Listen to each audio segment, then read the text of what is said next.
Coalition on Data and Development, SIMCOD, which our main core is actually on social and economic justice. Thank you.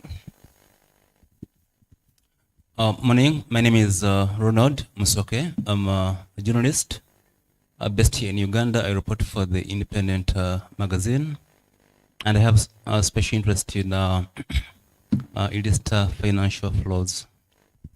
Good morning. I am Hereza Alan. I work with Youth for Tax Justice Network. Yeah, we have or center young people around conversations to do with resource mobilization, allocation, and utilization for their benefit. We are based here in Kampala, but we do work in Eastern Southern Africa. Under the Resources Enhancement and Accountability Program. I've been part of us in this association or coalition for so many years. And when my boss was telling me to come here, he refers to me and one of my other colleague advisors as civil society advocates. But I think for the lack of better words, he would have said we are civil society moles. But it's always good to be with you, and my role here is to capture as much issues as possible that may require the attention of the Tax Policy Department at the Ministry of Finance and anything to do with domestic revenue mobilization. So if you have any questions to the ministry, that's not what I'm here to do. I'm here to listen. And then where possible, I can give my input as an expert and not as a voice of the Ministry of Finance. I have to make that clear. I thank you. The coalition is referring to is the Uganda Tax Justice Alliance. So where he has been with us for some time. Good morning, ladies and gentlemen. Yes, my name is Maureen Wagubi, and I am the CEO Institute for Social Transformation, but I'm also a Tax Justice Alliance member. So I'm delighted to be here and delighted to meet the new members who have come today. Thank you. Good morning, colleagues. My name is Lina Asimwe. I work with the Eastern African Sub-Regional Support Initiative for the Advancement of Women, ILLICIT, as the Gender and Economic Justice Program Manager.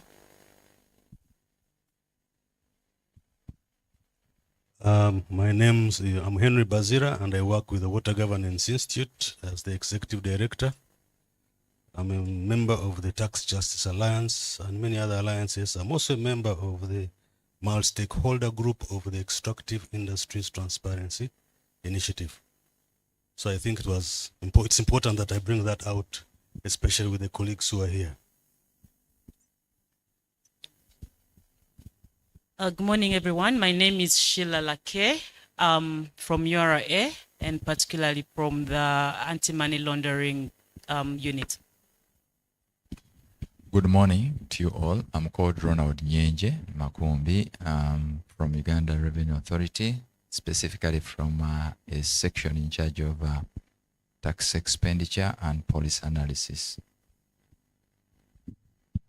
Morning, ladies and gentlemen.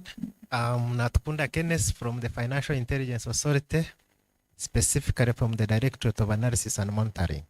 Thank you. Good morning. My name is James Kinyo from Transparency International Kenya. Good morning. My name is Marina Nyanzi from Taweza, East Africa. Thank you. Good morning, everyone. I'm Sophie Ndagire, working with Siatini Uganda under the Women Economics Justice Program. Good to be here. Good morning, ladies and gentlemen. My name is Juliet Namlondo, working with Siatini Uganda as a logistics stroke finance officer. Good morning. My name is Sharon, and I work with Siatini in the communications department. Good morning, everyone. I am Ruth Namirembe, and I'm an advocate specializing in tax at R. Namirembe and Company Advocates. Thank you. Good morning, everyone. I'm Samuel Mase, working with Siatini Uganda under communication department.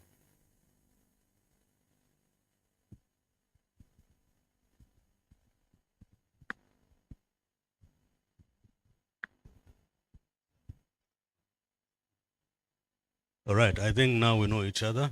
So, Gloria, thank you for disrupting the order. And at least now you're also going knowing the colleagues from the region, and probably you'll have a chance to get their contacts and understand also what they are doing in respect to their country level EITI work. On the program we have what is called a recap, but I am being tempted to skip that for purposes of allowing our experts, our panelists. One of our panelists would like to leave early. He was supposed to be with us yesterday, and he's present today. So to allow him to come and make his presentation and not eat into the time he would be using, I would request that we. Yes, all right. We are all in agreement that we skip the recap, huh? Yes.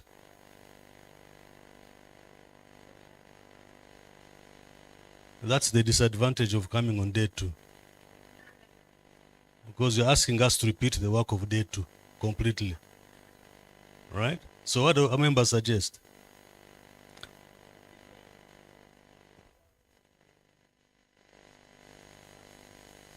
Yes.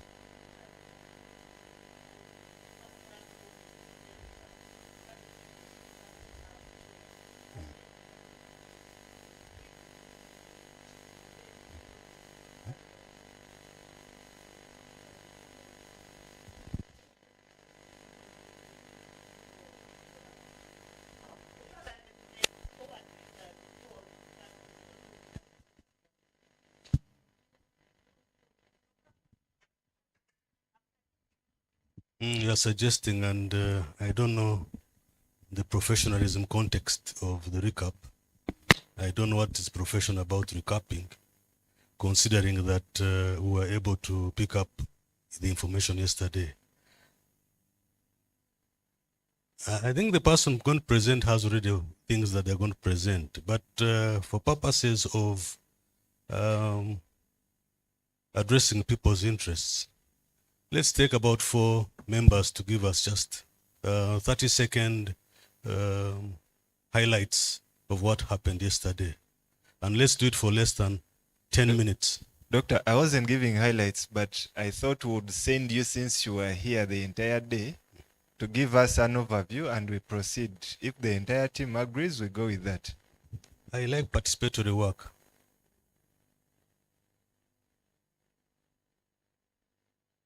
We are here and we are participating, not being participated.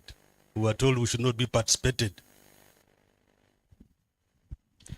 I'm going to speak for the 4. All right. So that we don't waste time on He's doing that because he's the rapporteur. Yesterday was described as an active day by our board chair, the board chair of Siatin, who opened our dialogue, which was moderated by Aloysius Chitengo. I think he's not in the house.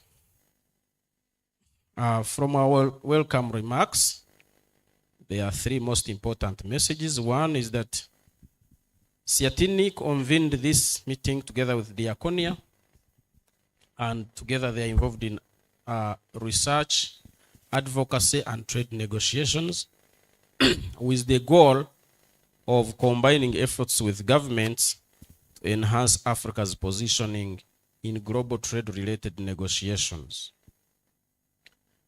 The second was that we need to strengthen the capacity of civil society of East African Community Partner States, as well as the Secretariat, to be able to snatch a niche in the global trade negotiation space in order to transform our economies and avoid the fragility of our states, to quote his words. Finally, he hoped that we would come up with practical solutions to the challenges of state weakness in respect to tax collection, and that our recommendations would then come out and be shared with the relevant stakeholders. We got some safety caution. I hope members still remember the caution. then jumped into the first session, understanding tax harmonization processes in the East African community, where we highlighted that it is dwindling, and yet there are difficulties of tax revenue collection or domestic revenue mobilization, and that even when we still face difficulties of domestic revenue mobilization in most of the East African countries, there is an increasing outflow of resources from Africa through illicit financial flows and other forms of money laundering. Uganda, for instance, is supposed to pay about 34 trillion Uganda shillings every year to service her debt, and yet it expects to collect, it is supposed to pay 34 trillion shillings this financial year to service her debt, and yet expects to collect about 32 trillion as revenue collections. Which means that even if we collected all our revenues and paid the debt, we would still be short of 2 trillion. And then, of course, that means that we would be having with negative 2 trillion to finance our development. So the panel that gave us information on this consisted of a presentation from Tax Justice Network Africa, represented by Nelly Usinje, AfroDad, African Forum and Network on Transparency International, Kenya, represented by James Kinyo. From Tax Justice Network Africa, the most important message was that the organization has been working hard, especially since the publication of the Mbechi report. What is called Mbechi report is the report of the high-level panel on illicit financial flows from Africa, which was published in 2015. Since the Mbechi report, the organization has been trying to find ways and means of understanding the relationship between tax, illicit financial flows, and challenges and difficulties of domestic resource mobilization. And it has a continent work on issues of UN Tax Convention and other global development issues. She listed some of the other things that the network is putting in place, how they work with the Siatini and AfroDad, and how they are trying to build a common position on most of the international development financing and tax-related issues. From AfroDad, which is headquartered in Harare and works on issues of debt and development financing for about 28 years now, we are said that this region needs to work hard to achieve sustainability of domestic resource mobilization. After some debt profile of the East African region, AfroDad was able to highlight the economic outlook of the region, the impact of the COVID-19 pandemic, the war in Ukraine, and how they derailed the region's development trajectory, and that there are a number of factors that have contributed to exacerbating our macroeconomic challenges in the region. Most important issue is that these pressures are leading to different levels of indebtedness, and that many of the East African countries are entering the debt crisis. At the same time, domestic revenue mobilization is low. There is also growing appetite for quick and costly loan. Sources of development financing are no longer. With a low tax to GDP ratio across East Africa, it means debt will risk increasing our indebtedness as economies and polities are failing to sustain our debt, and therefore affecting our available resources for development financing when much of our budgets are spent on debt servicing. From Transparency International, the focus was on corruption, debt, and illicit financial flows, and the role of transparency in managing the debt. The most important piece of information here is that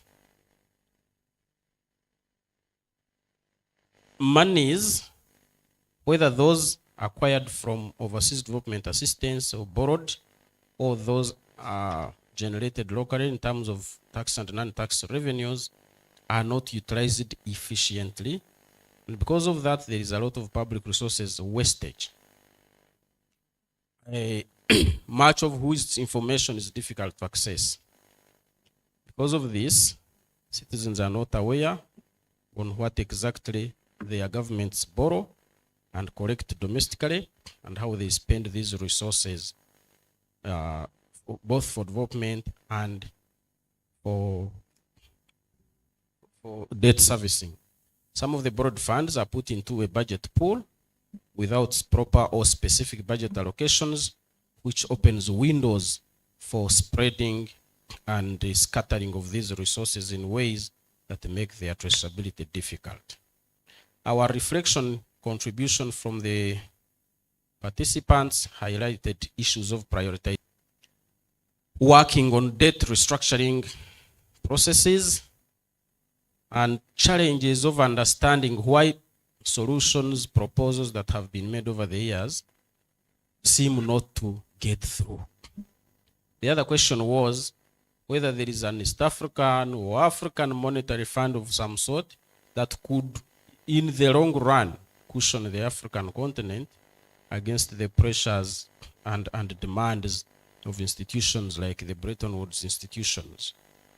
Although not enough discussion was made about the control and ownership, especially of the African Development Bank. This challenge required that civil society seems to have been shouting, working, doing advocacy on similar things over and over for almost 2 decades now, but there seems to be no traction. The problem of shell companies and the potential in networking, like in this network, the challenges of double taxation treaties,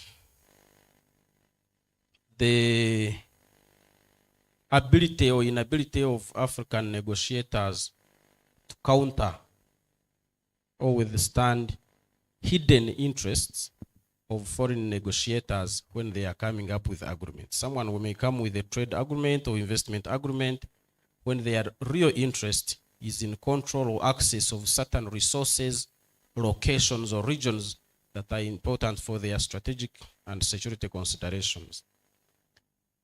Emphasis on common voice as African civil society, the necessity of convergence between African civil society groups and African state representatives when undertaking international negotiations, and the need for some serious conversation with the regional and international judicial institutions or conflict resolution institutions, especially targeting global north actors who make promises, but when they come here, they behave differently. The responses of the presenters of the panelists were that civil society has actually made more progress than many realize, that about nearly 2 decades ago, it was difficult to have a conversation between civil society and governments, but that the relationship has now significantly improved. But the accountability problem is part of the governance problem that afflicts most African polities and economies, and that building partnerships with state agencies is a function of the political and bureaucratic commitment and will to work with civil society to address the common development financing challenges facing the African continent. That unless that is achieved, marginalization in global lending will remain as long as Africa does not own her own development institutions, development financing institutions, as well as speak with the common voice in international negotiations. There was emphasis that top-level policy decisions influence economic practices and choices, and that it is important for civil society organizations to engage where decisions are made, not below the surface or subsurface engagements that sometimes don't find themselves at the decision-making locus. Digitalization and the use of AI in civil society work, development of model laws and engagement of states to accept these laws, advocacy related to access to information,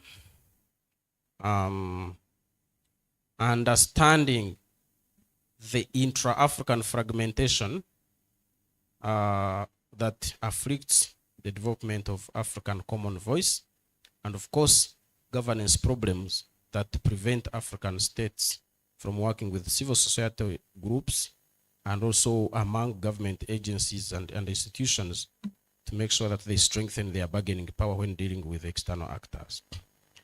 The second session was a group discussion revolving opportunities. One, the UN Tax Convention presents an opportunity to redefine tax governance in the region. There are various advocacy moments, such as the upcoming 11th session. It will be held in Kampala in April next year, sessions at G20 level. There is an upcoming Financing for Development Conference in June. There is an upcoming Financing for Development Conference in June, July 2025 in Spain, which provides an opportunity for civil society engagement, alongside the Davos Week of Action in January. That's under the World Economic Forum. There is an international aid transparency initiative, which many of our countries and civil society organizations have not become members, and that joining such a membership would work. Working on the Africa Mining Vision, which is an African Union and UN Economic Commission for Africa initiative that was supported by African Development Bank and UN agencies, to make sure that it is embraced by the different African Union member states and operationalized domestically. There is a UN Critical Minerals Panel. I think it was created this year. There is the Africa Green Minerals Strategy, which is not yet in circulation but has been passed, I think, initiated by the Africa Natural Resources Management and Investment Center of the African Development Bank. There is an observatory in place on green minerals strategy. We can engage with that one. East African community high-level meetings, such as ministerial sectoral councils, ministerial councils, and the summit for the 2025-2026 period. The East African Petroleum Conference and Exhibition, which is expected, I think, to take place in Arusha sometime in March. Alternative financial architecture, which is being crafted. Although the dollar economy is trying to fight back, but the BRICS are trying to create an alternative architecture. Engaging and negotiating with them could make sure that some reasonable pro-African development ideas and values are integrated into the architecture. Learning from one another, sharing of values, and also engaging the different stakeholders to operationalize the African continental free trade area. Finally, again, it was emphasized that as Africans are negotiating, they need to be trained, to be informed, to be capacitated about hidden motives. That there is global geopolitics, digital competition between the East and the West, strategic security considerations, and ability to read into these documents and negotiations and understand the geopolitical and geostrategic goals that inform some of the northern choices and agreements would be important for helping us to avoid certain commitments that would endanger both our regions and also our resources. The second group on debt sustainability and domestic resource mobilization said to become debt sustainable, we need to reduce wastage, to save more and have more to invest. Sustainability requires that we really become clear on what sustainability means and discourage them from becoming public debts. Develop and promote social and economic rights so that we have enough tax base or domestic resource mobilization base from a citizenry that has the capacity to pay taxes. That poor citizens cannot support domestic resource mobilization, however strong URA may be. However effective it may be, when it is taxing poor people, forget. We need to involve citizens in decisions in respect to public-private citizenships so that these consultations ensure that these PPPs benefit as many of the citizens as possible, strengthening the oversight role of Parliament and other accountability institutions, and fighting ignorance within government and civil society about what constitutes debt and how sustainable it can be. The third group talked about corruption, debt, and I think you illicit can fi- stop there. Our 15 minutes for the recap are done. So the rest, I think. I think I have been a big consumer of the 4 people. Yes. You can call me a monster. Thank you very much. Thank you. Right, just to piggyback on what he has just said, you may need to look at, yesterday we also discussed about the theme of the meeting, addressing the impact of illicit financial flows on debt in DRM, in ESC. And the question I remember we asked was addressing, when you say addressing, then to how do you do that? How do you achieve that? To what extent can you achieve actually the addressing? Is it something that we must keep in mind that it's an ongoing as important? And the other point that making the final decisions. So really, I think we have done almost 80% of the recap of yesterday's meeting. So I am running out of time because I was informed. Feel free, and I'm timing.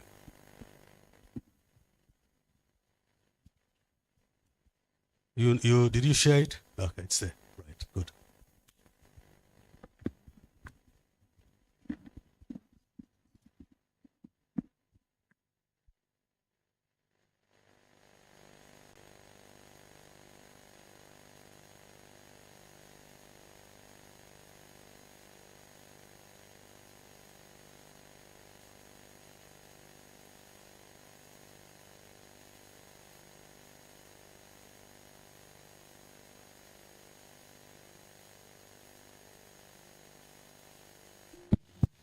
Good morning once again.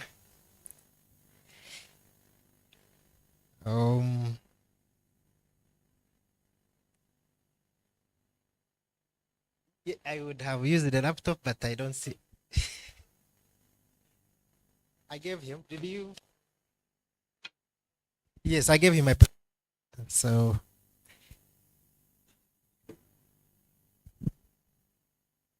Unfortunately, we don't move laptops from my unit, so I have to.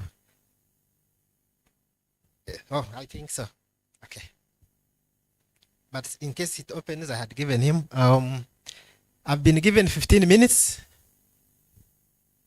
I had extended my presentation also to show you other areas, but I will have to skip some areas to be able to take you through the topic for the day.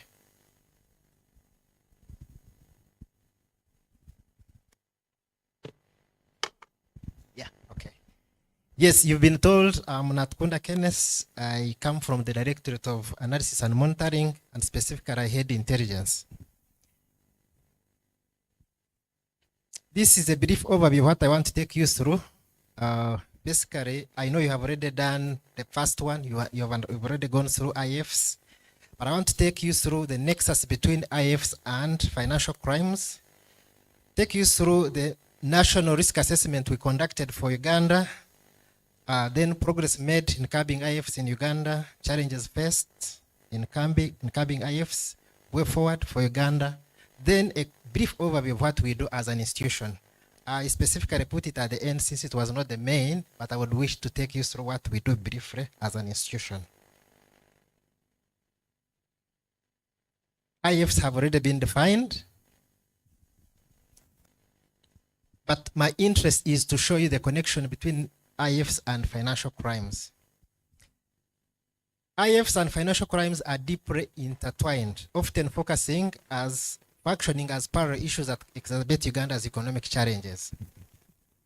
Financial crimes such as money laundering, tax evasion, corruption, trade misinvoicing, among others, are enablers. They enable the illicit movement of money across borders and eroding the country's economic and governance structures.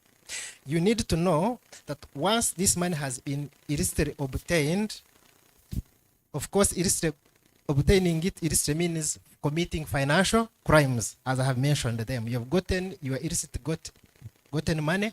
Now you need to find a way of getting it out of the country. So the money that is going out is illicitly obtained through committing such offenses. Now, as a country, we are obligated by FATF recommendation 1 to conduct risk assessment. We need to know money laundering and terrorism financing risk as a country, the country faces. Therefore, every 3 years, we conduct what we call national risk assessment. We conducted one in 2023. Well, it was launched in 2023, and here are the brief facts of what we found. We use a scale of 5-point scale: low, medium, high, and high. And overall, we found money laundering risk for Uganda was rated medium, high. And overall, terrorism financing risk was rated medium. And that is a snapshot of how we arrived at that risk. When we are assessing risk, we use threats versus vulnerability. You can see threats on the x-axis and vulnerability on the x-axis and threat on y-axis. When you look at money laundering, it is rated M, medium, high. That area which is marked red is a very dangerous zone. But TF was rated medium, and that's why it is in a bit of, it's not in red. It is slightly in average, a good zone. Now, as a country, when we assess, of course, we look at very many sectors. Banking, we want to see how money laundering activity is happening in various sectors. We looked at banking, real estate, forex bureaus, casinos, lawyers, dealers in precious metals, money service providers. And you can see the rating, red. It was only forex bureau where we found money laundering risk as medium. The rest were high. What does that mean? It means all these sectors are being used to launder dirty money. Now, I forgot to tell you what money laundering is all about. Money laundering is a process of you've obtained dirty money from financial crimes. They say you've embezzled money, you've committed fraud, you've evaded taxes. Now you have the proceeds of crime. Now these proceeds of crime, you must go through a process of cleaning them, making them appear legitimate so that you can enjoy your money. And that's what people do. When you see all these mushrooming houses around Kampala, most of them are processes of crime. Money is stolen, and now people are trying to build houses and integrate it in the economy so they can enjoy the money. Therefore, money laundering is real. It is happening. We must be watch out. This is not a fight for FIA. This is a fight for all of us. Yes, we are on the forefront, but we need support from each and everyone in the fight against these financial crimes. Now, at the domestic level, what did we find? Most prominent process generating crimes, money by false pretense, visa fraud, identity theft, and pyramid schemes. Those are categories of fraud. Then tax crimes, and then lastly, counterfeiting of goods. So these were the most process generating crimes domestically. Externally, those are crimes which are committed outside Uganda, and the proceeds are laundered in or through Uganda. And what did we find? We found human trafficking, drug trafficking, smuggling, wildlife offenses, and tax evasion are the most proceeds generating crimes. That ends that. I now take you to the topic of the day. I was supposed to talk about the progress made in curbing IFs in Uganda, and this the first one, as a country, we have legal and policy frameworks. The number of registrations that were put in place specifically to curb IFs. One is anti-money laundering laws. Uganda enacted Anti-Money Laundering Act Cap 118, basically to as a measure to establish a legal framework to combat money laundering and terrorism related financial crimes. We have beneficial ownership regulation, specifically the company's beneficial ownership regulation of 2023. It was put in basically to curb IFs. And how? People were registering companies when they are not, you could not even know who are the ultimate beneficial owners. You could find a company registered by person A and B, but of the two, nobody is the ultimate beneficial owner of the entity. So this law was put in place specifically to ensure that information on those who ultimately benefit from these entities are known. And for you to, when this regulation came into place, URSB is very serious in knowing who are the people behind these entities. You have to declare if company A, if you are not the ultimate beneficial owner, the information for the people behind that entity must be provided. Now we have also, as a policy framework, we have DT agreement, that is double tax agreements. Basically, these are bilateral agreements countries sign in the, to ensure that there is no double taxation. There are individuals and entities who are earning money across jurisdiction. You cannot tax this money, but these agreements are entered in to ensure there is no double taxation. In Uganda, we have these treaties with countries like Kenya, South Africa, UK, Netherlands, India. But these double tax agreements can also be abused. There's what we call treaty shopping, where, especially in multinational companies, earn money from here and they can take it to the jurisdiction where they are taxed at low rates. We have also had public finance management reforms, specifically PFMA Act. This was basically to strengthen public financial management system to enhance accountability and transparency and accountability. Another reform we had was basically about strengthening institutions, specifically FIA. FIA came into existence in 2014, and we do analyze and disseminate financial intelligence on money laundering and terrorism financing. There is URA, which of course its capacity was enhanced to detect tax evasion, including introduced advanced electronic tax systems, custom modernization, and then one other institution, she mentioned EIT, that is Extractive Industry Transparency International, and Uganda joined this institution. Of course, this organization promoting transparency and revenue generation and utilization from natural resources. About international cooperation, we, as a country, we have global frameworks, forums where we participate, especially when it comes to curbing IFs. One is basically Egmont. As a country, FIA joined Egmont. Egmont is a group of international financial, financial intelligence units around the world. There are approximately 160 and 100 FIUs around the world. The country we joined, and this forum promotes reciprocal exchange of on money laundering and terrorism financing. So as a country, we can request for any information from any FIU around the world.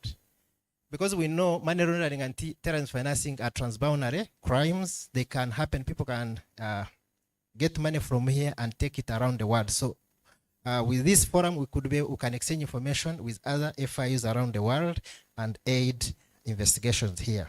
Of course, we have information exchange.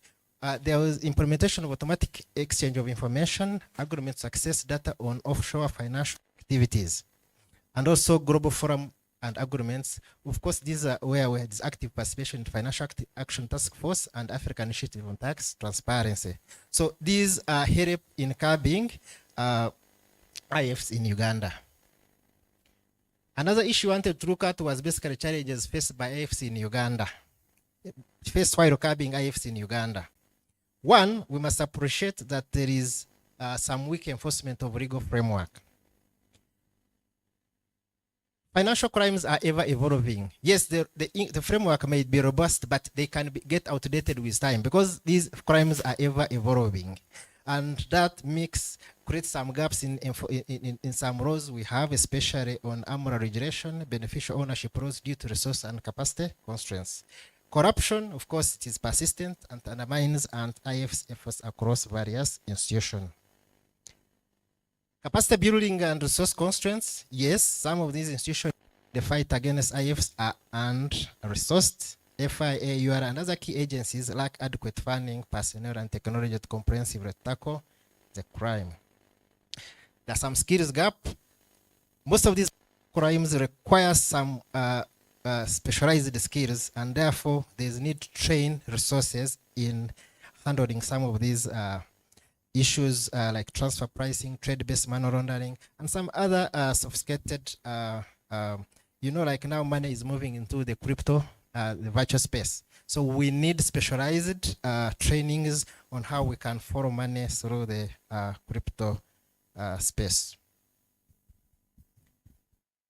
Then we know trade misinvoicing is very, very common, and this is significant. There are significant challenges in detecting and addressing trade misinvoicing, particularly in high-value commodities like minerals. Smuggling is very rampant. We know we have porous borders, and goods and services are ever crossing through those porous borders. Then another challenge we have is basically unlimited public awareness. Lack of awareness amongst the public and key stakeholders about the detrimental impact on IFs on national development. I'm glad we are meeting you as stakeholders because you will help us in sensitizing the masses out there. Way forward for Uganda, one is to strengthen existing legal and institutional framework. As we said, we have laws in place, but these laws get outdated with time, especially financial crimes are ever evolving. Yes, we have AMRA, we have some other laws, but there are some gaps which needs to be filled, especially as financial crimes do evolve. And also, of course, there's need to boost institutional capacity. There's need to increase funding and training for FIA, UR, and other key agencies to improve technical expertise and operational capacity. As we've been told, some of these crimes, there are some complex matters that require specialized training. But there's also need to create specialized units, especially within UR and FIA to handle complex IFF cases, including trade-based IFs. In terms of technology and data utilization, we need to adopt advanced technologies. Where we are moving now as institutions fighting these crimes, we need to start using what we call big data analytics. We need to artificial intelligence and machine learning to be able to track and analyze these suspicious transactions. But also need to integrate data. We must develop centralized systems for sharing financial information across agencies. As a country, as I've told you, joined Egmont. We're already in that space. There is ESC, East African Community. So we need to see how we can use these international networks to curb these IFs. I told you about base erosion and profit shifting. Most multinational evasion, you may not do much.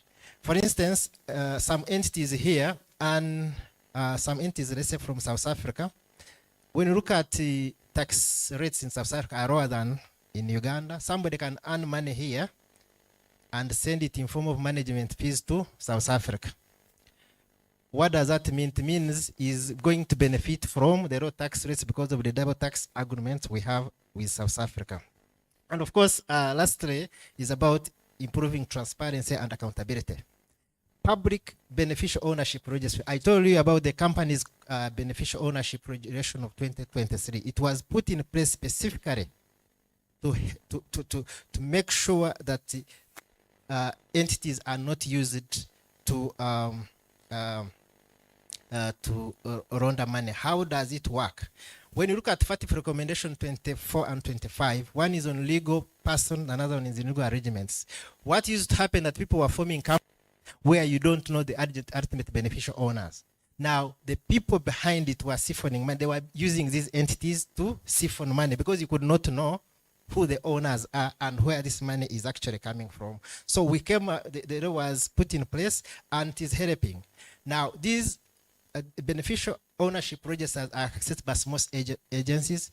If I access it directly, I believe URL does. So we can easily tell who is behind these entities, especially when we are conducting analysis of some suspicious transaction.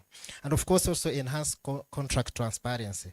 Of course, this mandates full disclosure of contracts in the extractive and other high-risk sectors. Public awareness and stakeholder engagement. I'm glad we are having one here. Awareness educate the public on economic impacts of IFs and their role in preventing crimes, preventing them. Also engaging civil society organization. Of course, we intend to partner with CSOs to monitor compliance and advocate for policy reforms. When you are introducing yourselves, we have some investigative journalists. Do you have some? We would wish, I have not seen one coming to FIA, because this information is available. We can give you some information which you can use to, especially which is not very sensitive, to aid your reporting. Policy cohesion and tax reform, probably you will talk about that, but of course, there's need to review some tax incentives, especially which are facilitating IFs, and of course, strengthen tax administration. How am I doing in terms of time? Because I don't want to badly. Just a quick overview of what we do as an institution. FIA is a national agency that is MIA. They report suspicious transaction report, they report large cash transactions. Now, when we receive these reports, we analyze them and disseminate financial intelligence to law enforcement agencies. Like URA, like Inspector Uganda Wildlife Facility for further investigation. Now, through the provision of financial intelligence, FIA helps trace IFs, which contributes as a broad network criminals. And therefore, FIA plays a key role in leveraging its partnership with specific and public sectors, as well as its international reach to identify individuals suspected to be laundering proceeds of crime or using or funding terrorism. We do guide and build capacity of some stakeholders, accountable persons, and other entities involved in the fight. We do share intelligence with investigatory bodies. We conduct definite analysis to identify the associates and the networks behind. But most importantly, we follow money.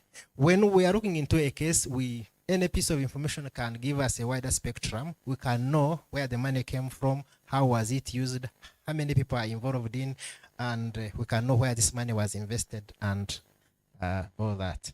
And of course, we also leverage on informal, personal, and institutional network. We have contacts across various accountable persons, contacts with our counterparts at a global level. As I already mentioned, we are members of Egmont. And of course, we also have power to freeze and hold transactions, especially where funds are suspected to be proceeds of crime to avoid fright. And lastly, we also guide national policy. We do typology studies, we do risk assessments, we guide policy related to ML and TF at the national level. In conclusion, IFs are a global challenge, and if left unchecked, can have devastating effects on the economy, including weakening governance, hampering domestic revenue mobilization efforts, and impending economic growth and development. As an FIU, we play an important role in detecting and deterring IFs by providing financial intelligence to law enforcement agencies, which triggers investigation and prosecution of the criminals. Thank you all for listening.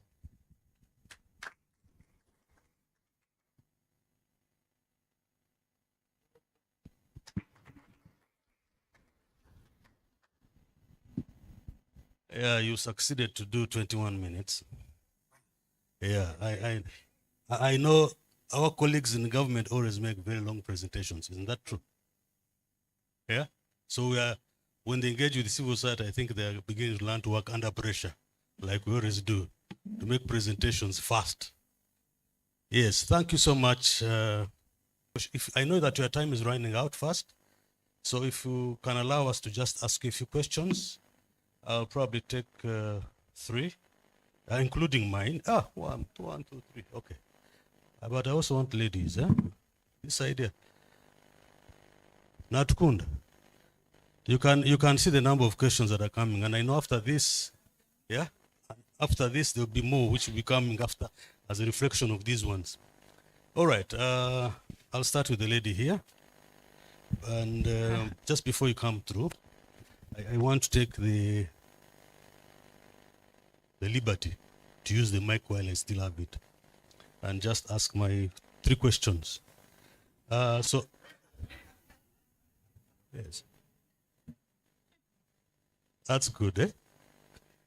All right. I want us to, Natkunda, just give us insights on the one that has gone in 60 seconds, the money that disappeared in 60 seconds. And we know that it's not the only money that has gone in 60 seconds. What would be your role in that 60 gone in 60 seconds? Then the other one is, tell us about whether fear is not used politically to target citizens. How independent is fear? Or should we just fear? The other one is, I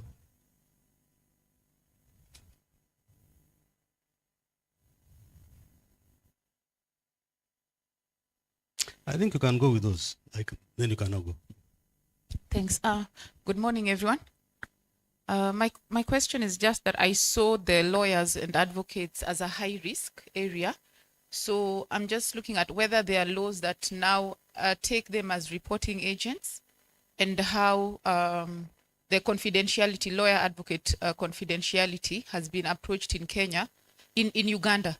Because in Kenya, we introduced them very late, but the Bar Association, the Law Society of Kenya was against it. So even the way the law is structured, we still feel it has a bit of constraints. It doesn't fully, because of that advocate-client confidentiality. So I'm just interested to understand the experience working with lawyers, because in Kenya, they are actually a conduit, a huge one in terms of laundering money.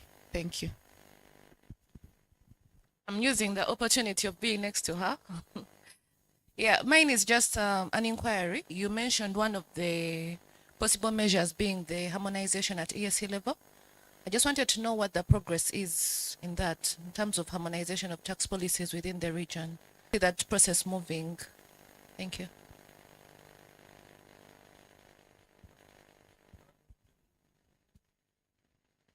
Thank you very much. My name is Ismail Ladu. Well, I know Kenneth. He's an outgoing person. Ismail Ladu. Well, I know Kenneth.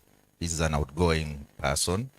But many of his colleagues are not.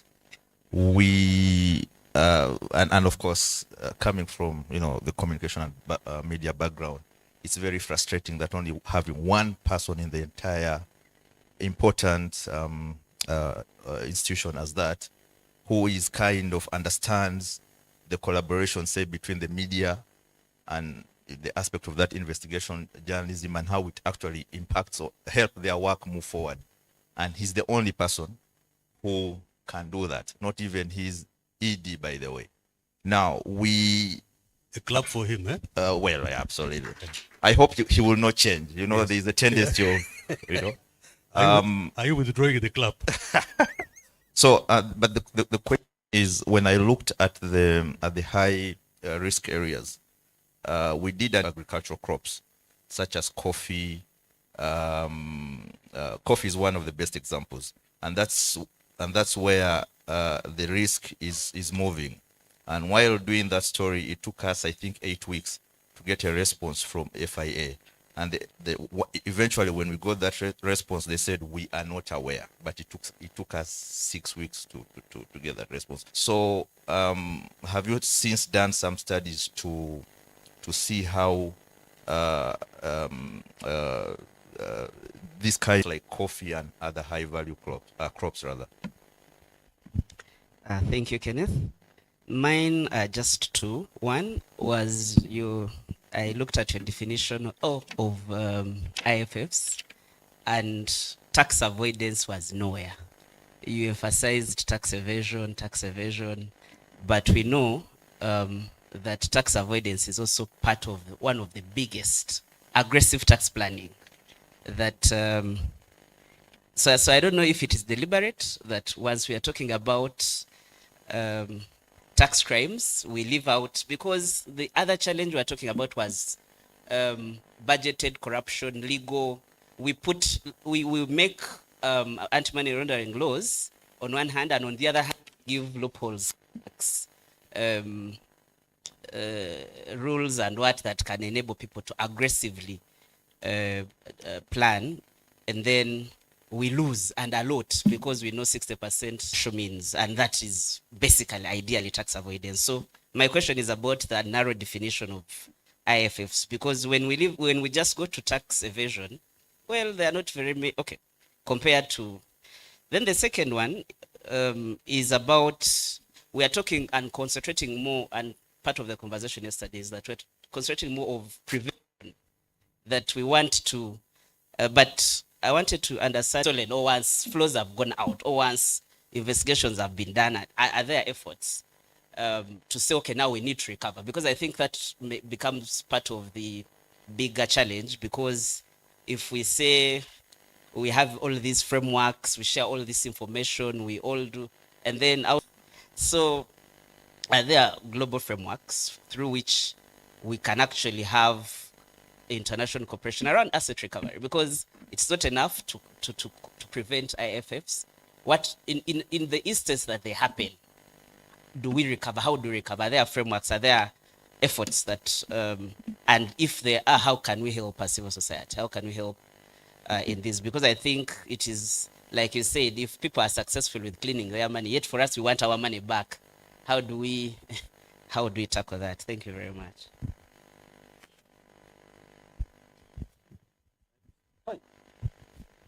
Thank you very much.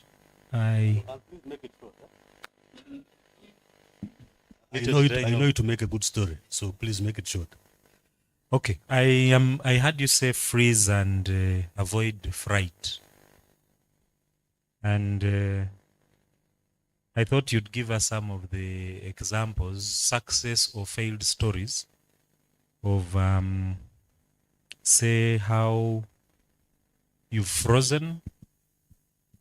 And because of course I know, speaking for the NGO world, you must be very unpopular in the NGO world. Specifically in that very lengthy document that you give us to, and I don't know whether you can revise it.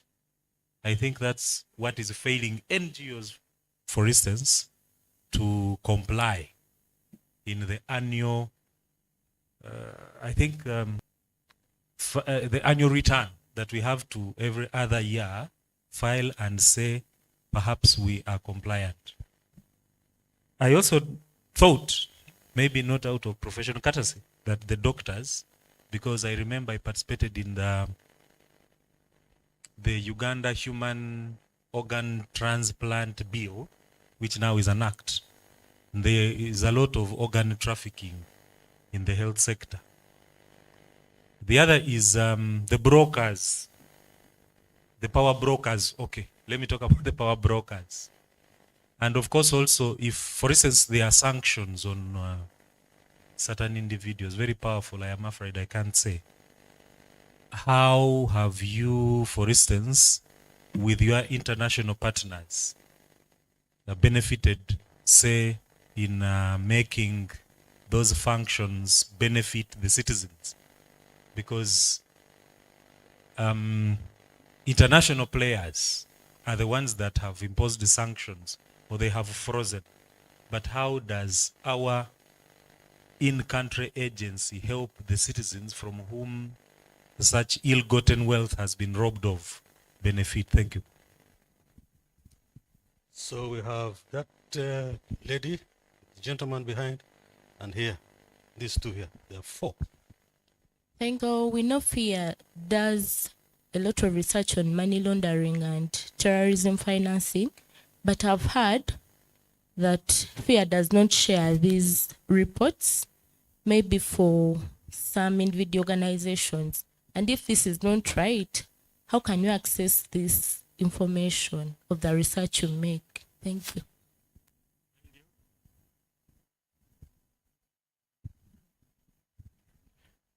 I'm James Kenya from Transparency International Kenya, and I have two questions.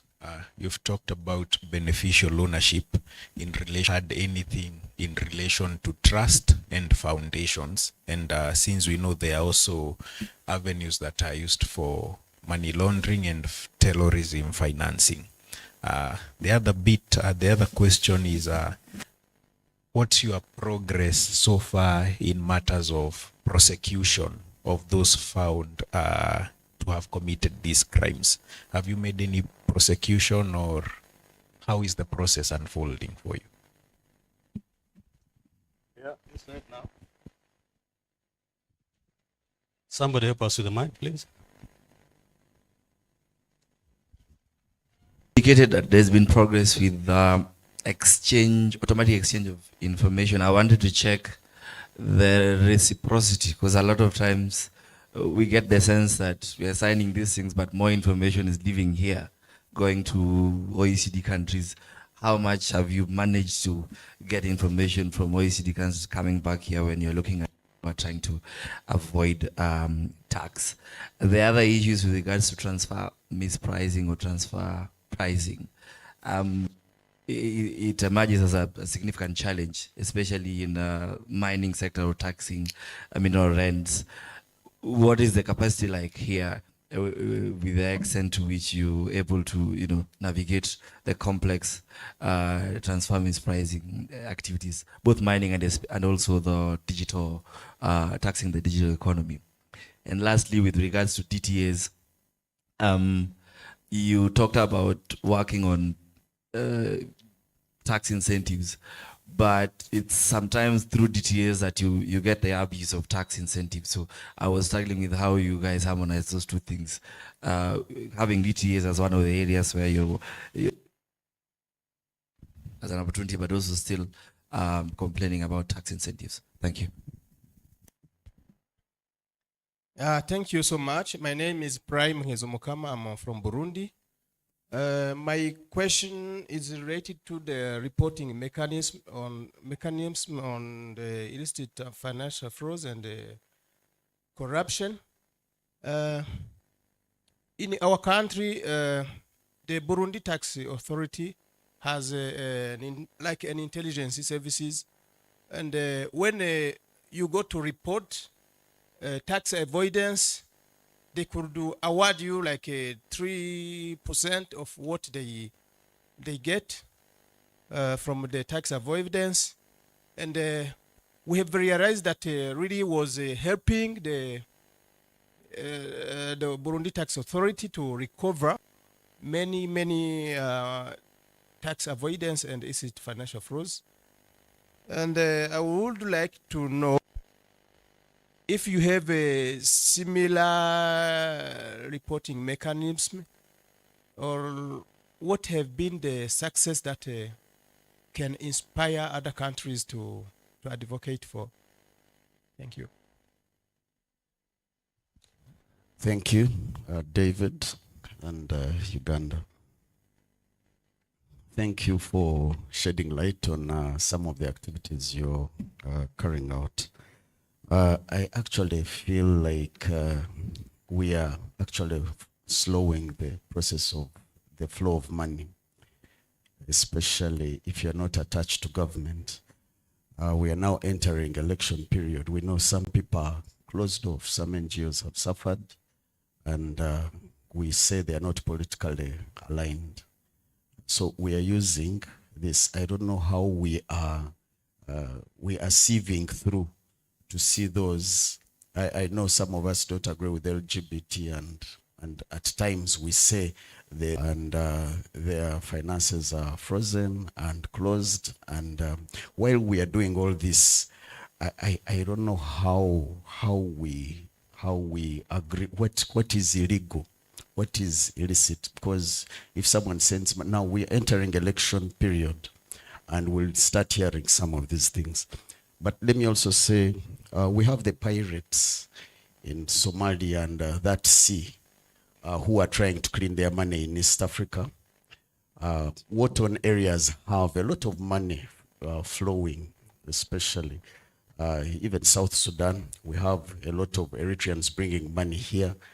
And some of when people say they are foreigners, at times they freely bring in money, but you find we as locals are having issues, and I think I've seen that. Then we also have the informal sector. We have a lot of, the cash economy is really huge, and I feel like when you start talking about the apartments, the big apartments, those are developing Uganda. Now you want to start tracking each. They're developing our local economy where government hasn't done well. Actually, us targeting some of the illicit, even our president said that he supports some of us holding this money. So it looks like there is a bloodline, and we are there to target whoever is against the system, and we need to make it. I've also gone through it where money is stopped completely. You have to explain, you explain, they refuse. You explain some of the processes you put in place. They actually freeze them. You can't touch the money, you can't do what? Explain, you explain and explain, and you have to, and we've heard of, I'll give Bad Black story, who has had to go through State House and a few other. So it looks like there are some people who can access money and others can't. So it looks like there is also that the process is not very clear to everyone. You only know it yourself, and I think we need to know if you bring so much money, when does ISO enter, when the so-called intelligence organs start asking you questions. At times the banks tell us we have the intelligence people we have to explain to. And it frustrates organizations which are supposed to receive money and carry out the activities. Thank you. Thank you, Kenneth. Mine is just a learning from the regional perspective, and a learning. I would love to know how we can learn from Uganda's experience from being lifted on the FATF grey list, because being civil society and we are pushing from the bottom to up, what can our colleagues who are working on the same issue do to support, at least influence the Kenya, Tanzania being lifted, and what can be done beyond the institutional arrangement? Thank you. Very interesting questions, and all those that put up their hands have asked. You may have to combine some of the questions, but what has intrigued me is that if it is illicit and it is coming in Uganda, it is okay. Yeah, and the other one was, I thought would come out in the questions, but something that you have Ugandans who are registering and benefiting on the incentives, investor incentives. So how do we deal with that one? Then the other one I thought I need to add is the budgeted illicit flows, the ones that are put in the budget. And yeah. So you really have a host of questions. Yes, I am glad people are passionate about money laundering, and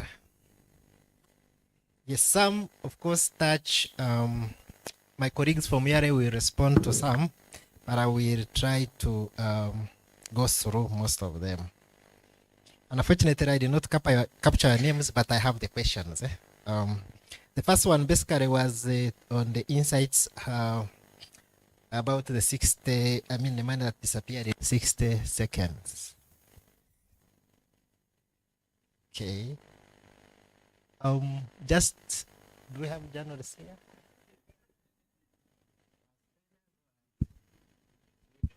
As members.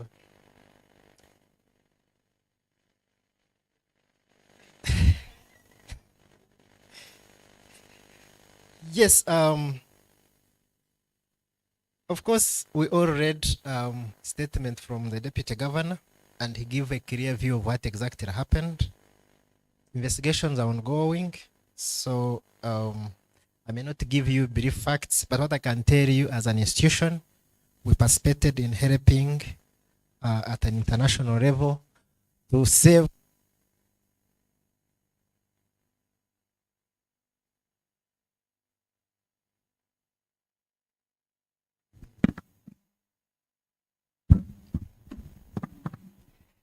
We use the network. I told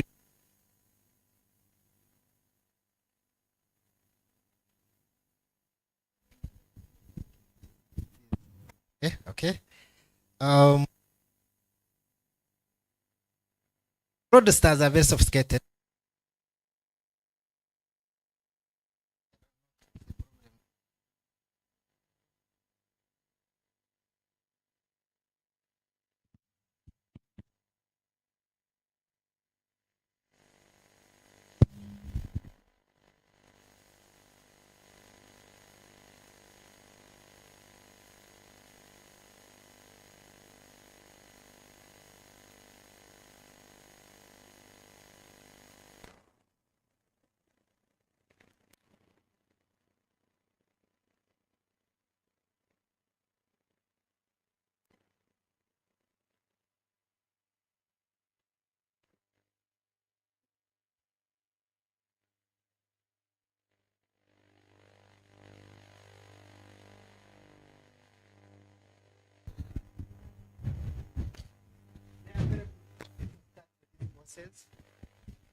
Okay. But sometimes they can use it in another way. Like I told you, I do head intelligence. So most of the time I'm in cafes seated. And what do I find? I find boys, most cases, they have these expensive laptops. This is one, they're very small, very expensive. I don't know whether you have seen them. They are there. You might think they're taking tea, but what are they doing? They are working. What they try to access systems. Most of you who go there and start accessing Wi-Fi and whatever, they are basically into your login. So as the country develops, some of these also these skills are passed on. So people are not just running to whatever, they are also using these skills to do.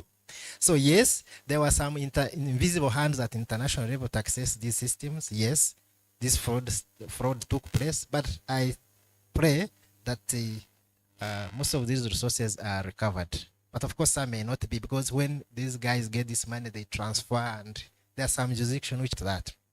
About FIA being used politically to target, wanted to know how independent FIA is. As an institution, we have operational independence.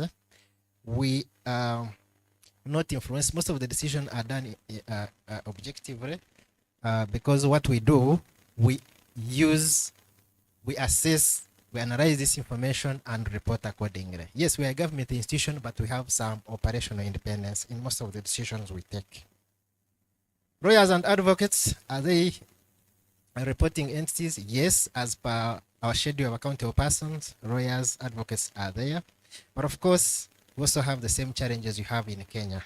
Advocate client, confidentiality. Now, most of the, I've seen most of them involved in some serious, especially gold scams. They're being used with these gold dealers.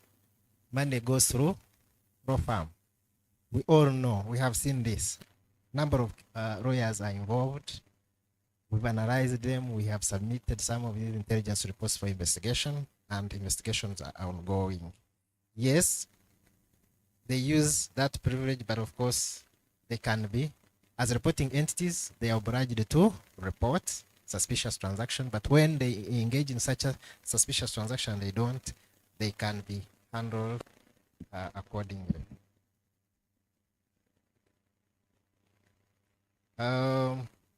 Collaboration between FIA and media, yes. I know most of the information we hold as an institution is very sensitive, but there is information which can be shared with journalists, especially investigative journalists. If you have any challenge, and I told you I had intelligence, you can reach out to me. We will discuss, see which information that can be used to aid your reporting without compromising national security. Yes, coffee beans, I know that's one area where money laundering is taking place. Not necessarily coffee beans. There are so many schemes we are looking into, but this is one of them. Personally, I am looking into this matter. I know how these beans are being used to launder money. And It's unfortunate that we waited for 6 weeks to get a response, but probably we were contacting wrong person. This information, not everybody has private to this information, but of course, there are also, when you are to comment on any matter, there are procedures you follow through. But there's information which you can get without compromising national security.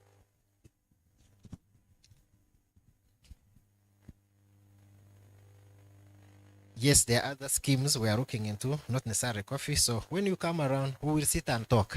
Because most of the intelligence I get is not from the mass. You can also be my sources. We can collaborate and see how it can work together. Because I told you these crimes cannot be fought by FIA alone. IF tax avoidance and why whatever. Okay, I will reiterate to clearly explain to you what tax evasion, maybe to bring to give you a difference between to clearly tell you about tax avoidance and tax evasion, those tax crimes, how they relate, so that you can understand them better. I will move away. I wanted to know how asset recovery is done at a global level. Even before going at the global level, yes, domestically, how is asset recovery being handled? We all know AML CFT chain of responsibilities, how it starts from prevention, deterrence, investigation, prosecution, conviction, then asset recovery. Have we gone through all that chain? I've not seen any case which has gone through all that way. Some have skipped some. We've done some recovery where we have not, but I want to see cases moving from the beginning to the end. We are still young. I told you FIA came into existence in 2014. We have made 10 years, but we have started running. Prosecutions have been made. There's some convictions which have been made. We are now going into asset recovery. Asset recovery still has some challenges. We need a law, because when you recover these assets right now, the issue is on management. If you you recovered a building from person A, who takes over, who manages it? If you recover a farm with cows, who manages them? They might end up dying. So we still have a challenge, but there are initiatives of having a law on how to manage these assets. It is ongoing, and very soon, once that law is put in place, that can be done, because there have been challenges. You recover them and go where? If it's a building,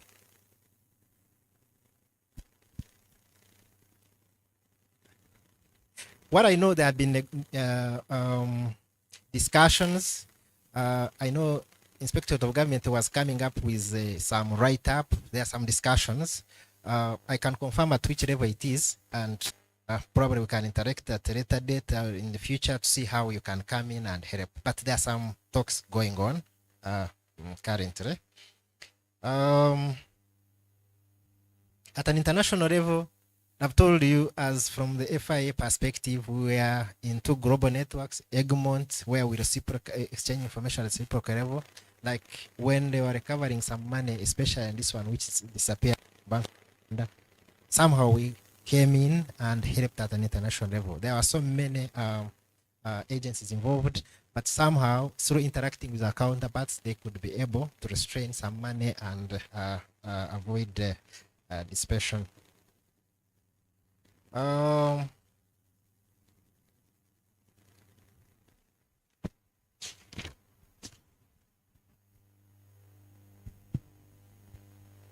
Okay, reporting mechanism, ifs and corruption report also. Okay, yeah, you will talk about the whistleblower, how people can report and get some financial rewards. Throwing the process of flow of money, election period, NGO, there was, as an institution, we are not here to stifle the economy. But what we are interested in is make sure that that money comes in and is detected. The way the law is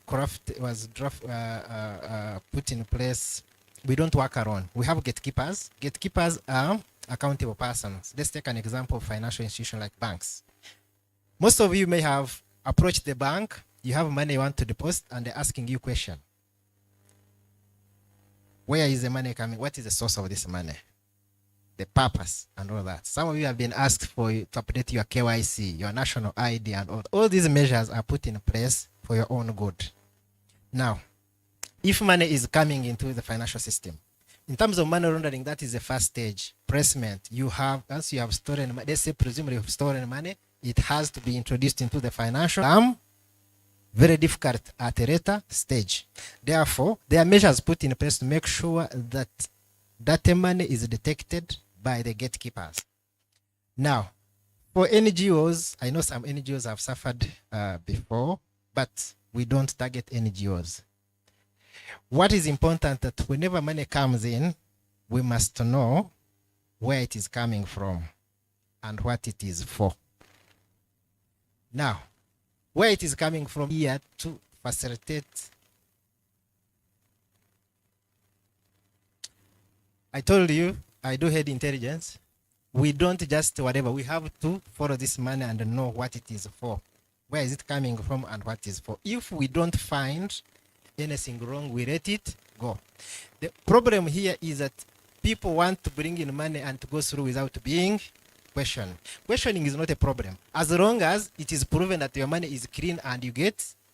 Because if you allowed everyone to bring in money, there are people here who will tell you they have so many millions of dollars they want to bring it in.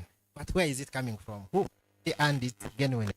That money must be checked, scrutinized to make sure it does not destabilize the economy. And where it is found to be dirty money, certainly it will be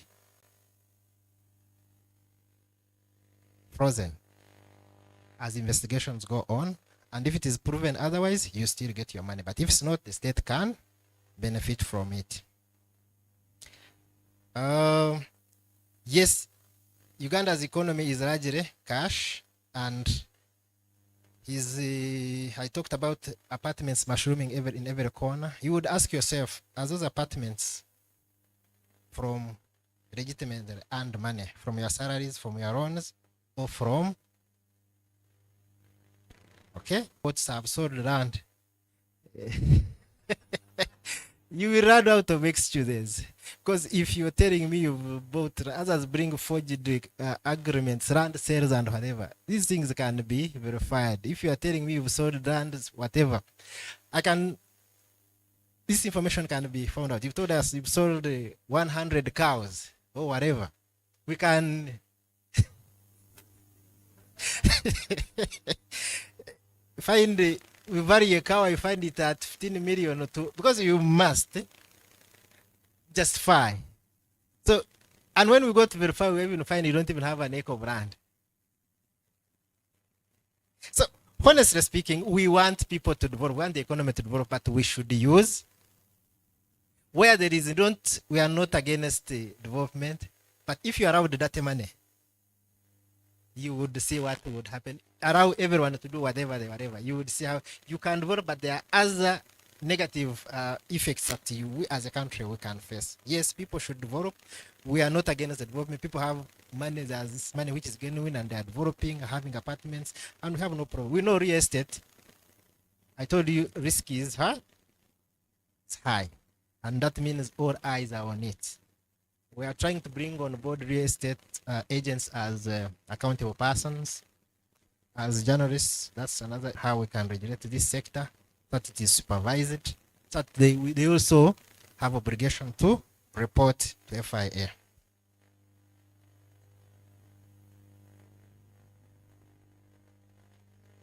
There's a new one which is coming on, because we are actually in engaging them, because we're at the point of engaging stakeholders, and currently there are meetings taking place with real estate agents to but we need to understand the kind of business they are doing and how to bring them on board. And there are studies which are being made to make sure in terms of regional perspective, how can other jurisdictions like Kenya and Tanzania benefit from our experience from exiting grey list? Yes. We've had very many delegations coming here. Tanzania, I think Kenya, Mozambique, South Sudan. They are coming on board to learn from how we went through. This is a rigorous process. When you look at, some of you may not know what exactly happens, but as a country, I measured against 40 recommendations. Now, 40 recommendations, and they look at two perspectives. In terms of technical compliance, you must comply with each recommendation, which is not easy. It calls for legal reforms, institutional framework.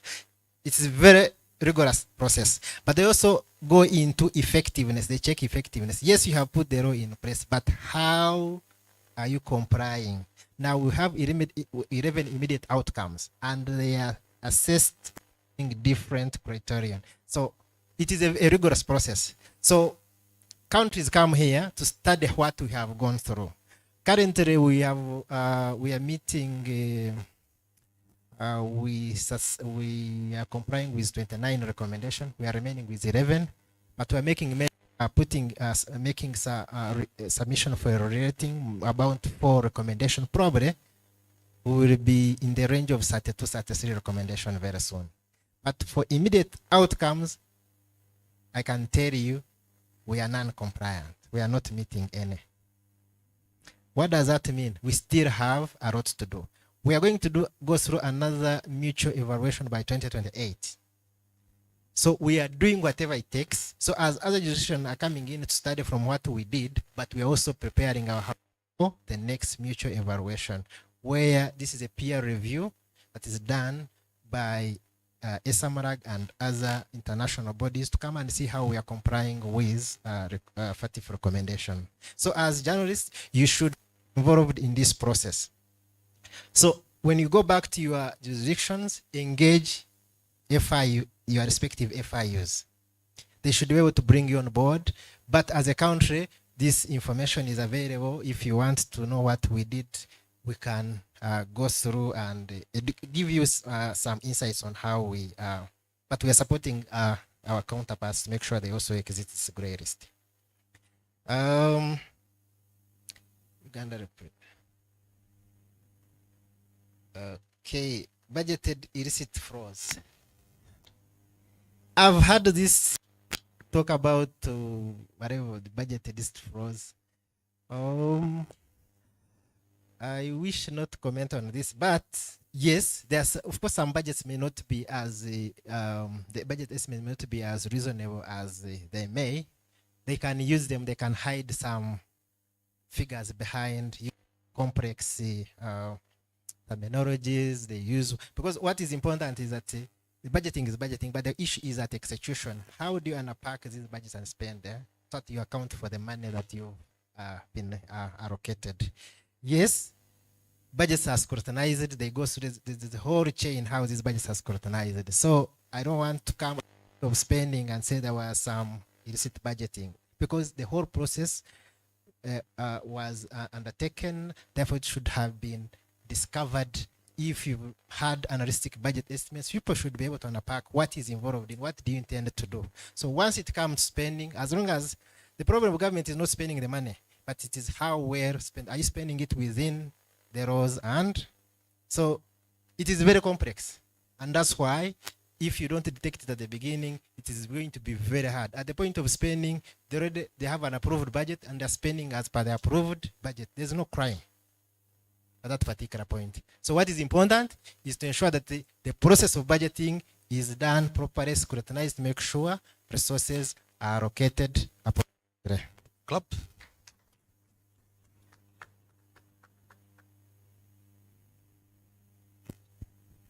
All right. Thank you, Natkunda.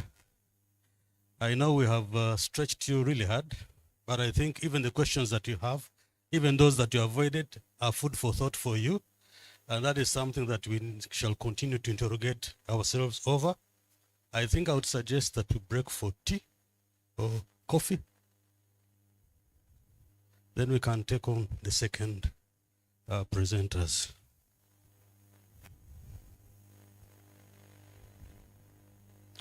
Let's have a break of 20 minutes. We are saying, what's that sign? 21 minutes. 15 minutes. That's practically not possible. But for purposes of targeting, we can use it as a target and see whether we shall achieve the target of having a break of only 15 minutes.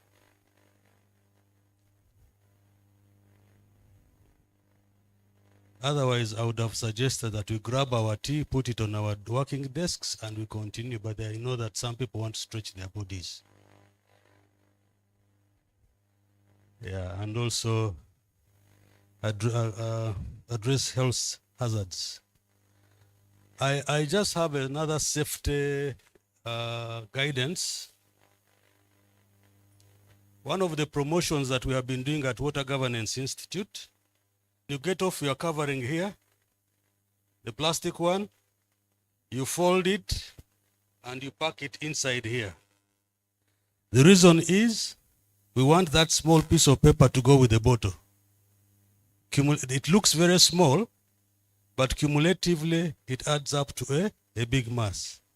I have caught the practice that it comes to me now almost by second nature. I already packed it in what? In the bottle here. For those who are joining us, the other safety net is keep watch of all your items. Be mindful that we're using electricity here. We don't want you to be electrocuted. And I think for the washrooms, you've probably seen or followed others going there since yesterday. And for the ladies, the intelligence of your children comes from the lady, not from the man. I don't know how many of you knew that. The intelligence of children in a family comes from the woman, not from the man. Yeah? That is just information I thought I should share with you. But I know that many of us men abuse our women and children, saying, for those who understand what I'm saying, that you are as stupid as your mother. But the truth of the matter is that intelligence of the child comes off the woman.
All right, I think we are, please settle in.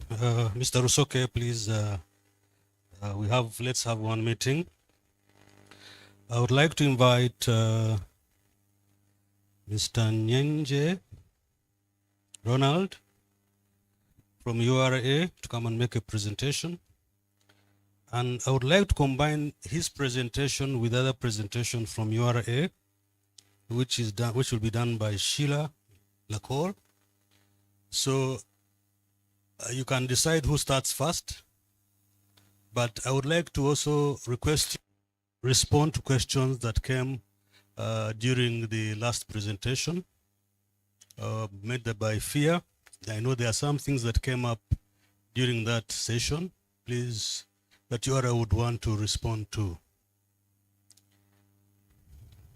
So decide on who comes first, but we are going to combine those. We shall combine those two presentations. So please hold your horses. We shall ask the question. Thank you so much. Good morning to you all. I'm called Ronald Nyenje. I hope they are going to put it on the screen. Oh.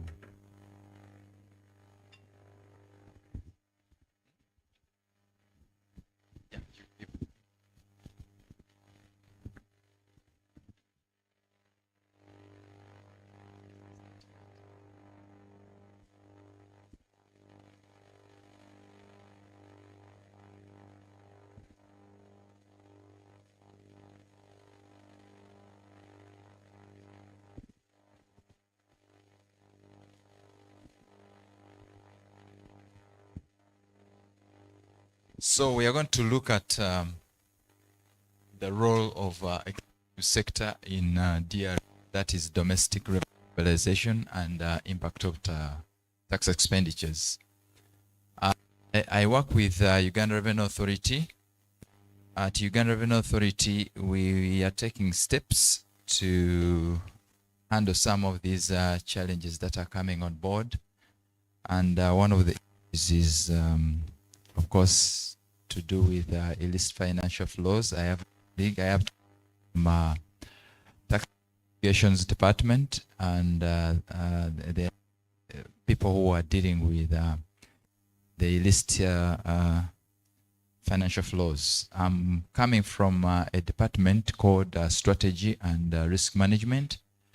In that department, it's a new department. We created which is in charge of tax expenditures, and our role is to specifically monitor the people who are benefiting from these tax expenditures. The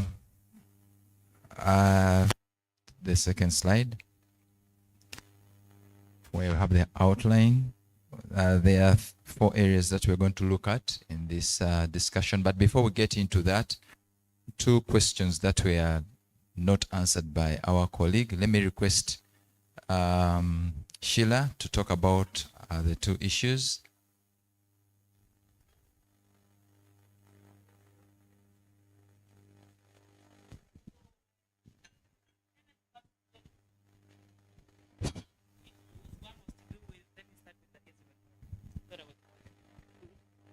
Okay, all right. Let me start with the easier one that was to do with whistleblowing. So with URA, we welcome all information.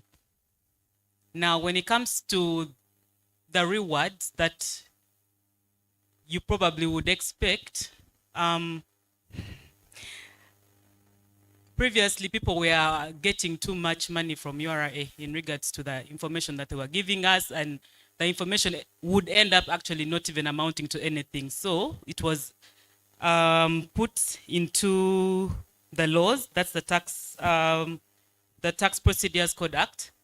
And now when you bring information to us and the information leads to us realizing revenue, at the end of the day, you will be able to receive a reward of up to 100 million or 5% of the amount realized, whichever is less. Whichever is less.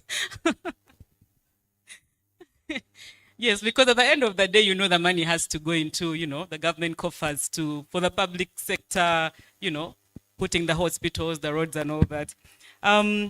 The other was tax avoidance and tax evasion. Tax avoidance was highlighted on by Kenneth. Basically, when you're looking at tax avoidance, you're looking at ways in which institutions, organizations identify loopholes in the laws that we have, exploit these loopholes, but basically for their benefits in relation to taxes. For instance, where they do treaty shopping, understanding which areas are having very low tax rates, like now Uganda, South Africa, people get to instead declare their taxes in South Africa. That is a way of avoiding taxes. When it comes to tax evasion manifests in different ways. Number one, filing your taxes, a return that is, but then misstating what you're filing.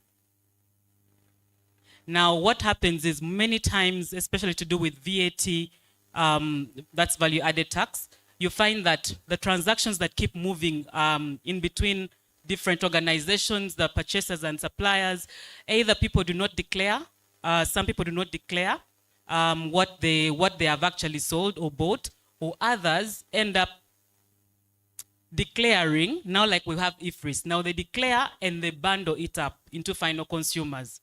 Now when they do that bundling, they go ahead to, I would say, sell the invoices or sell these kind of like transactions to other entities. And we call that invoice trading. That is one way in which tax evasion is identified. Tax evasion is basically you not remitting the actual tax that you ought to submit. Now, under money laundering, this is a predicate offense. So when we identify that you are evading taxes or under declaring your taxes, we then ask the question, the tax that you ought to have remitted, where has it gone? Where is it? Now, that becomes now a proceed of crime. The crime is tax evasion. And so we try as much as possible to see that we, at the very least, have your case sanctioned for money laundering, and where the money laundering offense does not pass, we then, what's the section? 67. Section 67 of the Tax Procedures Code Act gives us the offense of filing misleading statements. And at the end of the day, we still either get 110 million from you, or it will be conviction. Thank you. Thank you. Presentation. Take this opportunity to thank the organizers for identifying this sector, the extractive sector. The issue is about raising revenue, and at Uganda Revenue Authority, this is one of the pains that we are having. Everybody is talking about the tax to GDP, and we are all saying that this thing is not moving. We are at 13, other countries are 16, other countries are at 20, others are moved to 25, and others are in 30s and 40s. So we are trying also to make sure that we raise our ratio as a country, and we've tried to reorganize, to realign revenue administration, also to focus on sectors. And one of the sectors that we are looking at is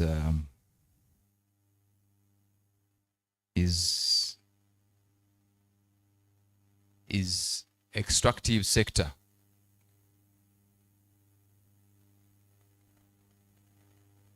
When you look at this breakdown of the sectors, the country is at 13.5 currently.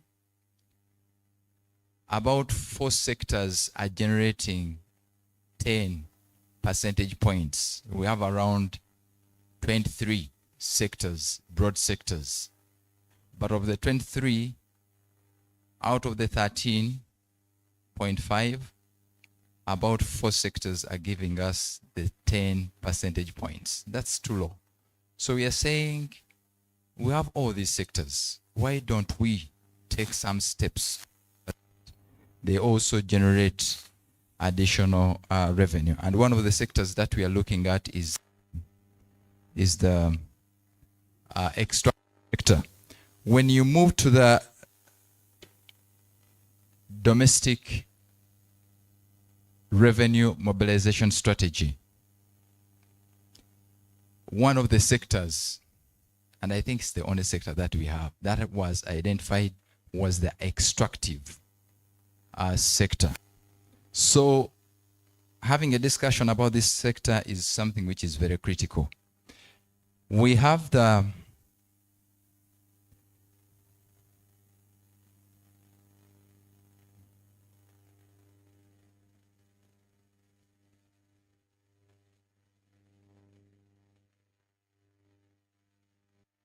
extractive sector. If you have to look at the extractive sector, you need to look at the value chain, and that's what we are focusing on when it comes to the extractive sector. That's what the overview is all about. In the extractive sector, we are talking about the extraction, the exploration, and also processing of natural resources. And we look at all these steps. We have them. We cover them in our country, and in our tax laws, we are saying we need to make sure that we broadly look at all the value chain, the full value chain of the extractive sector. Our ministry is also taking some steps to make sure that we are able to identify all the minerals that we have in the country, and this has been done. The mapping has been done, and most of these minerals have deposits have been identified. We are looking at it as a critical sector that plays a critical role when it comes to revenue generation, employment opportunities, and also economic growth and development. There are countries that specifically extractive sector for development, and that has happened, and they have benefited. As a country, if we have resources, we can also take that opportunity to make sure that we develop our sector. There are some key steps that have been taken. One, at least now we have an act that helps us to identify what the sector is all about, and also the kind of revenue that we can generate. I've talked about the strategy, the domestic revenue mobilization strategy. This is one of the sectors that was identified. The one we have currently is about to end, but there are some steps that have been taken to revise and extend this strategy for the next 2 years. We lost some time because of COVID, and the government has decided to add some 2 more years to make sure that we get the results that we intended to get. The role of the extractive sector in domestic revenue mobilization. There's no debate about this. This is one of the key sectors that we need to focus on. And I've talked about the revenue strategy, the DRMS.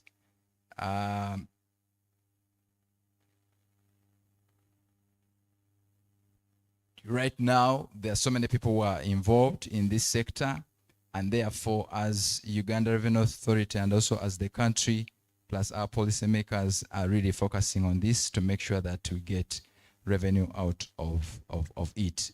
The fiscal regime has been developed to ensure that the country is able to tax the full value chain of the sector. We're going to look at this one.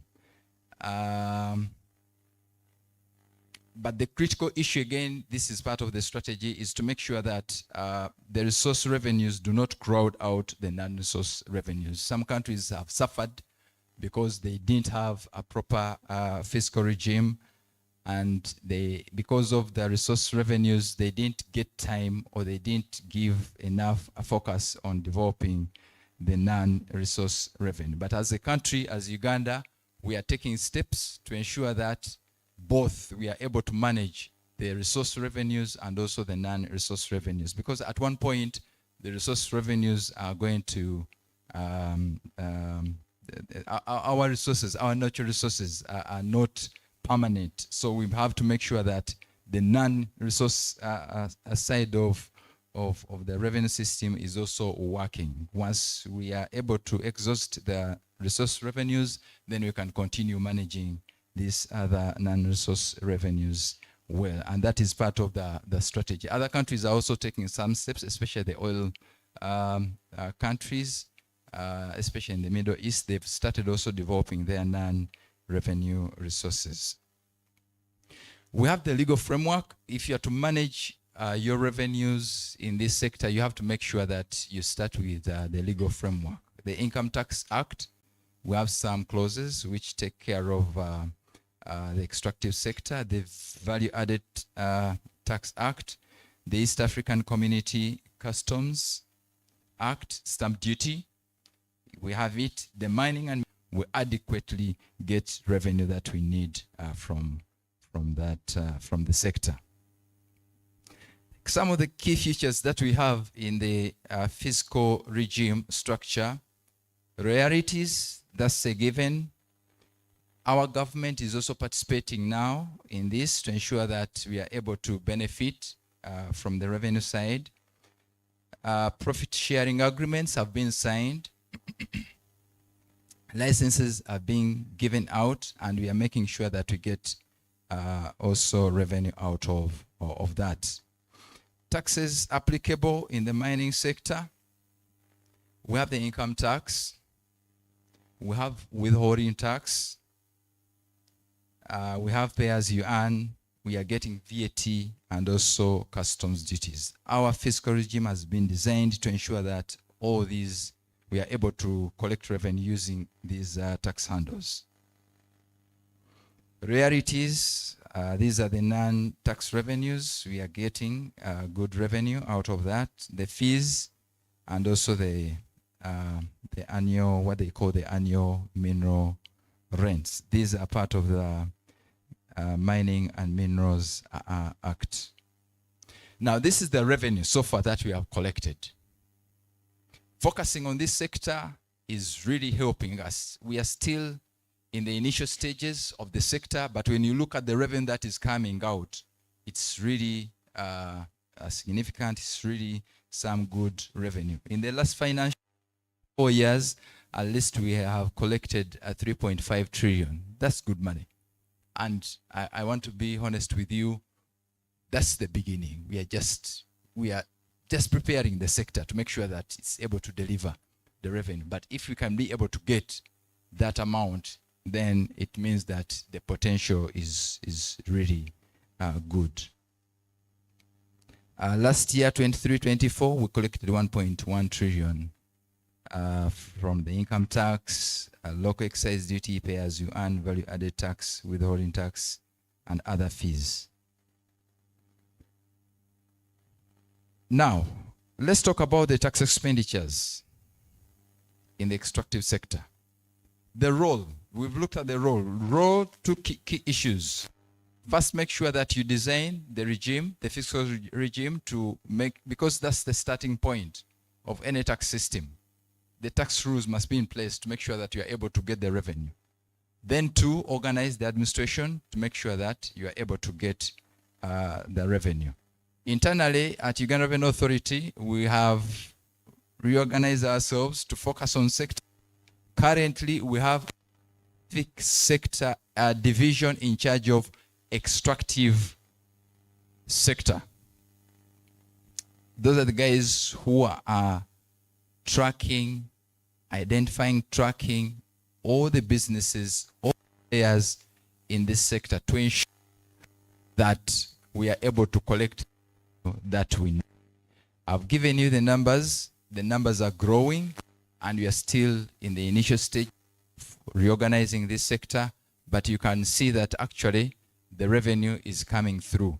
I told you that we have around 23 broad sectors, but 4 sectors currently are giving us 10 percentage points out of the 13 of the tax to GDP that we are looking at. So if we focus on developing these other sectors, I'm very sure our tax to GDP ratio is going to move very fast to where we want to be. Internally, we are looking at 20% tax to GDP, 13%. That's where we are, a gap of 7 percentage points. So the gap that we need to close, the percentage points that we need are the 7 percentage points. So identifying these sectors, like the extractive sectors, focusing on them can help us get the revenue that we need to get. Tax expenditures in the extractive sector, yes, as a country, we are giving out these special exemptions to sectors where we think they need to be supported to come up. Tax expenditures are special exemptions. These are deviations from the benchmark. You have a standard tax system, but you try to trick your system to make sure that you support the sectors that are in need. And one of these sectors is the extractive sector, because you need huge investments to make sure that it's up and running. And one of ways to support it is to give them the exemptions. And these are the special exemptions that we are providing to this sector. We have the income tax. I'm not going to get into the details, but just to show you, now I've also decided to focus on the oil and gas, you know, because when you focus on these others, there are so many. But just to give you a picture that actually, yes, as a country, we are giving out the tax expenditures to make sure that this sector is able to people, we can attract people to come and invest into these sectors. We have tax expenditures in the income tax laws. We have the value added tax. Again, we have some clauses that support the extractive sector.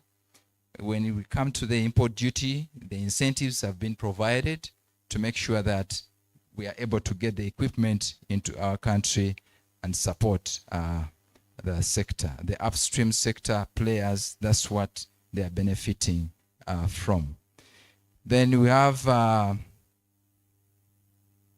the crude oil project.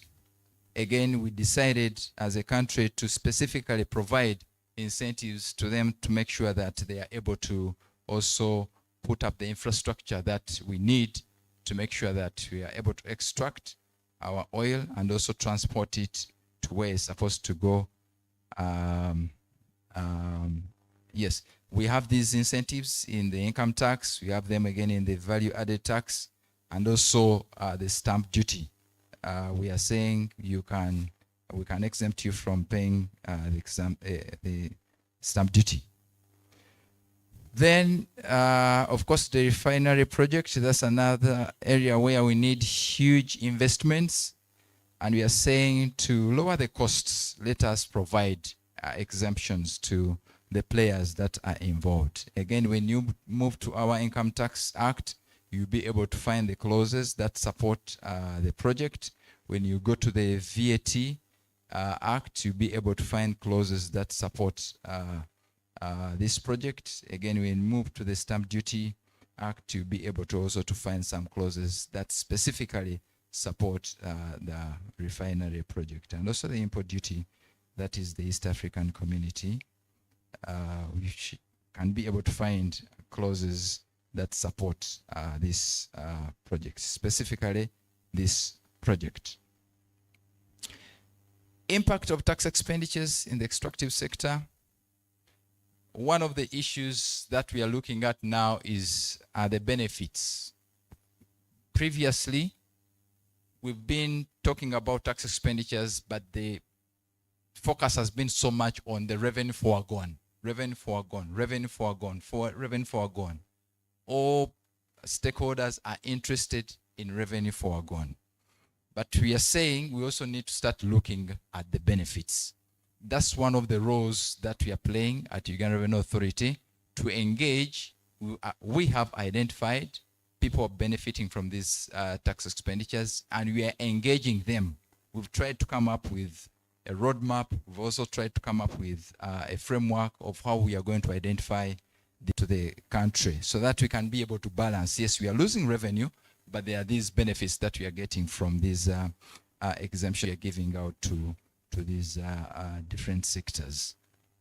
And for sure, it's an interesting exercise. I'm partly involved in engaging these beneficiaries to identify the benefits that we are getting from these tax expenditures. It's not that we are losing revenue, but there are some key benefits that we are getting out of these tax expenditures. Of course, the issue of lowering costs of investment is something which is coming out from this. People are starting from zero, and they need to be supported to make sure that their investments can be able to stand. And also, of course, generally, we are saying that these investments are expected to accelerate economic growth, and we expect to see jobs and, again, forward and backward linkages. And in our exercises, we are trying to put up a report, a comprehensive report as far as the benefits are concerned, to show our stakeholders that actually, as we are giving out these expenditures, the country is also benefiting from the investments that we are seeing. Last week, I was in Mukono to see one of the investor who had just got special exemptions, and we are trying to study the value chain, the people who are supplying that investor and also the people who are buying from that investor. And it was an interesting exercise. You could see that actually the people who were supplying were locals, local industries, that is the backward linkage. The employment, the directors were Ugandans, the employees were Ugandans. In fact, that particular investor is employing 100% Ugandans. He picked people from the Mukono area, she trained them, and she gave them the jobs. And we said, yes, I think as far as this particular exemption, the country is benefiting. You look at the people who are supplying the raw materials and other inputs. You look at the functioning of the factory, the employment, the investments that has been done, and then you look at what the people who are buying from that farm. So we think that going forward, if we take some steps, we shall be able to understand how the country is benefiting from such exemptions that we are giving out. But again, there is some revenue that we are losing.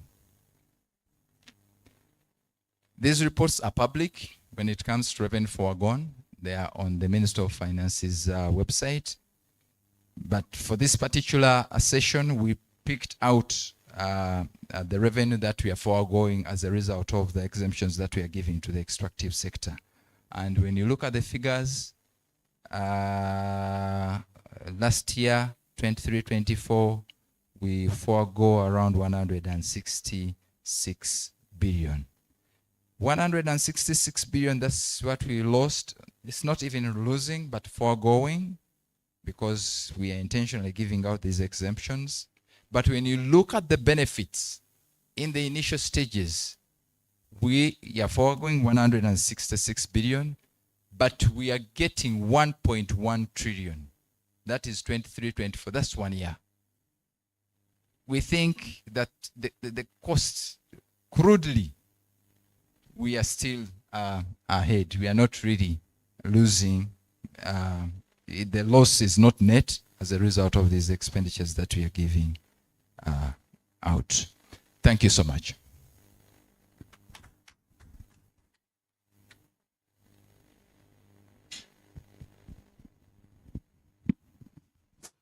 Thank you so much for saving us some time.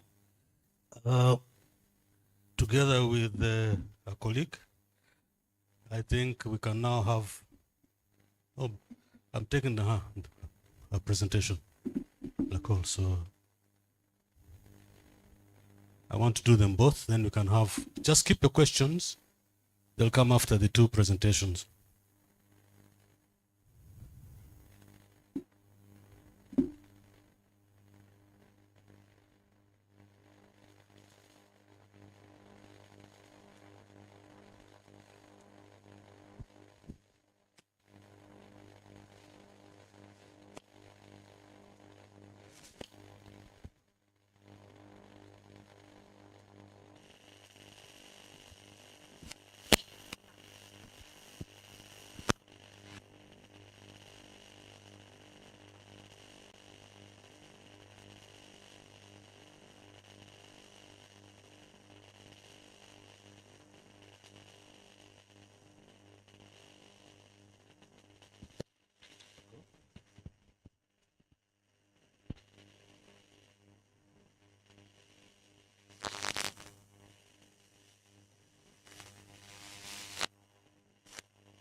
It's almost afternoon. Yeah.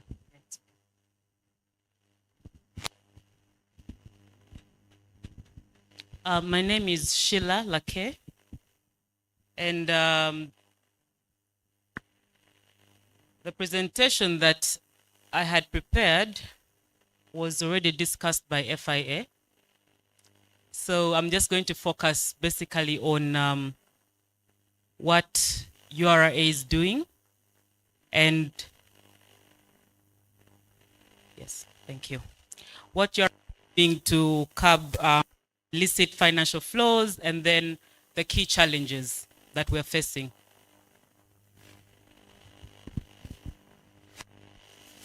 We've got the definitions already.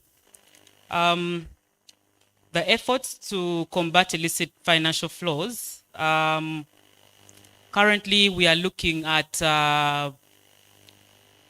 the legal frameworks. URA, especially the tax investigation department, as well as the legal department, are using the Anti-Money Laundering Act, the Tax Procedures Code Act. We have the Automatic Exchange of Information, and the Companies Beneficial Owners Regulations and Partnership Beneficial Ownership Regulations.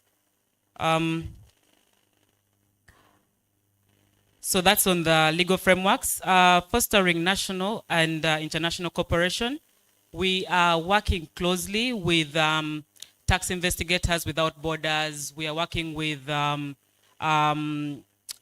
Global Forum on Transparency and Exchange for Information. We work a lot with OECD as well. Recently, I think last week, we had a delegation that went to Rwanda for the African Tax Administration Forum Conference that was organized there. We, on a national platform, we work closely with FIA, as well as the ODPP when it comes to prosecutions. We have also tried to leverage on the technology within URA. As you all know, last year where there was an uproar with IFRIS, that's electronic fiscal devices.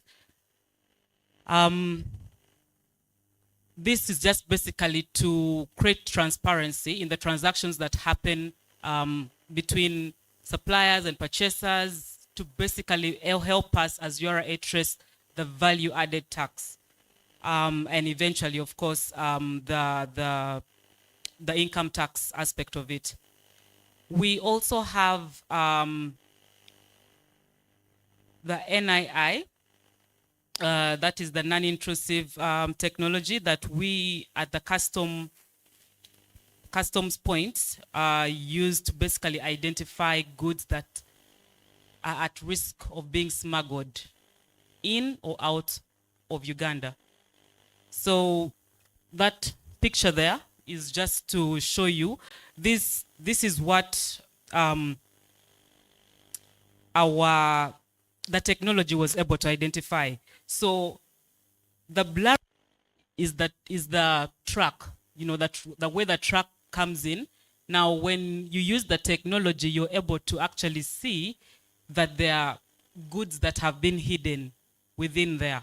And so it helps us, instead of it saves us time, and also it helps us easily identify some of those hidden goods that ordinarily with the human eye you would not be able to identify. So that's on technology. Then on transparency, we are carefully using the beneficial ownership rules that have been instated.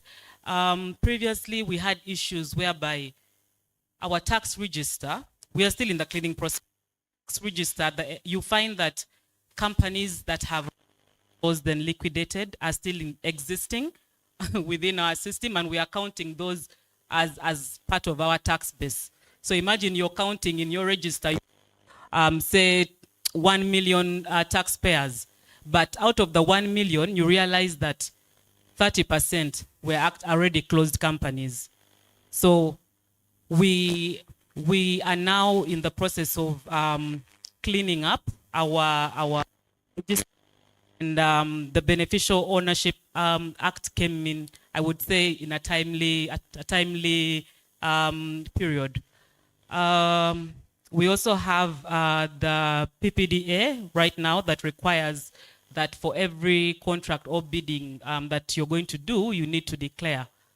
So this also helps us when it comes to the point of paying taxes. We know exactly who is going to be paying the tax. We have EOI, exchange for AEOI, exchange for information. We are able to easily obtain information from URSB whenever we want in respect to ownership of companies. We are able to obtain banking information from the banks.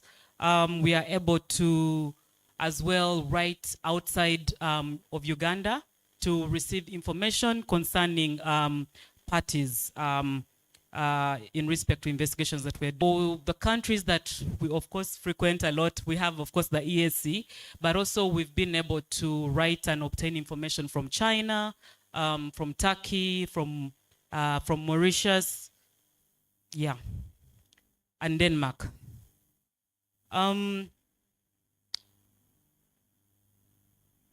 Understanding that illicit financial flows is, it has been there, but it's relatively new in our space in Uganda, particularly in Uganda Revenue Authority. We've not been so keen on monitoring these financial flows. We have now gone ahead to have trainings that are being done. We've had trainings with the World Bank in respect to financial crime investigations. We have done trainings with Her Majesty's Revenue and Customs, the UK firm, in forensics, accounting, open source and dark web investigations, chain analysis, basically to understand crypto tax, and then of money laundering, and also to basically foster better engagement with relevant stakeholders. Other ways in which we've been able to also curb IFFs is through media publications. I don't know if you have been following the Tax Crime Watch on Twitter. You should be able to see a number of individuals that we have publicized in respect to tax evasion, money laundering, and things like that. We have also gone ahead to prosecute several people. And currently, because I was actually just speaking to a colleague there, we do not have proper, I should say, statistics in respect to the causation of IFFs, the proper impact of IFFs in Uganda as a country, but also regionally. Now, within URA, what we've decided to do is to create a task force that is basically just look at IFF's integrity. So what are the key challenges that we've faced? One, of course, institutional capacity.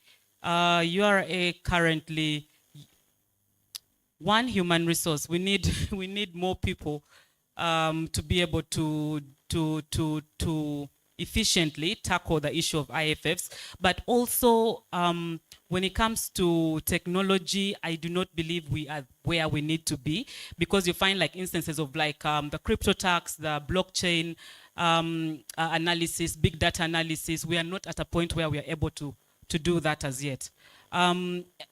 We also have challenges. Again, this comes to capacity, challenges with ownership structures for these companies that come in, like, you know, Talo, Sinok.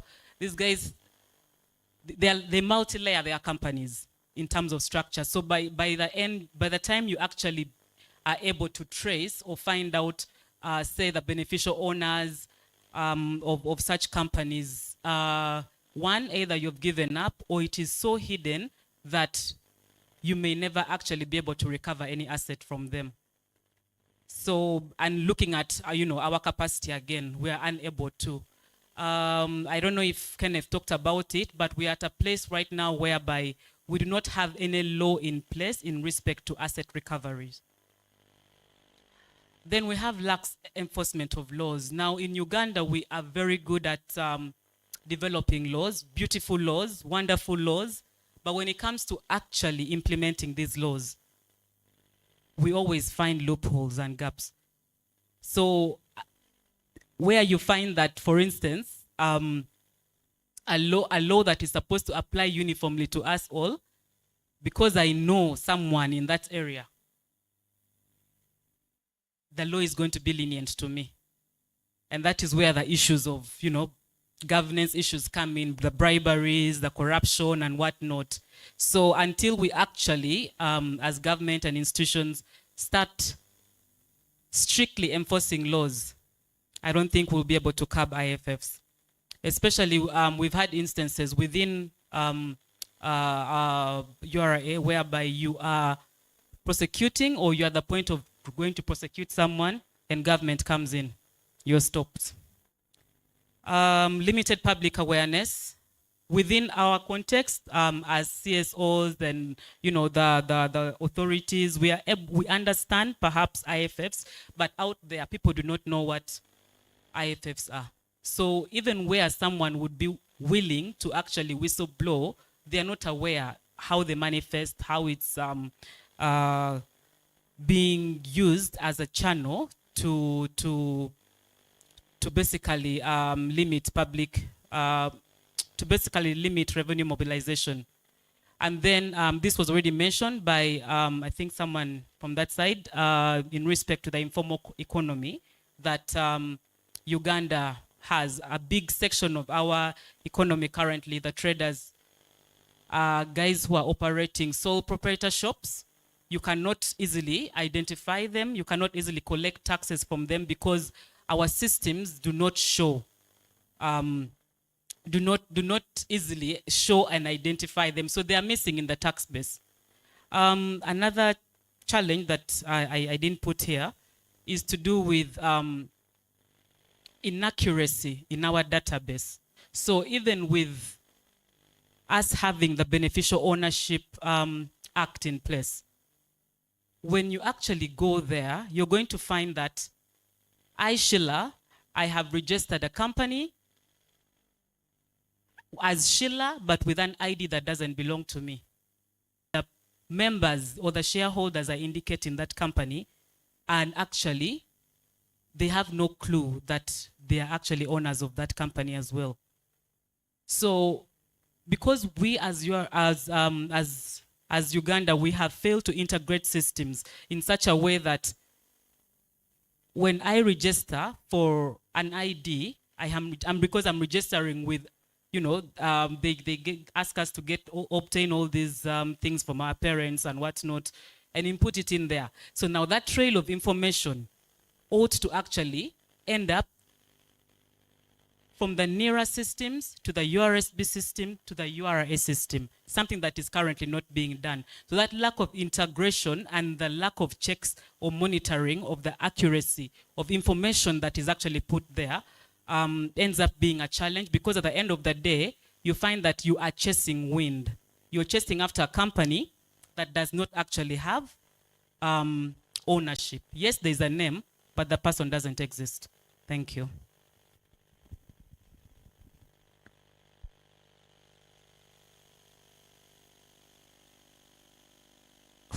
Thank you very much. You stopped at the point where I was actually going to check on your timing, and it was just exact. Another clap for her. Okay, so now is the time I open it up for questions, and wow. Yeah. You guys are not planning to go for lunch, right? You're being patriotic. So, know your numbers, eh? Sooner, one. But sooner, I have a special one. You can answer. I'm giving a special slot. Why? Because you have questions from the previous that you have comments on and that you're going to make submissions. So you take that timing to do what? to make response, and actually are coming in immediately after this. Take your numbers 1, 2, 3, Madam, 4, 5, 6, 7, 8. Closed. Even if you get an idea after somebody has said something, I am not accepting it. There are some 2 people here, sir. So there are 9, Okay, so Suna, just give us some of the thoughts that came out from the previous. Thank you very much, moderator, and thanks, colleagues, for that wonderful presentation. Coming from you here is the need for coordination amongst government agencies if you are to address the issue of illicit financial flows, because that one has always been a challenge where you don't have overlapping mandates and where each one of you can utilize their mandate to support the curbing of IFFs. For instance, for Uganda's case, I know in some jurisdictions, financial intelligence units can go ahead to prosecute. In Uganda, FIA is only supposed to share financial intelligence information, while URA is mandated to prosecute. So that coordination is very, very critical. I'll speak to the issue of transparency. I think we've made some serious inroads in that area, especially with the regulations. But the pain of civil society has always been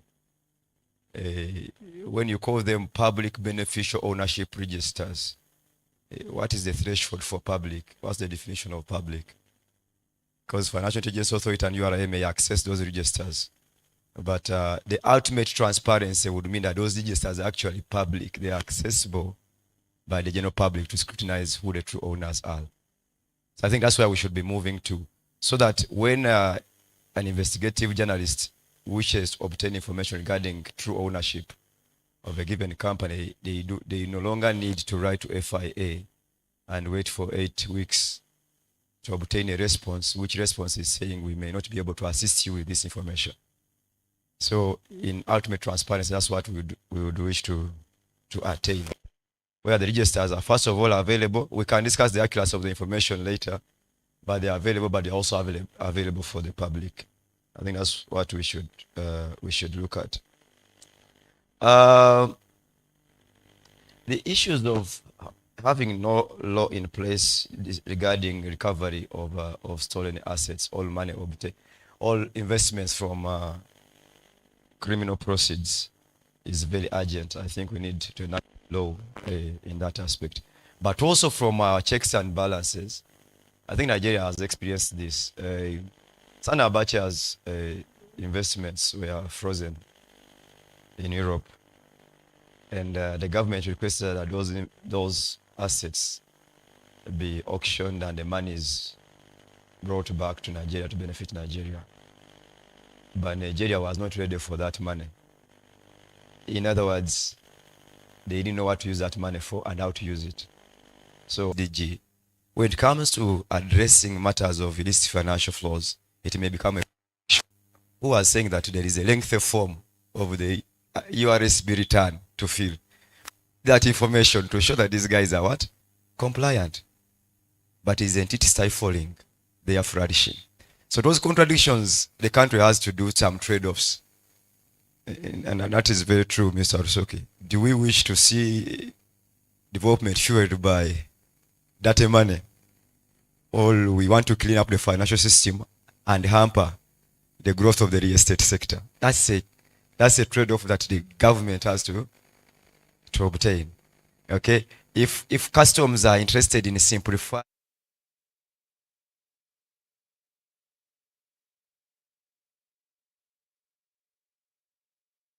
regime, those are policy questions you need to trade off.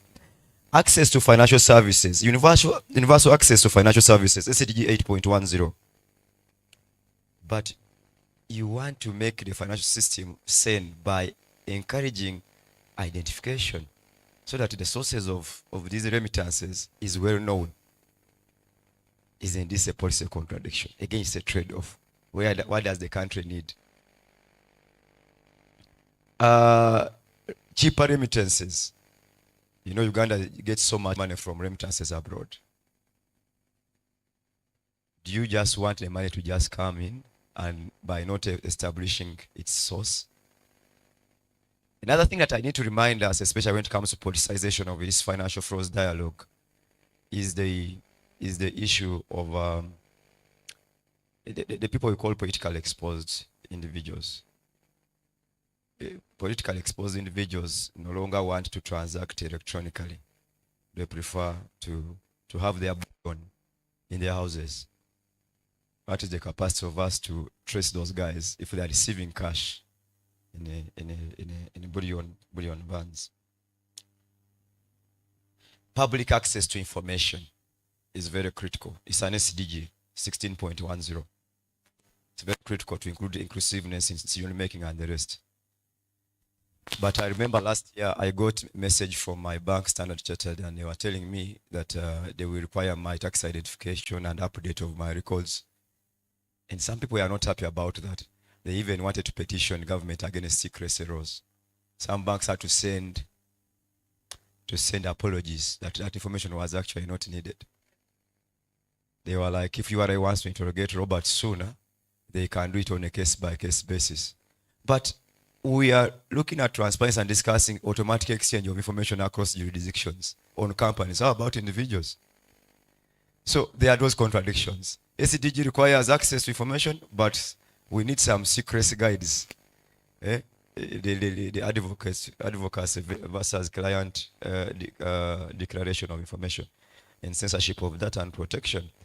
So coming back to the, you may not attribute this to your roles as civil society, but to see that tax expenditure reports are now a public document, and you can ascertain how much revenue foregone per tax head, or that's a good step forward towards transparency. Those days we didn't even know. I think that's what you should applaud government for and your efforts in advocating for the same, especially to answer. And Ronald brought out a very interesting aspect, which we are also battling at the Ministry of Finance, the idea of cost-benefit analysis. You're foregoing revenue against what expenditure, and he gave some figures to show over the years they have collected about 1.18 trillion and they have foregone 600.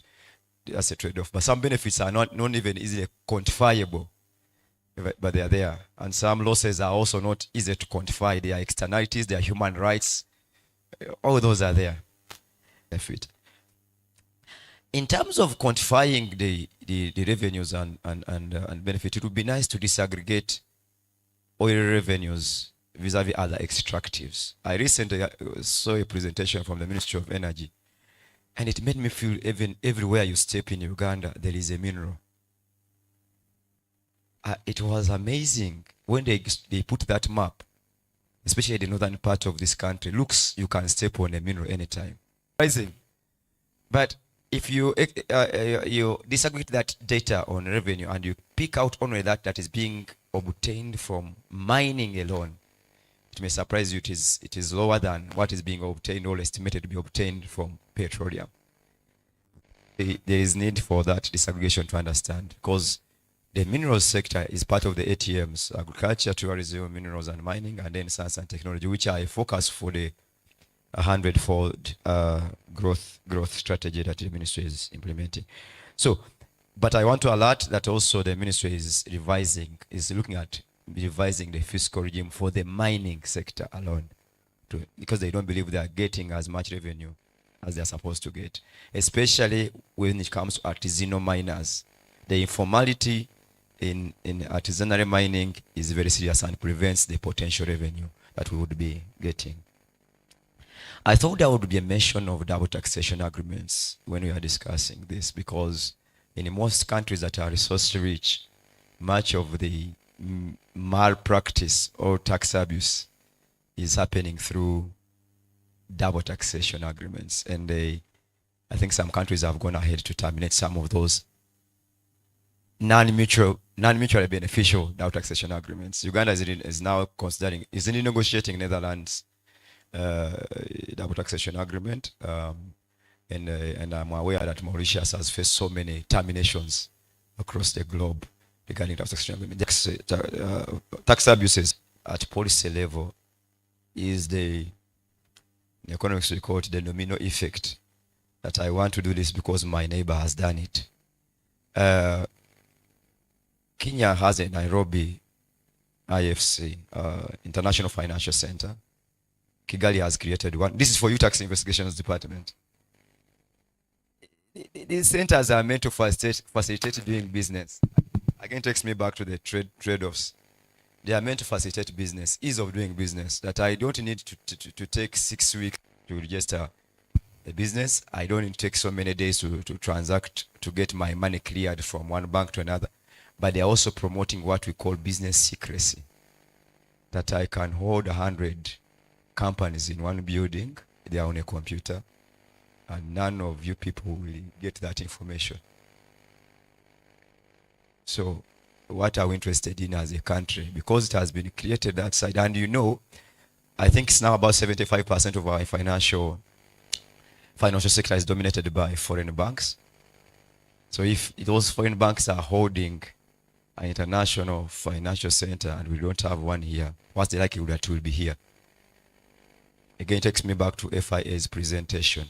If Uganda is not on the grey list, but its financial system is dominated by foreign banks, and those banks are originating from countries which are on a grey list, how prepared are we here to mitigate this to do with money laundering? I thank you, and I look forward to more. Yeah, thank you, Robert. I appreciate that information. And I would like to do an adjustment for the managing time. And I would like to invite Gloria from the EITA Secretariat. Where's my microphone? You had hijacked my mic. I haven't given you permission for questions. The permission is coming after Gloria has made her submission. And the reason is I would like questions to be combined in one plenary, because questions tend to take a lot of time. So it is better we deal with all the panelists in one go.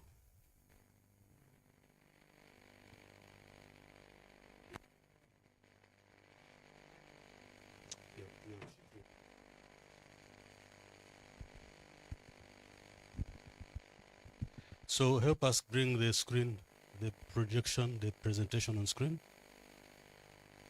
I'm told they share the presentation. Mark, help us with that one. But Gloria, you can begin with the opening remarks.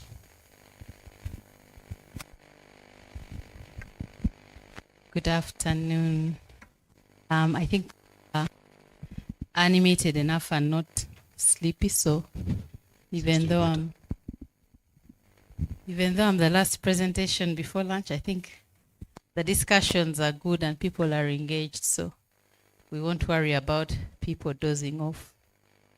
So I was asked to speak on the contribution of EITI reporting to addressing issues of transparency and curbing illicit financial flows in Uganda. Once again, my name is Gloria Mugambe. I work with the EITI Secretariat. EITI stands for Extractive Industries Transparency Initiative. It's an international organization of 57 member countries worldwide, 26 of which are in Africa. Uganda joined in August 2020. EITI is about maintaining international best practice in the management of extractives, and I'll go more in detail during my presentation. By extractives, we're talking about oil, gas, and mining in the context of Uganda. In other countries, they include fisheries and other natural resources like forests. But in Uganda, we have restricted ourselves for now, oil mining. So I thought it would be interesting to look at EITI reporting in terms of what it involves and how it contributes to the curbing of IFFs. So EITI is premised on the two principles of transparency and accountability. So when you join EITI as a country, you're basically saying that you are not shy to say what you have and how much you are earning from your extractives and how you are spending that money. I know there's a darker school of thought to which some people in this room subscribe. I won't mention names. They think that EITI is a Western tool to get us to disclose what we have, where it is, and how much we are earning from it. And once we have done that, the stronger people will swoop in and take everything we have. So it can be debated, but in principle, EITI, we believe for now that it's a good thing because it promotes investor confidence, public confidence, and national ownership. We all know that the extractive sector is a sector which is covered in myths. There's a lot of unknowns. The X factor in extractives is very strong. So when we make an effort to, at least for the benefit of the Ugandan people, to find out exactly who is in the sector, where are they operating, for people who are in those extractive communities, what is happening in your backyard, who is that digging up minerals or mining oil in your area, how much are they earning and how much are you as a community going to benefit? I think we can all agree that there are some benefits to be had, the risks notwithstanding. So, as I said, I want to go into what we report and how what we report contributes to addressing IFFs. So I won't go into defining because that has already been defined and why it's bad, what are IFFs and why are they bad. I've talked about Uganda and EITI, some detail there in terms of EITI administration. We have what is called a multi-stakeholder group, which is a 25-person group, people who oversee EITI implementation in Uganda. It is from 3 constituencies, so we have representation from government, from civil society, and from industry, from the extractive members themselves. Henry has already introduced himself as a member. I don't think we have any other member here. The current multi-stakeholder group is chaired by Siatini is a member. Where is our member from Siatini? Is he here? I'm so used to Regina. So our chairperson is Mr. Moses Kagwa, the commissioner in charge of tax policy in the Ministry of Finance.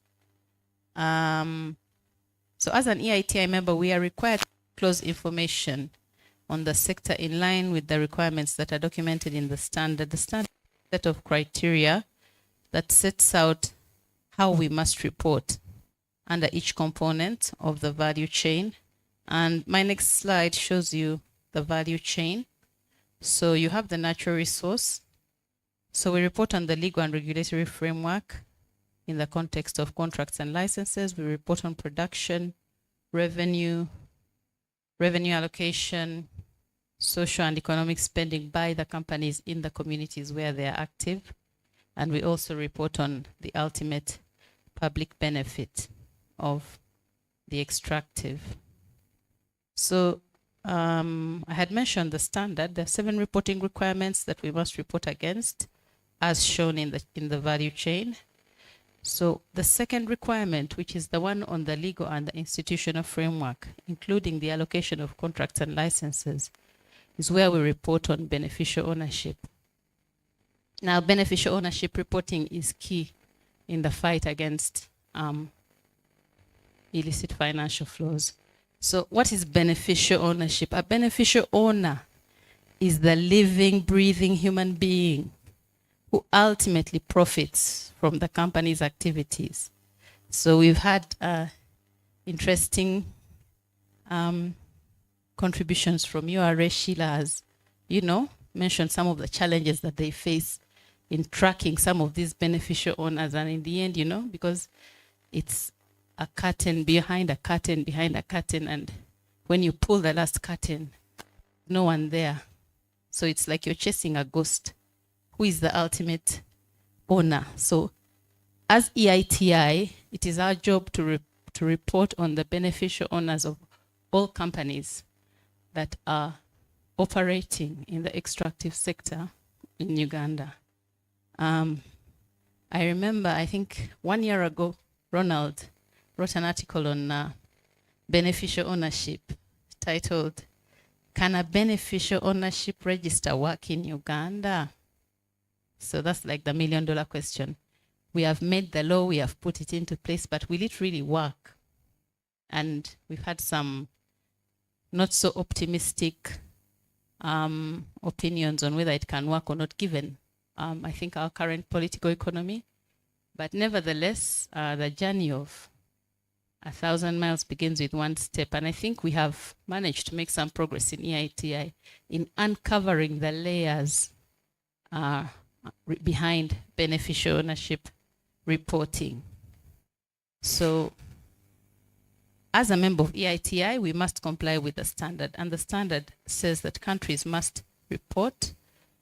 We must have first of all, we must have a register, a beneficial ownership register, and then we must report on the companies in the extractive sector in terms of who the beneficial owners are.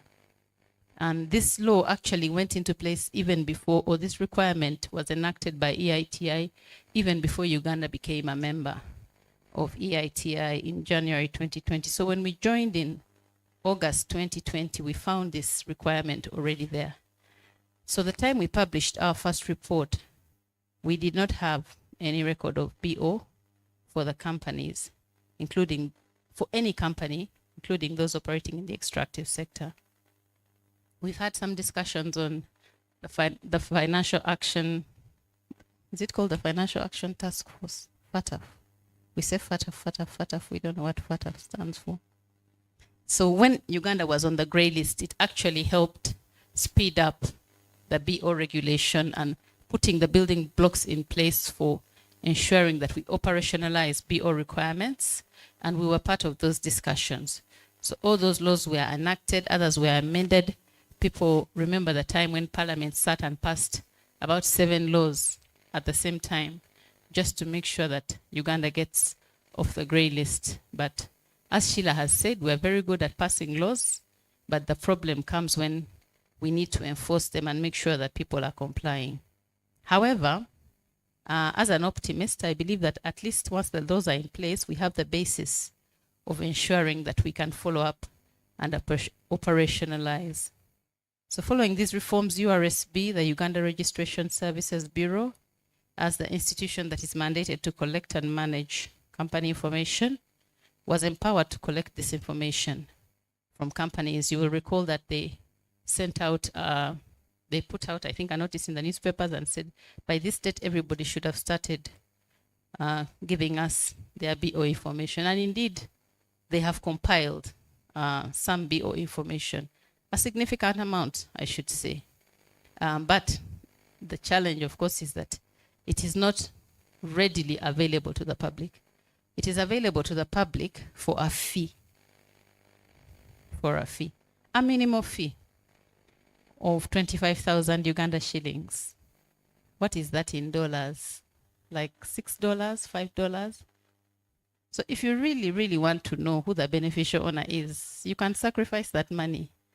I'm sure our investigative journalists, your companies can pay for you in the public interest. Of course, now I'm speaking as URSB because when I'm in EITI, I'm tasking URSB to make this, that information is supposed to be freely and publicly available. That's the requirement. And whenever we are checked and assessed, this is an area where there's a circle. Your information, your BO information is not yet readily available to the public. But of course, URSB, I think, within their limits, I think has done quite well, and we'll move towards that slowly. But of course, they cite fake security concerns. Who wants the information? What are they going to use it for? We can't just put government information out there, confidentiality agreements. But it's an engagement, it's a dialogue that we continue to have with them. So in the first report that we published, we've published 3 reports so far.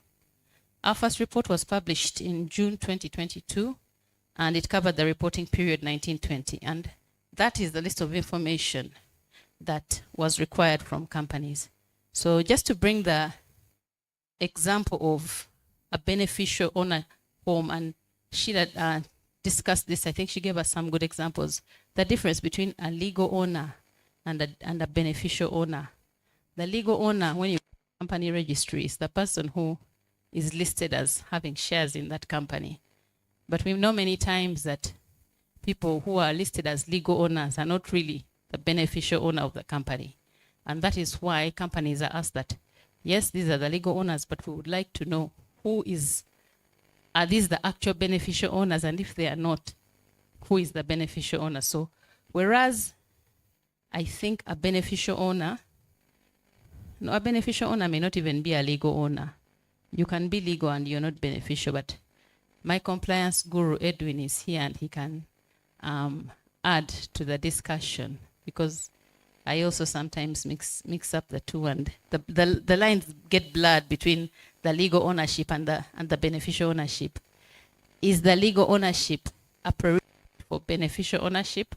Must you be a legal owner in order to be a beneficial owner? Or you can be a beneficial owner and you can actually be a beneficial owner and you don't appear anywhere in the paperwork of that company, but you're actually the controlling person behind the company, and you're the one who benefits from the proceeds or from the activities of that company. There was the mention of the politically exposed persons. That is also another EITI requirement, that when we are listing beneficial owners of companies, we must also list politically exposed persons as beneficial owners. So it's something that we are doing step by step.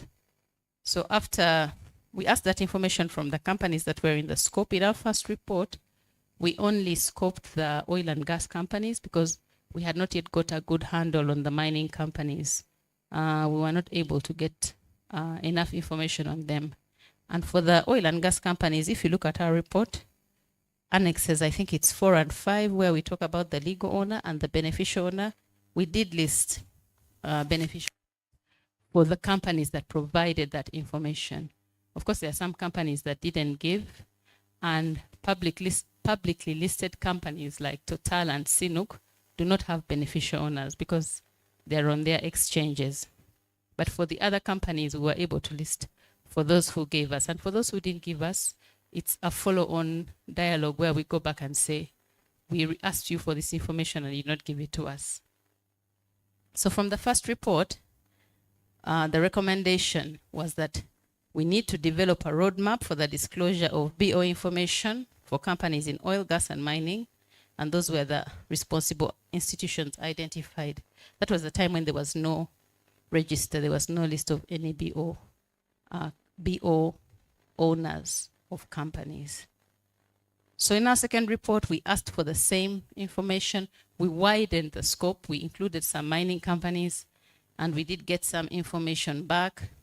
At that time, enabling legislation had been enacted.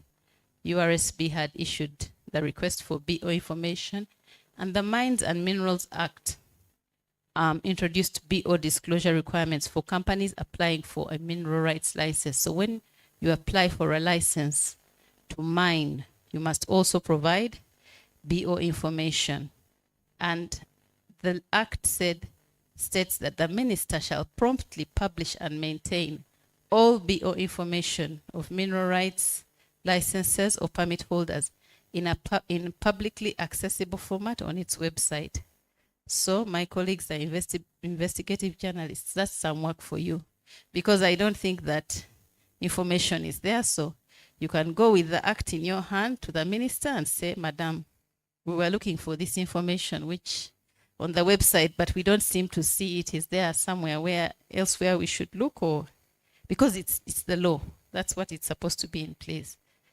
But as we said, enforcement is weak. But I think this group within ourselves, we need to be some of the people demanding that accountability from our duty bearers, where we are able to go to the duty bearers and say, this is supposed to be on the website and it's not there. Can we, when can we expect it to be put there? And I don't think there's any penalty for that, and no one ever got beaten for asking. So from that report, our second report, we were requested to expedite the setup of the register. Now in EITI, the expectation is that you have a separate BO register, but we pushed back on this one and said there's a company register and there's BO information in that register. And for us as Uganda, we consider that to be enough. We do not think that we need to set up a parallel register of the same companies just for BO information. And we have maintained that stand, so that is what we are working on.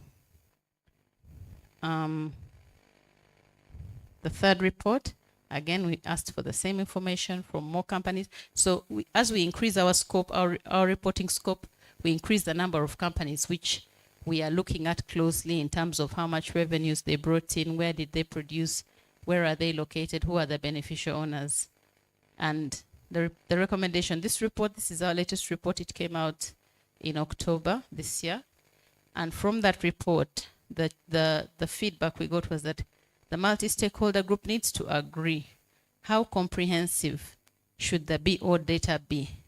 It's one thing to ask questions, but if they are not getting answered, can you be pragmatic and say, at least at the very minimum, this is what we require in terms of BO data. This is the information that we should be given.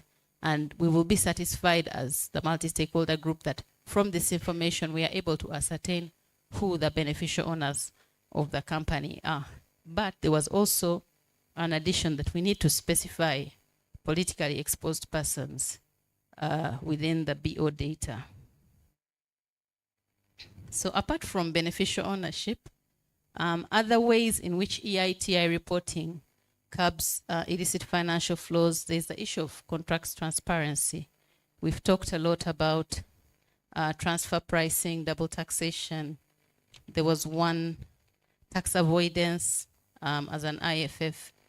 So contract transparency, the publication of extractive contracts can reduce commercial tax evasion, including trade misinvoicing and abusive transfer pricing. And that's also something we're working on. As you know, in Uganda, we have not yet publicized the production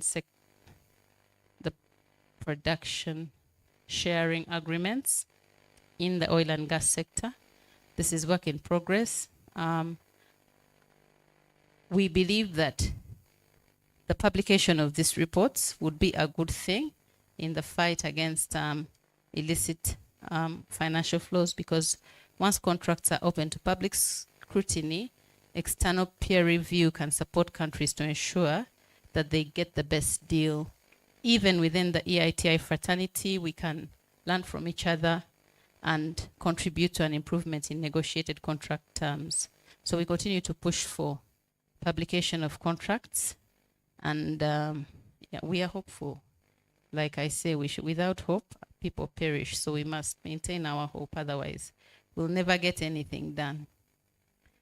The other area which we need to look at, especially on gold, gold has been mentioned as an area where illicit financial flows are thriving. We have heard that law firms in some of these gold scams that we've been hearing, law firms are conduits for IFF. And as EITI, we have found out that we have been able to put into the public arena the actual gold numbers that the responsible institutions mandated to oversee gold production and gold export in this country have. And as we all know, the ongoing debate, the gold numbers don't add up. So our question to those institutions is, what can we put in place to ensure that we get a more accurate picture of how gold is moving in this country, in and out of the country? And from our last report, we realized that it's not only gold, other minerals also. We know that there's a presidential ban on the export of unprocessed minerals, but unprocessed minerals continue to move out of the country. URA records unprocessed minerals at the borders. So who is exporting unprocessed minerals in spite of the presidential ban? Do they have special permission? And how can URA and the Directorate of Geological Survey and Mines reconcile the numbers which are not adding up? The artisan and small-scale mining sector has been mentioned as an area where, a gray area where we don't really know how much do they produce, how many people are employed there. So that's another area we want to study more.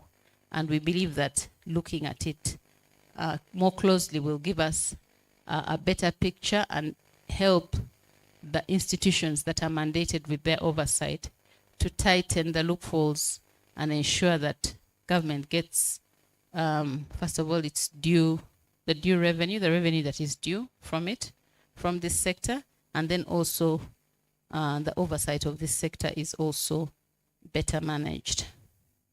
So we have a number of recommendations linked to contract transparency, export data, and the artisanal and small-scale mining sector that are in our reports, which I think I've talked about. I think this presentation will be shared, so I don't have to read all that. What are the benefits of transparency? With each successive report we have published, we have been able to put information in the public arena that was previously unavailable. We have increased sector awareness about who the players are. We have increased sector awareness about the process involved, how one gets a mining license, where one gets a mining license from, and the success, the process of management of the sector, which, as we all know, was previously a very quite opaque, actually, sector. And I think it has helped in putting information, and also, whereas the reports may not have all the answers, they have stimulated debate and allowed us to have a basis, the credible data, which is contained in the report, because we get it from the government institutions mandated to collect that data. So that data has provided us with a basis to discuss and to follow up on some of the issues.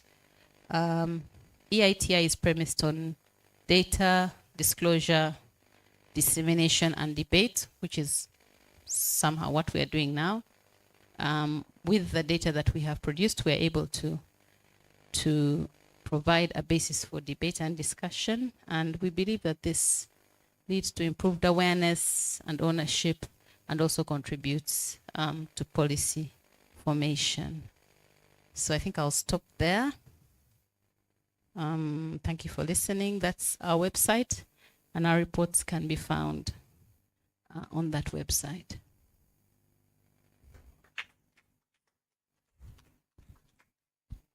Yeah, give our lady more claps.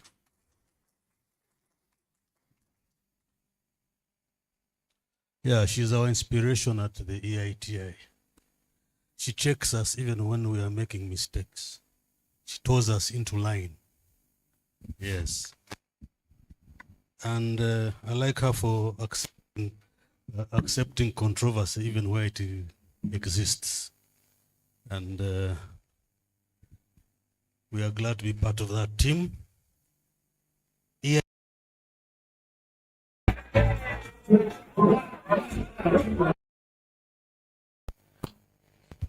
We spearheaded most of the work, and this is what we have today.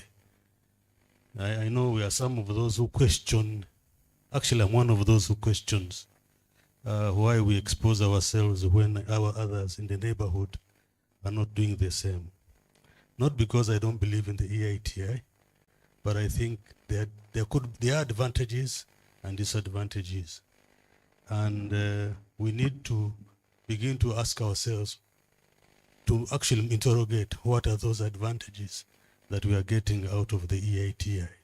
Because somebody will tell you it will increase investment. The question is, have we seen that investment actually happening?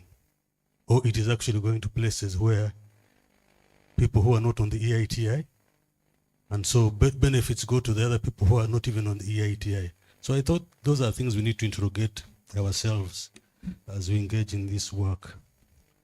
Yes, I strategically did this together in consultations with the team so that we can redeem some time. And I think we've done fairly well. At least, yes, we are coming to lunchtime, but I would like us to agree that we buy into time, lunchtime, maybe another 30 minutes to do a round of questions to the three presenters. When you get the mic, don't give us a preamble, go straight to the question. I noted how many, there were 9 people going to ask. So if it means that each one of them takes a minute, those would be 9 minutes. And out of the 30, we shall be remaining with only 21 minutes for responses. And so let's be smart on the way we ask our questions. And as usual, I want to take the first slot. Since I have the microphone,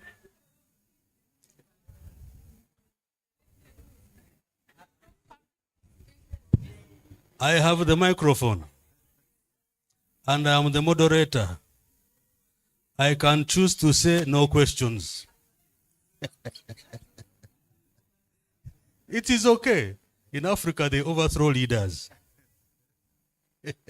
Yeah, you can decide to bang the tables. Yeah? Yeah, but I'll still have people in the mic. Eh? Yeah, yeah. No, that's a joke, right? Yeah. No. Okay, so you want me, okay, I'll come last. Okay, I'll come last. Is that okay? No, I mean, we are all participating. Why do you want to exclude me? Okay, the car number 1. Incentives and expenditure. And both reports seems to be speaking contrary to what our URA colleagues presented. It both said that there is no value for tax incentives, not just in terms of revenue for foregons, which are actually in trillions, but in terms of wages, the quality of jobs, the commitment of the investors, many of whom wrap up their operation once the terms of the incentive ends. I would like you to reconcile that with the figures you've just given us of 1.1 trillion in value, resulting from about 166 billion.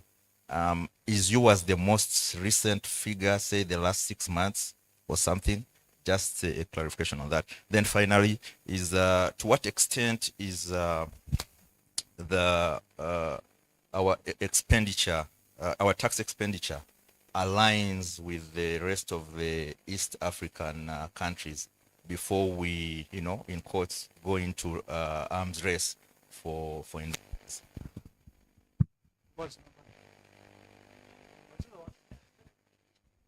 Why are you doubting?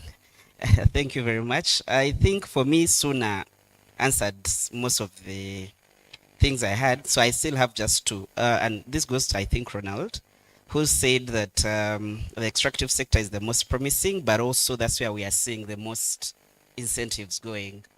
And for me, it was a little bit, okay, it doesn't. And I'll give an example. I think it was in this year in June when the regulations around export of refined gold give you just about $200 per kilogram of gold.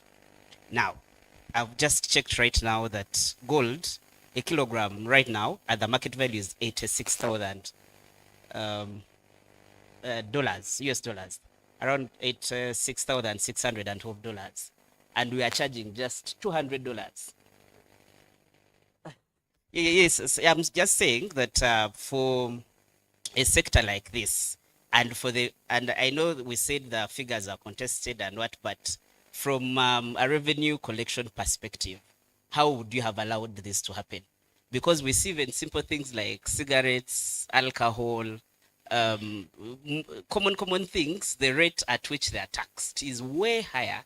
Is it to allow investment? But even if it was to allow, it is less than 0.02%. So it was a little bit, we're saying there is potential here, but then we are allowing to lose so much, even when you put in an allowance of attracting investment. So I just found it a little bit Okay, I will want to know how you allowed that and if you did.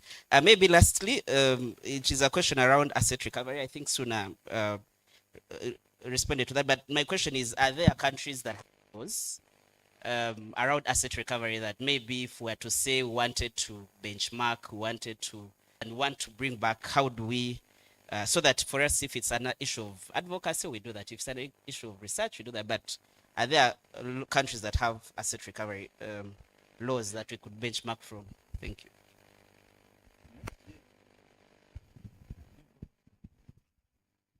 Okay.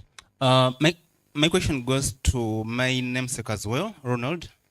And it's to the issue of the sectors. I think you said you have 23 broad sectors from which you levy the taxes, but this 13.5% ratio to GDP. You said that of these 23 sectors, I think you have 4 sectors which contribute 10 percentage points, yeah, of this 13.5, right? Could you just mention for me these 4 sectors? And then the other question, maybe as a follow-up, is what is so special about these 4 sectors? Is it that they are so lucrative, or they are highly formalized? Why are you able to get so much from these 4 sectors? Organizations on the Tobacco Control Committee. I want to pick issue with the statement, Uganda makes good laws. And I think this is the most laughed at statement. But these laws create institutional frameworks. And for purposes of revenue collection is Uganda Revenue Authority. Now, the Tobacco Control Act identifies products which are illicit, including tobacco products which are illicit, including shisha, including Cuba, including the vapes. These are in the Ugandan market or on the Ugandan market. There is a protocol to eliminate illicit trade in tobacco products. Uganda has not acceded to it. This would be one of those mechanisms, as you did say, that would help closing the legal gap, but also empower and help. For instance, you benefit from the East African community. Rwanda, Tanzania, and Kenya are members of this protocol for eliminating tobacco products. Kenya is the gateway to all products that are imported into Uganda. Our law bans these particular products. Now in 2019, URA adopted a digital tracking solution so that we can put digital stamps for track and trace to curb smuggling and the like. My question is, why is our enforcement entity failing to make good the law that we have made? Thank you. Question number 4.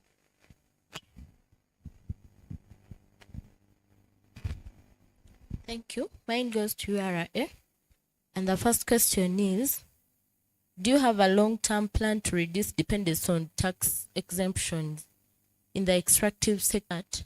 How do you ensure that the beneficiaries of these tax incentives or exemptions deliver the promised economic benefits like job creation? And lastly, are there platforms for public engagement to contribute suggestions or raise concerns about implementation of these tax strategies? Thank you.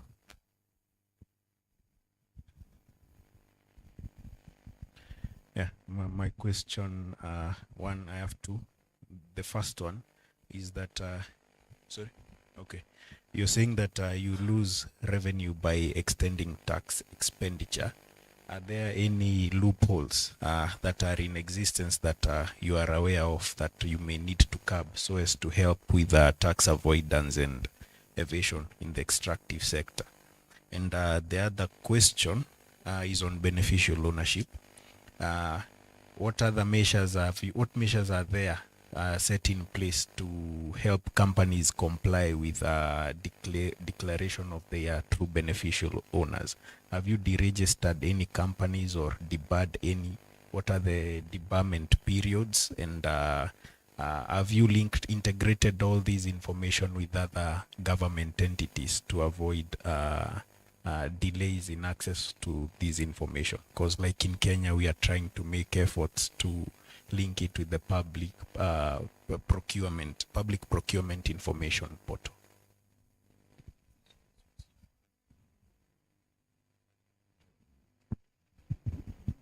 Ronald, besides the incentives and what did you call it? Besides the exemptions and the incentives, where else do we specifically spend the revenue that is being collected? Number two, we want you to give us the facts, the real facts, because you are still not very clear about the facts on how much is spent on the debt, that debt servicing versus what is being collected.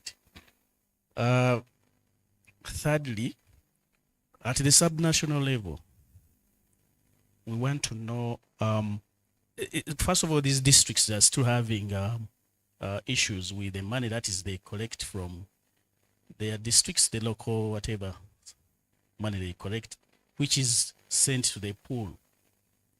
And they are still having issues in regard to what is being returned to them in terms of timeliness and budget allocation, which is causing also another gap in terms of expenditure on that side. And would like to know, is it also included in the figure you are talking about, the figure, this local revenue collection, is it at the district level, is it also included in that figure you're talking about that is being collected at revenue? If not, what is the percentage of what the districts are contributing towards the national pool?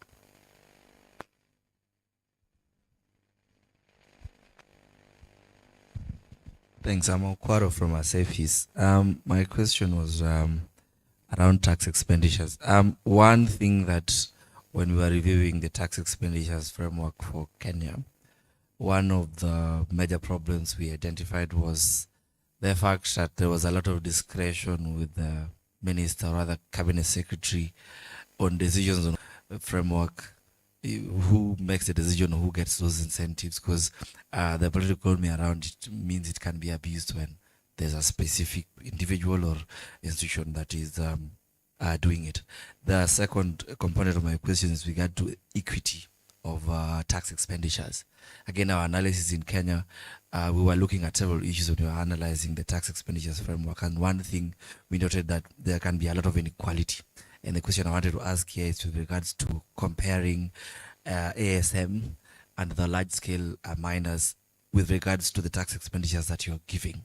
How do you balance the benefits to ASM operators and the benefits to the large-scale miners? And is there a framework for, you know, looking at equity in this case?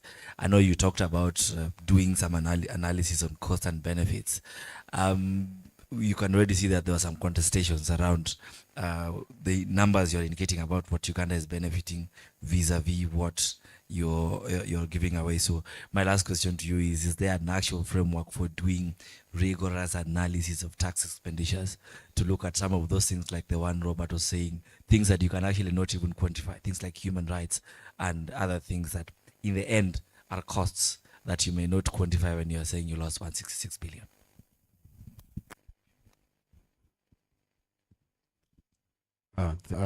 From the morning points that were shared, really we have a lot of information. The laws are there that are backing us, but I feel there's a lot of work to be done, which is not being done. So I think we need to increase on the thresholds, because we cannot investigate everyone. Most of our, when you look at the platforms that show the finances that are the flow of finances, and I talked about the cash part, but you find we don't have platforms that can really look at financial. Yes, coming into the country, I agree, but within the country, when the gentleman talked about apartments going up, we can't measure. It's not easy actually to even know the cost of an apartment in Chanja and how much someone spent on it, even if they're a civil servant and they earn 600,000 shillings as a salary. Or, so there's a lot of illicit movement of finances that we cannot. Thinking we need to also increase on the thresholds in order to concentrate. I know we can look at especially the big figures, but there's a lot that we are not getting to. Then we have the victims. When you talked about invoice traders, so many companies used without knowledge. And that information is not there. It's only in this room. People are registered for VAT and many other things, and they don't know. And a tax agent, actually, for 99% of Ugandans, they will surrender their passwords, even for their email, for the support structures to help them comply with the government. Whatever you want from government, who BOU needs this, okay, here, do everything. And we have a very big illiterate population. They surrender. We have this thing in Africa. Actually, it's a cultural thing. We surrender everything to Abasoma. So we need to break down these so-called laws, these so-called policies. The lingo we're using here is so complicated. I doubt whether after here, you'll find actually, apart from the people who came from URA, the rest of the staff who are 3,000 don't know. Okay, apart from maybe the units around you, even the staff don't know. The guys in FIA don't know. So there's a lot of lack of knowledge. And so we are building this thing, we are catching a few, and yet the rats are everywhere. In other words, any day you wake up, you'll get. So mine is two-sided. One, we really need the players, especially those that are at the apex, to break it down, to keep pushing information out. Two, I also think we need to have,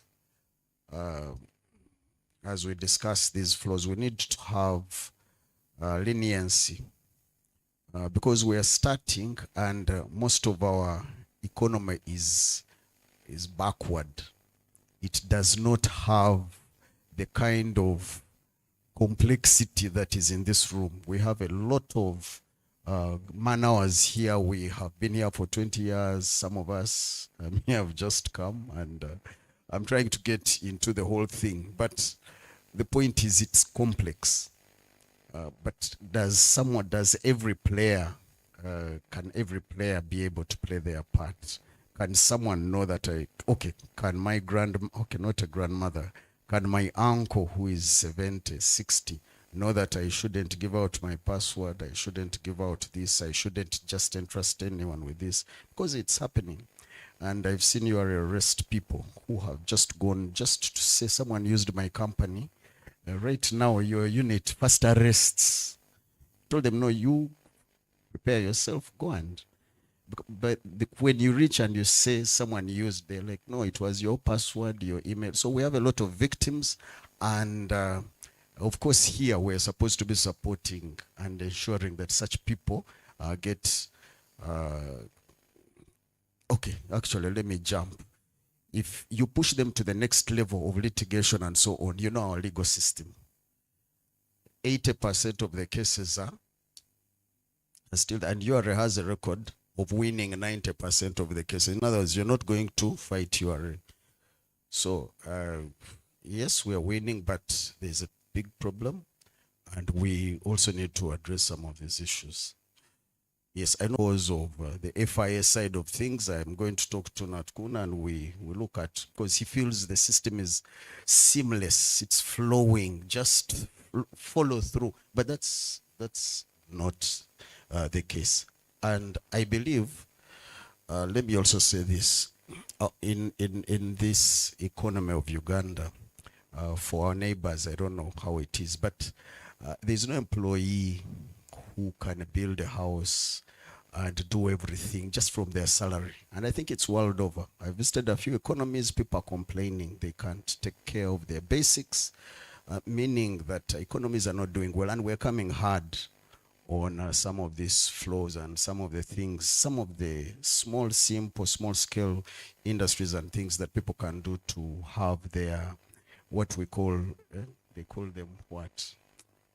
There's a word for the things people are not struggle. The hustles are turning out well, and then we find the big guys are coming to quickly tax.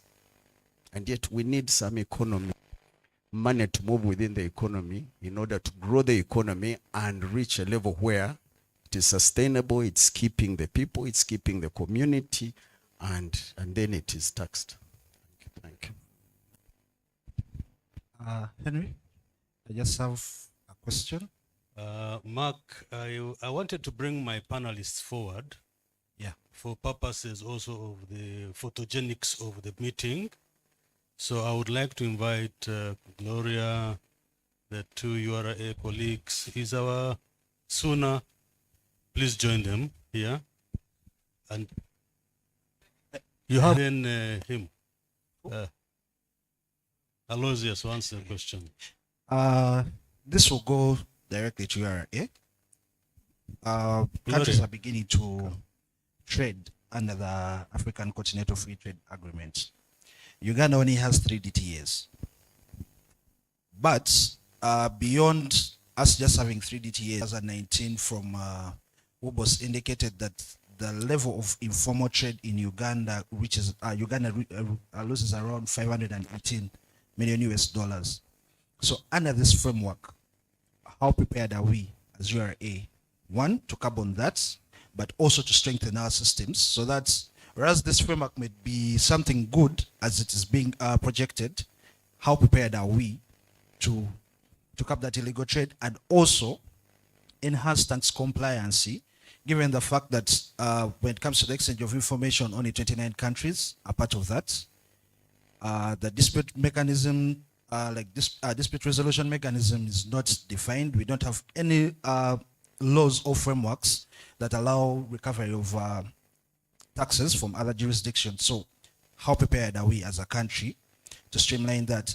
Secondly, there was under the real estate kind of like the real estate sector, there was an administrative notice that was given out some time back of all transactions that are beyond, I think, 10 million, that are above 10 million. They'll require that you have a TIN number, withholding taxes are done, the stamp duties and everything that is done.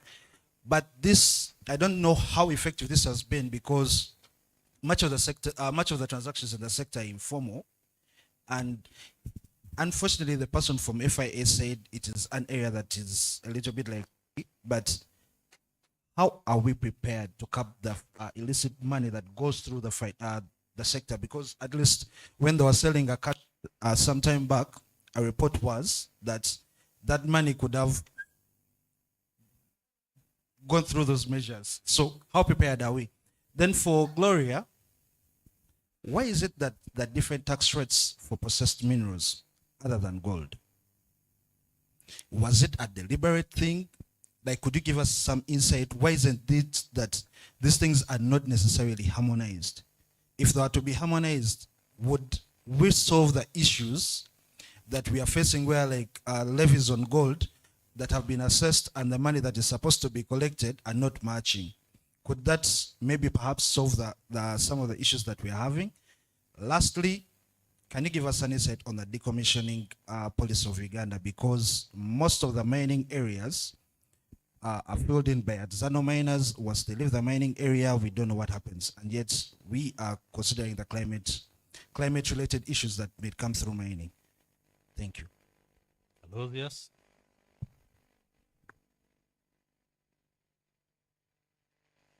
Is it off? Thank you very much. I want to thank the presenters. Mine is just like an oversight.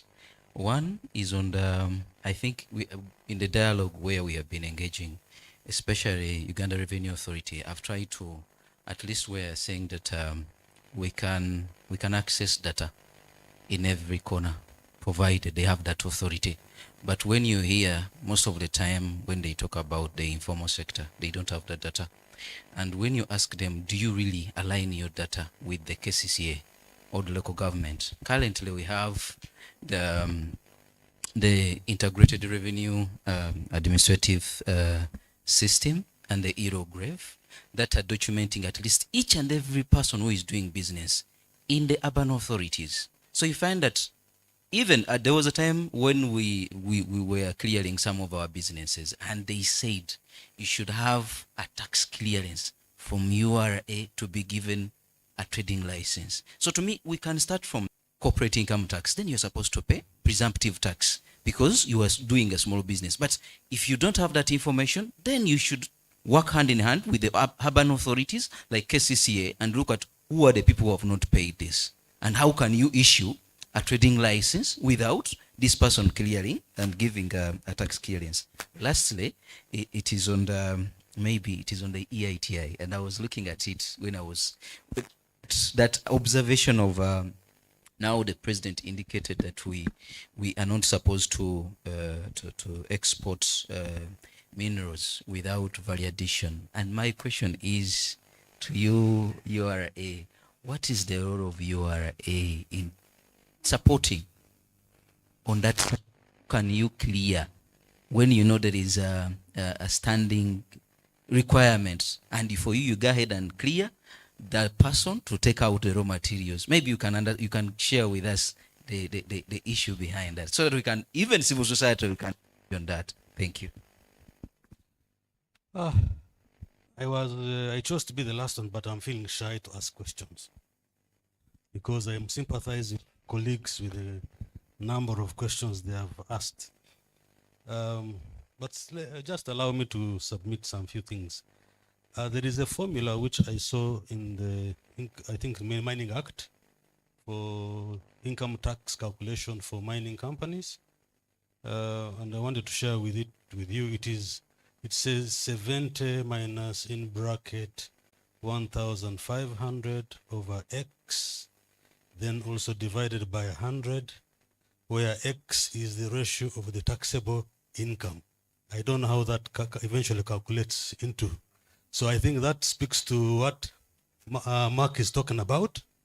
The other one is, now this was for Gloria, and she's out. But since I'm also a member of the Tax Justice Alliance, I'm not asking her to answer me. I'm asking her for the benefit of the members. Does the revenue information compiled by EITI match that URA has? Kanakulia, you can help us on this one, in the absence of Gloria. Okay. Now, this one is also about the, on the issue of the informality of the economies that we are dealing with. For example, if we sorted out the informality question, would that mean that we would have stopped revenue leakage? Yeah, if we stopped out the informality, would we actually have stopped revenue leakage or illicit financial flows? Or we are now scapegoating informality as a reason for revenue leakage, and yet not actually looking at the real problem that is resulting to revenue leakage and illicit financial flows. Have we been able to master the other one is the calculation about the benefits from, I think Lado also talked about it, the benefits that are accruing from the foregone revenues. The formula that we have used, is it a formula that has been widely accepted by the stakeholders, or it is an internal URA modeling which is being used to make you guys feel good, or to say, you know, we have tax expenditure, yeah, but we're actually making benefits. And yet the factors or the parameters that we are using to measure benefits are not Uganda or universally accepted. So I think the colleague from Kenya also raised a similar question. Yeah. And the last one from me is, how is URA implementing the provisions of the Africa Continental Free Trade Area? To what extent are you implementing this? How are you relating with the CTA provisions? Because we just talked about one of our Ugandan investors who you gave and visited the industrial site, who is employing almost 100% Ugandans and is using materials which are almost 100% Ugandan. And I saw that as one of the criteria for qualifying to export within the region. So how is URA supporting our private sector to actually fit into that Africa Continental Free Trade Area? Okay, over to our panel. And whom do I start with? Since Gloria is not here, Suna will come last. You want to start? Okay. No, that was my mentor in the URA, so I want to save him some of the trouble, so that he has less left to answer. I do what I can, and then he can take it over from there. First to say, my friend who was also our client, I think, when I was in Nairobi, the review of the tax expenditure governance framework in Nairobi showed you some issues, and you wanted to know the Ugandan approach. So working with the Uganda Revenue Authority, the ministry has developed what we call a tax expenditures fiscal governance framework. Is not yet in the public domain because it is seeking clearance from cabinet. Of course, this is coming from the long-term work we have done on tax expenditures and trying to address all the concerns of all the stakeholders. And in that framework, we are guiding on how they are allocated, conditions for benefiting, what is the role of each of the stakeholders, the URA, the Ministry of Finance, and the rest. Who does the monitoring, who does the administration, what are the canons or conditions for revocation of the benefits. All those issues are going to appear.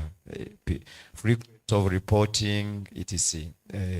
This is going now to complement the existing framework, including the PFMA Act and the rest. So once this is out, I would like you to take interest in it, and maybe you can compare with the Kenyan version and be able to tell us some of the gaps that could be there.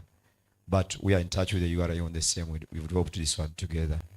On the consistency of information regarding the figures produced by the URA in conjunction with the Ministry of Finance in the tax expenditure report vis-a-vis the value for money report, and whether these figures agree to each other.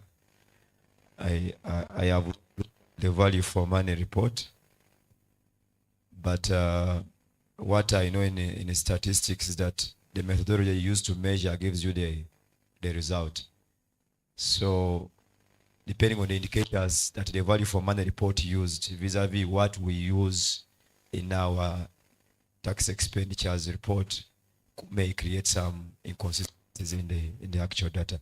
But I would like to say that we would implore you to try and take the one produced by the Ministry of Finance and the URA as a more reliable, for purposes of your reporting, as a more credible source. And I think that one I will answer it alongside the question raised by Ndugu Henry regarding the methodology, whether it's universally accepted, and whether it has been through consultation with stakeholders. Empirically speaking, it is a universally accepted model using the revenue foregone method to calculate the revenue foregone. The only differences, and I will explain this in conjunction with another question from my colleague who asked how we are comparing with other countries in the East African community. the methodology used is now empirically universally accepted. I think over 70 to 80% of countries that are reporting on tax expenditures are using the revenue foregone method. When it comes to quantifying benefits, so far there is no agreed approach. Because like I said, the benefits and the costs, the revenue foregone method is the most simplistic of all methods. Like you said, the number of costs, externalities to environment, human rights, it is an avalanche of indicators that we may not easily include in this approach. So different countries may use different approaches. I'll give an example of what I recently did at a private level with the Maldives, who are trying to find the benefits of their incentives regime. And for them, they have the beneficiaries clearly cut out, the beneficiaries, beneficiating sectors, if I'm to use the word. And they have 4 sectors to measure, because they are largely a tourist country. They are having employment. There's now jobs created in a country, number of tourists attracted, the return of foreign direct investment per coin invested or per US dollar. So they are in another country. And secondly, what complicates or creates differences in measurement, especially for tax expenditures, is the definition of what we call a benchmark, because that's what we are using in tax expenditures. The more you have a larger benchmark, the deviations become lighter. So you're likely to have a smaller number of tax expenditures. Yes. So some countries, whereas we have, for instance, there are countries who don't agree that revenue foregone from without taxation agreements is deviating from the benchmark. There are countries that agree, that don't agree that extension of like the VAT deeming provisions we have in Uganda's case, that since you're supporting strategic investment in a given sector, that should be part of the benchmark, and in case it cannot be a tax expenditure. So the different countries have different definition of what they are calling a benchmark. There has not been an agreement on that, and that will return a different figure. But our interest in this tax expenditure reporting framework, and that's what we used to when I was still with you and with the World Bank, that's how we used to convince the government that the interest is actually may not be the total amount of revenue foregone, but we should at least know it and account for it and know these guys. The nationals are interested in that. It may not necessarily be how much or how little, but let it be known. And let the beneficiaries and nationals be accountable. Government should be accountable to nationals. And I think that's the direction we are taking. So, given those differences in the computation, at least there is what we call a global tax expenditure database, which I would interest you in. The current information available may not be so much up to date, but you could look at it for country comparisons. And in the East African region, at least by 2021, I know Uganda, we are yet to put the recent reports. Uganda tax expenditure was 1.44% of GDP. Tanzania was 0.99%. And you may know why Magufuli, and he was a very strict person on that, but we know what, especially for extractive, Tanzania currently going through with litigation. And I think our current president in Tanzania is considering going back to the days before Magufuli, because the costs of litigation by the laws that Magufuli undid during his reign are coming now to haunt Tanzania. So some of these things we have to trade off. That's what performance, about 0.9. But we also know that Rwanda is doing very well in terms of foreign direct investment and giving incentives. So now this takes me to the other story of the Kigali International Financial Center. Kenya, 2.8%. Burundi, 3.39%. So if the methodologies we are using were standardized, we would comfortably say, well, Uganda is doing better than its counterparts. But the devil lies in the details on what is included when we are defining our benchmark and etc. Laws around asset recovery, I think my sister will discuss that. I'm not aware of those countries, but I think it's an urgent law that we need here. The method for computation, that one I can answer. If we stopped informality, would we curb revenue leak? This one I will answer as an economist, not necessarily as a practitioner of tax. When I was in the URI with my colleague Ronald here around 2010, 2011, I think, we did a study on how to tax the informal sector effectively. And the first agreement we made to our stakeholders, our bosses then, was that we must agree that the definition of informality is not necessarily small, non-identifiable businesses. We extended our informality to include large, non-tax paying, or non-identifiable, all businesses. We told them that when we are measuring the informal sector for tax purposes, it will be different from the informal sector defined by economics. Because you cannot dictate, you cannot close all the informality for tax collection purposes. There are many people who are engaged in everything. So whereas the IMF will measure our informal sector to be 54%, and it is alarming, we are saying it's a large informal sector and impacting on our tax collections. We know the president is really telling us about the 29% of the population that is engaged in a non-monetized economy. That's what he calls it. What efforts have we done to make sure that these guys can now be transferred from subsistence to monetized economy? And does subsistence make you informal? To my answer is say no. If it was informal, then we would not be knowing that. So that is part of the economy that is engaged in a output, but that is not monetized. How do you tax that? So to answer your question, closing informality would give us a mileage in extracting some revenue, but it's not a bullet.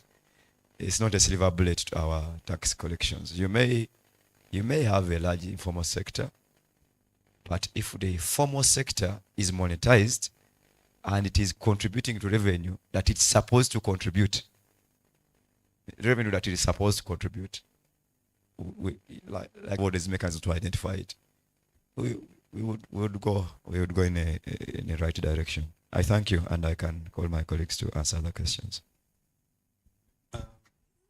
Okay, 5 minutes for you too. Yeah, proceed.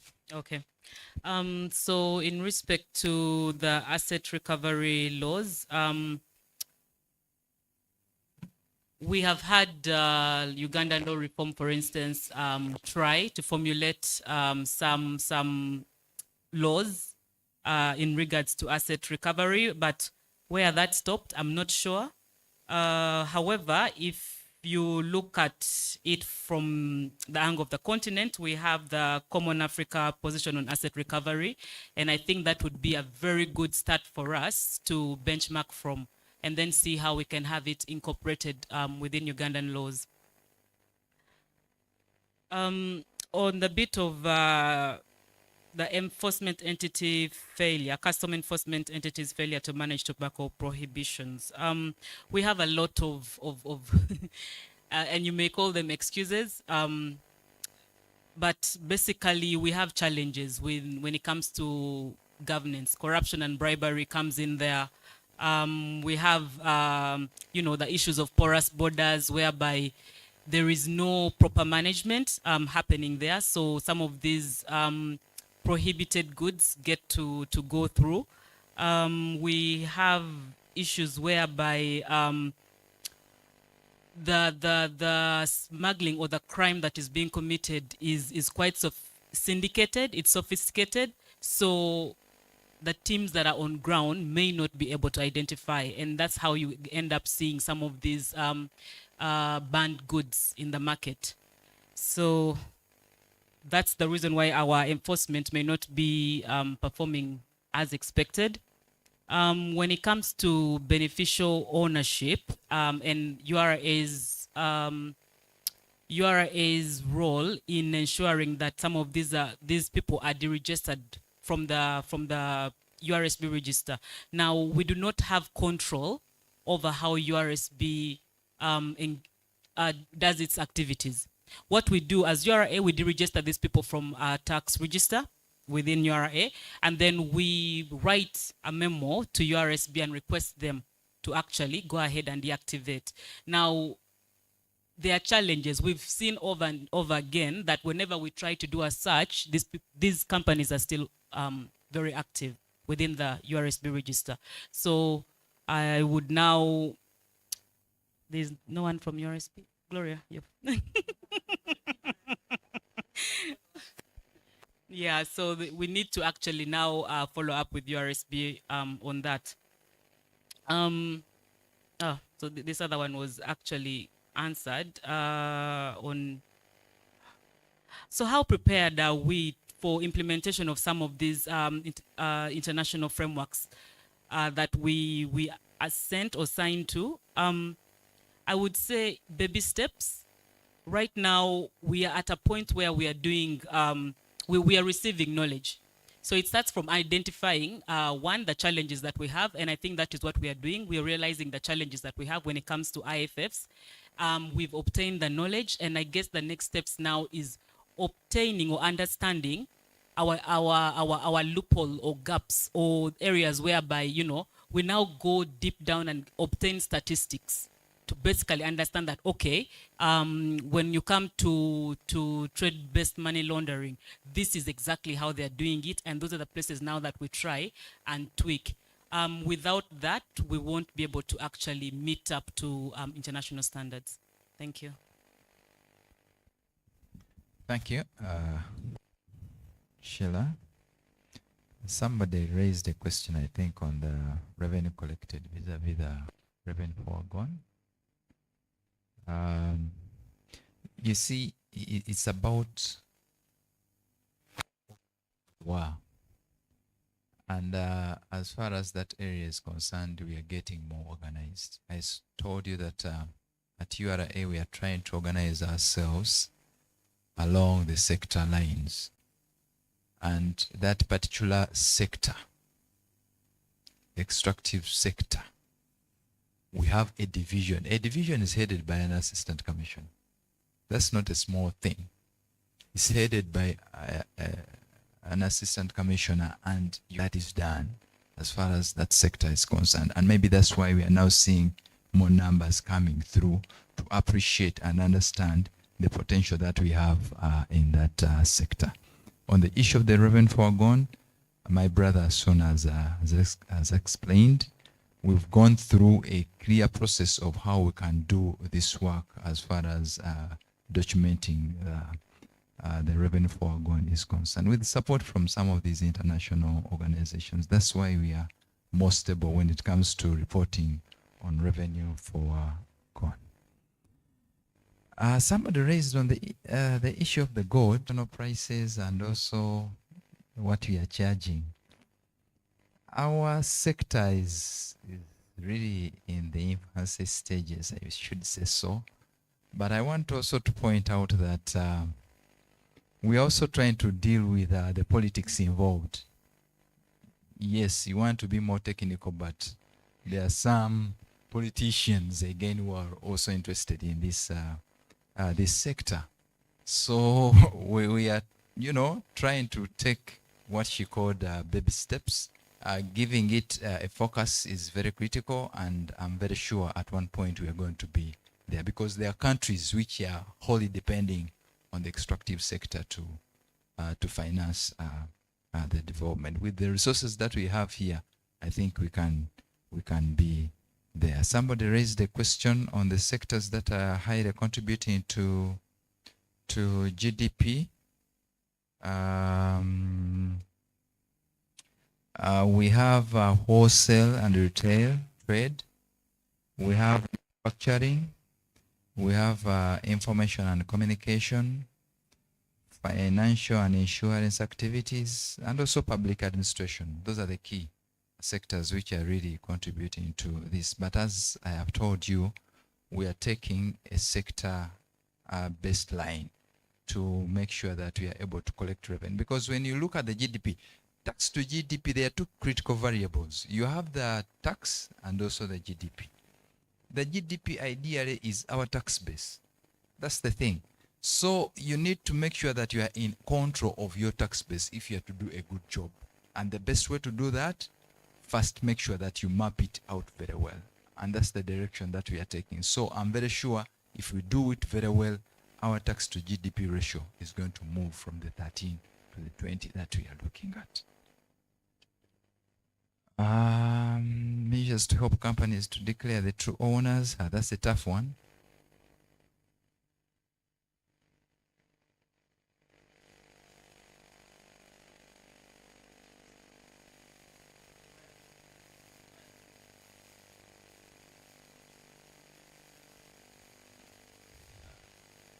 I think they are more formal. They are more formal. They are very, in some of the sectors, the public sector, that is government, basically. That one is easy.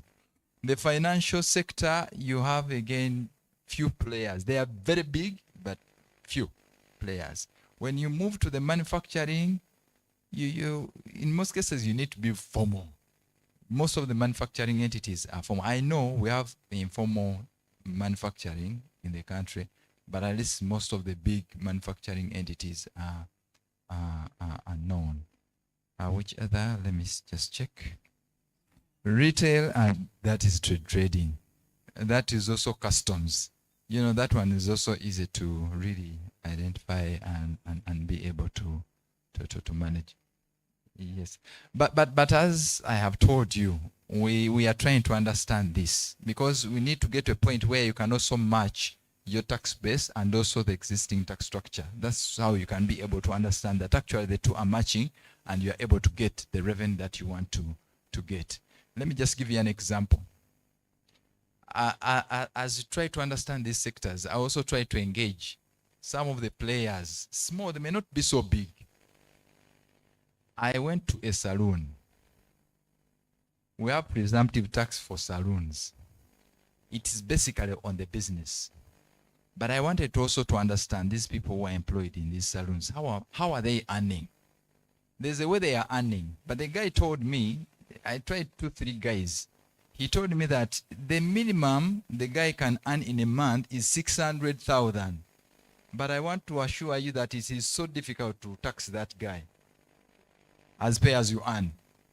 But the formal one, the formal people, you can be able to tax. Even the 300, you can go for that person who's earning 300. Look at our teachers. How much are they earning?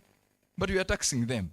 But the guy in the saloon is earning 600 minimum, but you are not able to get him. That is now a bad month. And he told me that in a good month, I can be able to get 2 million. 2 million shillings. And that is income. And so we have, I think, a lot of work to do to really understand how people are earning in all these sectors that we have in our economy. Because when you look at our laws, there are 3 things that we are targeting. We are looking at the consumption, we are looking at the income earned by the individuals, but also the business income. Those are the 3 areas. So if we start matching and mapping, then at one point we shall be able to get there and increase the tax to GDP that we are looking at.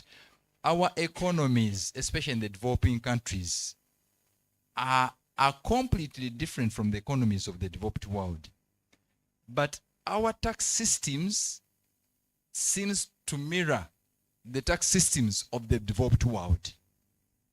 So that's one of the challenges that we are having. So we need to go back on the drawing board and try to come up with our structure that can be able, that can be mapped to our economic systems. That's how we can be able to really keep raising. Otherwise, we are not going to get what we want to get as far as this tax to GDP is concerned. Ban on exports of raw materials, of minerals, unprocessed raw materials. Of course, that's one of the challenges that we are having, because somehow it's also stagnating the growth of the sector. But we need to find a way. But it was a good thing, because maybe there's some value that we are losing in the process. When you export and process, somebody is adding value and then bring it back to your country. My brothers talked about the informal sector. that one's a very, we need good time to really discuss. Somebody raised the issue of local revenue. Yes, the government took a decision to create the infrastructure where revenue can be collected and all go to the same pool. And I think that decision was good because in the process before we are losing a lot of revenue. With my brother here, we did a comparative study on tax to GDP. We mapped some countries on the African continent. We tried to understand how these guys are doing it. And we discovered that actually one of the potential areas was the non-tax revenues and these local whatever. The way they are handled and the way we are doing it here was completely different. So we had to come up with some, proposals of how we can do that, how we can manage better our non-tax revenues. And that's how a decision was taken by the government that all the non-tax revenues, all the local government revenues must be collected by Uganda Revenue Authority. After taking that decision, when you look at the gap that we had in those revenues, you may not believe it. Right now, we are moving to 2 trillion. That's a lot of money. When before we are collecting around 100 or 120 trillion. But the question, I may not have a good answer of now transferring that revenue back to the local authorities. Now that is the Ministry of Work, Minister of Finance, to really respond to that question because the decisions are taken by the Minister of Finance. But again, when you look at the revenue collected by some of these districts and what the government is spending in these districts, they do not match. We are spending a lot. Maybe that was also another issue which they are not raising to you, because what we are taking back to the districts is more than what we are getting from them. They also need to look at that one. They shouldn't just complain that, please, you are taking away our revenue. The reason why they are complaining, maybe they don't have access now to that revenue to spend the way they used to spend.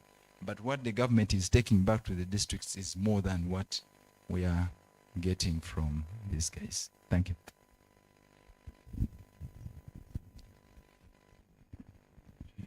I had 2 questions. The first was on why do we have different tax rates for different minerals from gold?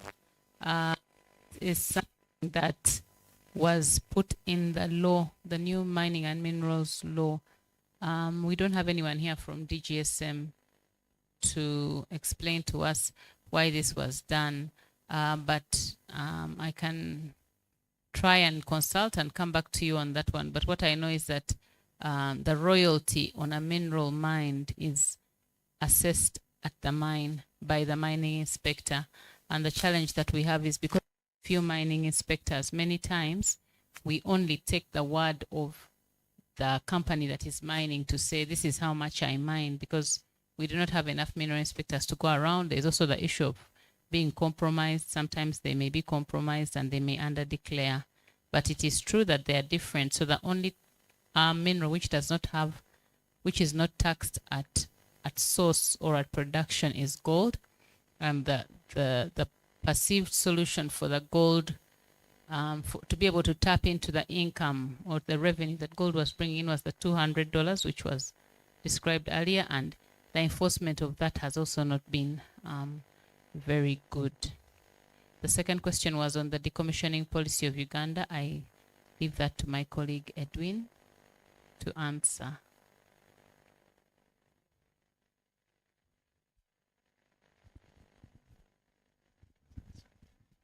There's a question that came from I think from our colleague from Kenya.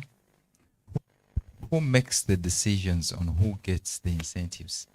We've tried as a country to make sure that most of these incentives are part of our tax laws. There are some exceptional cases that we have, and there's a process that we have to go through. Sometimes it can be a directive from the top office, and you just have to study that directive and make sure that it gets into the process, and then you proceed. But if you go through our tax laws, most of these incentives are part of the tax laws. Yes, thank you for this opportunity to speak. Edwin Kana Kuria Kavuma. I work with Gloria at the Secretariat. And at the Secretariat, one of my key areas of focus is beneficial ownership transparency. So allow me to make some other comments that I jotted down after the reactions.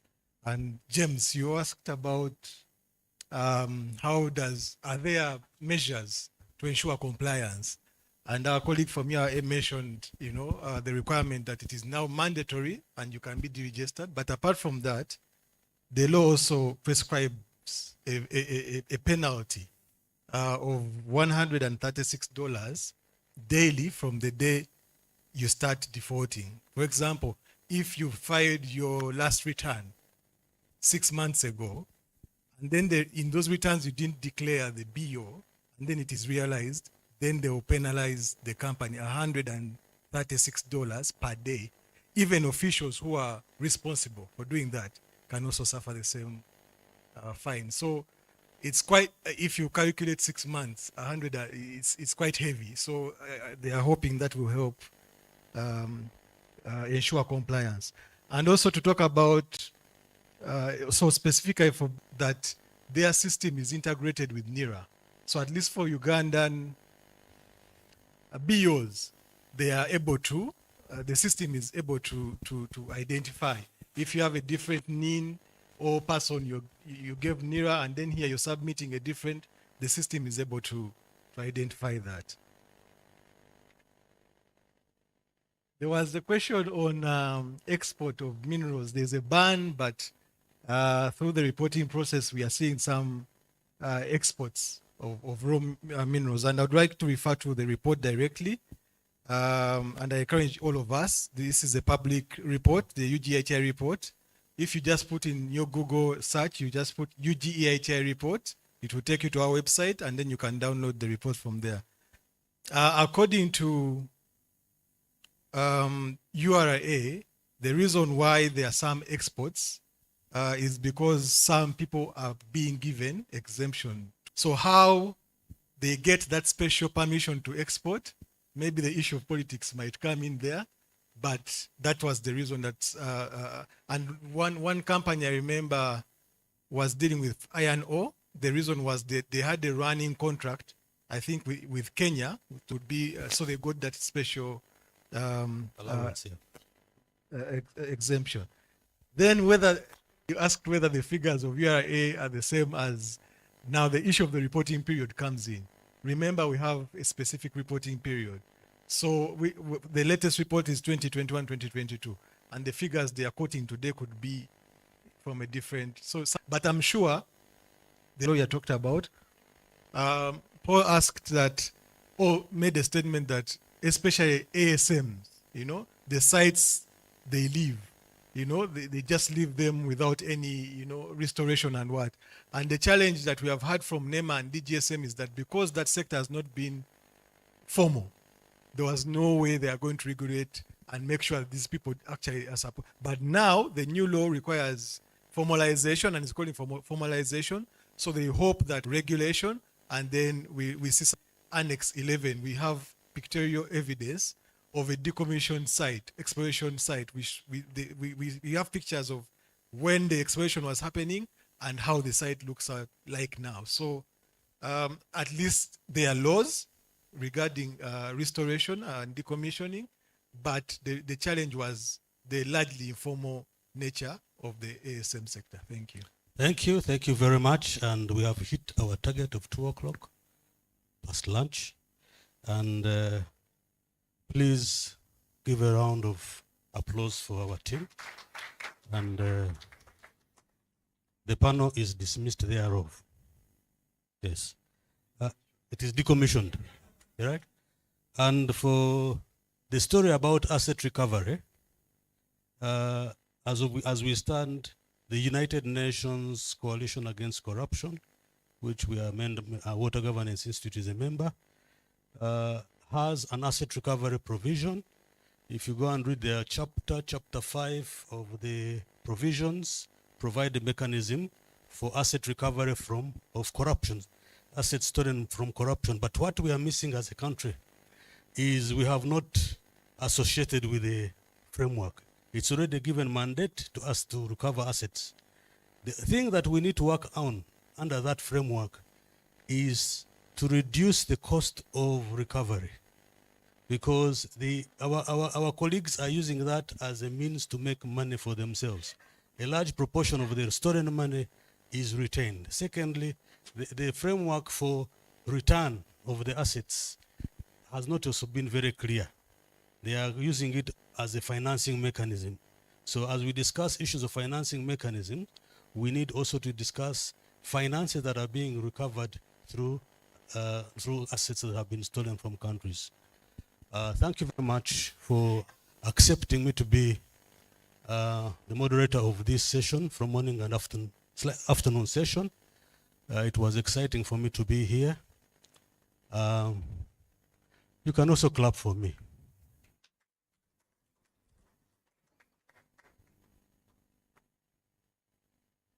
So I hand over peacefully. In Africa, we normally don't hand over peacefully. The reins of power.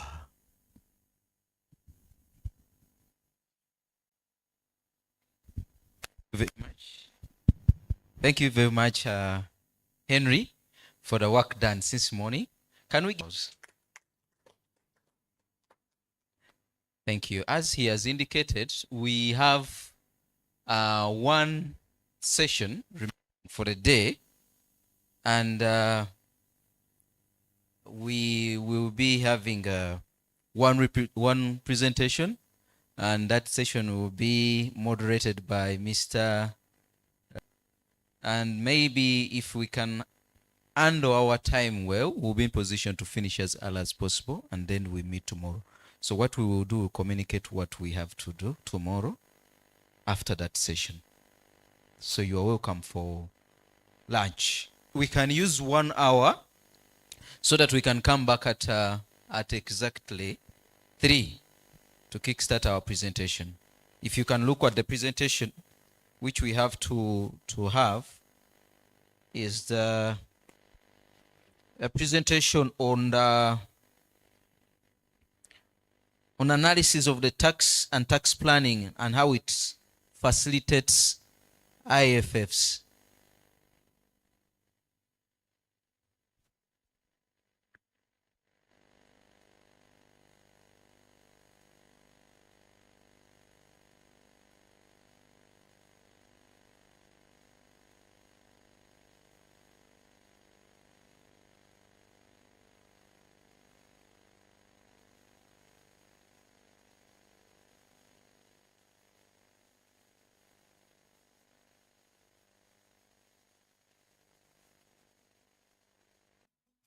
Mukono gwono gunkubanga mwenge gutula n'ennyingo gutomeza n'ebisenge. As we start, I'm going to request that we stand up and shake off a few things, because some of us might start having deep thinking. Have you seen our members of parliament when they are reading the budget? Find how, for those of you who don't know, for the Ugandan case, most of our ministers, this is how they are in deep thought while the minister is delivering the budget speech, but many times even the head drops. Deep thought. I'm hoping that we haven't reached such levels. Yeah, so let's stand up.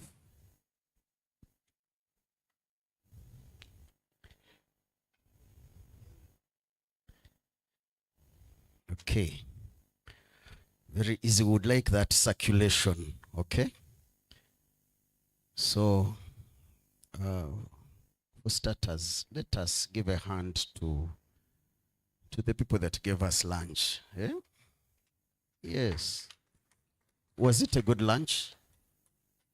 Was it good? We all had wonderful lunch. So our thinking cap is what I want to wake up. So we are going to write a word with our waist. We are going to write Should we write Siatini with our waist? Okay. I need a lady here to help me. Because I don't want you to look at me only. I want the gentleman might be looking at either me or the lady and vice versa. Eh? All inclusive. So who is, should I pick someone or? Eh? My neighbor. Not, oh, my neighbor. Yes, my neighbor. Come. She has been my neighbor all through. Come. We are together in spirit even now. Come. Yeah. And this is a Mchiga lady. She's going to make it fun. Eh? All eyes won't be on me. She has energy. For those who don't know, Uchiga is the most beautiful part in the Pearl of Africa. It's called the Switzerland of Africa. Okay, so let me allow her to come. This is for circulation. She's saying something. She's adding definitions that I don't know there. I don't think, I don't want people to say we are harassing. Okay, let's put our hands and we are going to write Siatini. Okay, let me give us an example. S. Write the word S using your waist. Okay. You are the owner of the Energizer, right? Aha, S.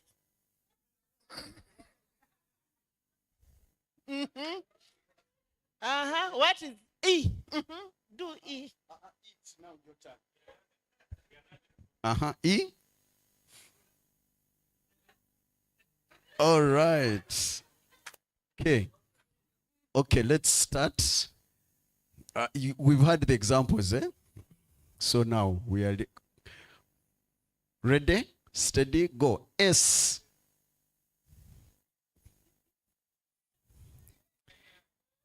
E.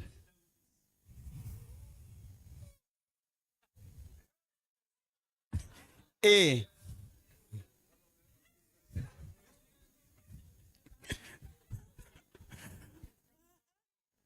T.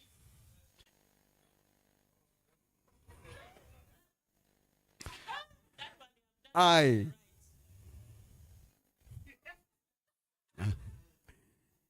N. Me, I'm using cursive. Use anything. And I'm using small letters. I. Excellent. You can have your seats.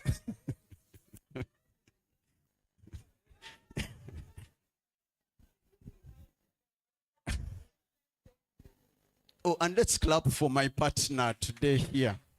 Because she has, yeah. But for the gentleman, if you didn't like the presenter or the ladies, don't worry. Another rap is coming. Yes, as we get into our next section, I would like to introduce Miss Ruth Namirembe. She has a lot of experience as a tax lawyer, and she is going to tell us a lot more about herself. I asked her before about her marital status, so don't ask her, don't expect that one. But let us put our hands together for Ruth to come and take us through. How many minutes should I give you? That is a lot. These guys will, if it's 30, then it's going to be an interactive session. Let's put our hands together for Ruth, who will take us through, and then we'll come back. She wants to have an interactive session. You said you have a presentation, right? Okay, I was going to lead with Q and A, but I think let us allow her to take us through. Please jot down some things, and then we'll take it on from there. Thank you. Thank you very much. Good afternoon, everyone. I am pleased to be here. A bit nervous. You're a tough crowd. I hope we shall be able to learn from each other this afternoon. I am Ruth Namirembe. I am an advocate by profession and a tax specialist by choice. I have about 10 years of legal practice, but about 7 in tax, work. I started my career at Katende Sempewa and Company Advocates, the oldest law firm in the country, and indeed the best law firm around.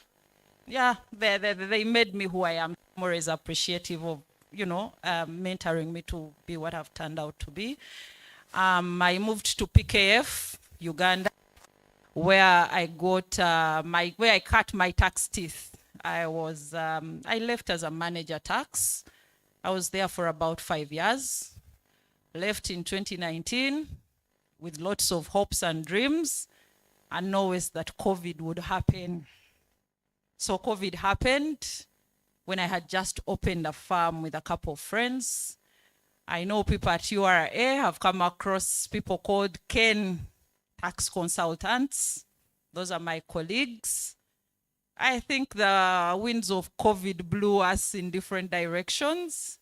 And currently I'm at Arna Milimban Company Advocates. So I'm very pleased to be here.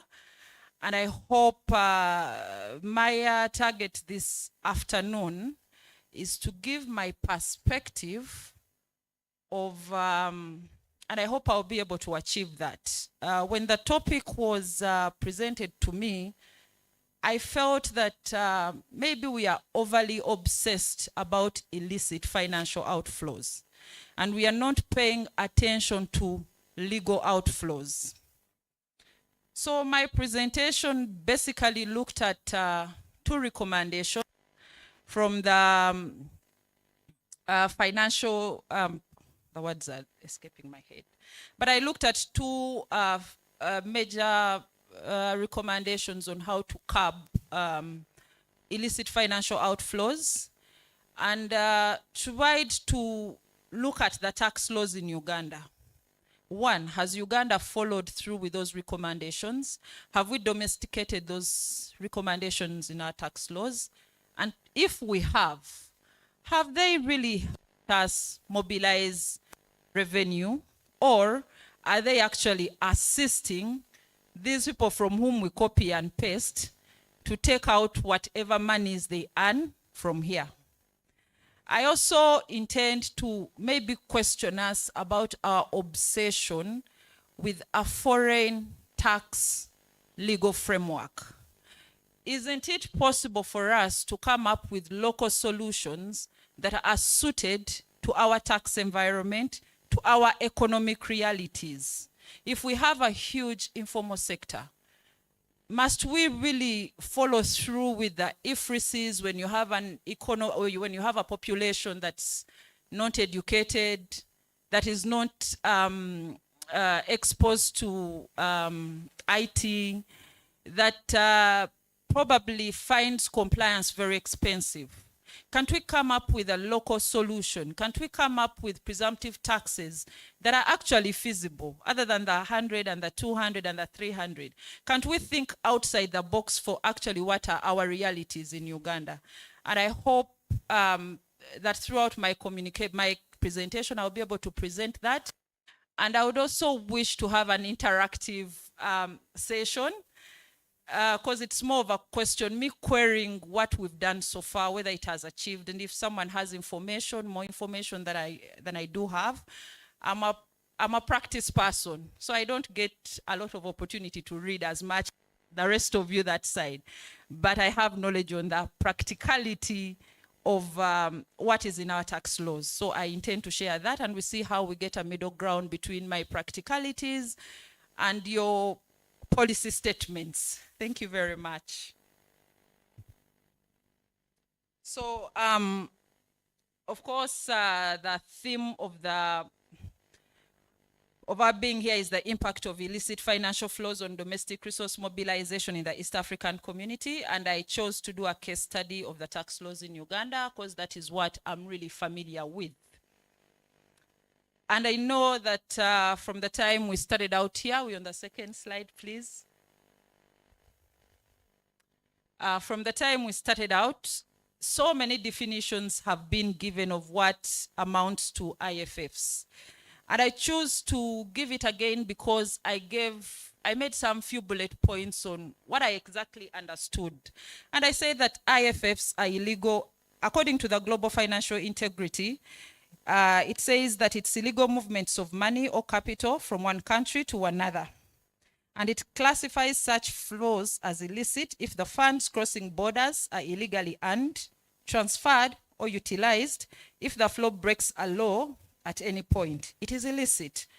And then I begged a question, I said, and then it begs the question that is it okay for one to take advantage of a tax system to deprive a country of revenue simply because he or she has not broken any law while transferring the funds? Because if we are obsessed with the IFFs, but we realize that these outflows are actually going out illegally, shouldn't we be having a conversation of how do we stem now these flows that are legal?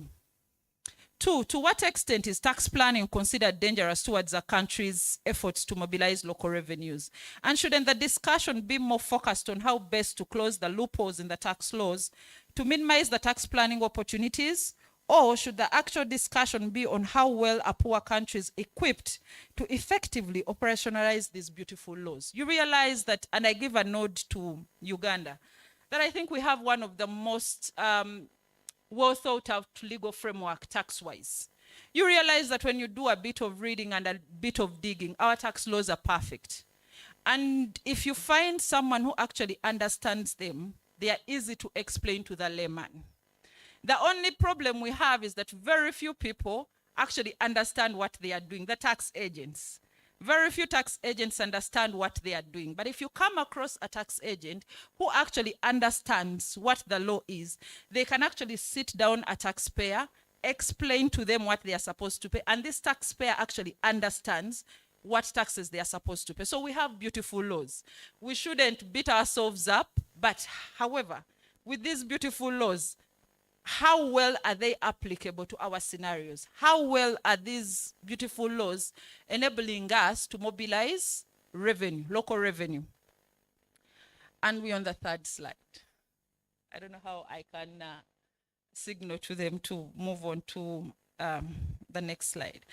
And my next slide talks about certain recommendations that have made by experts on IFFs, and they are advising us on how we can curb these IFFs.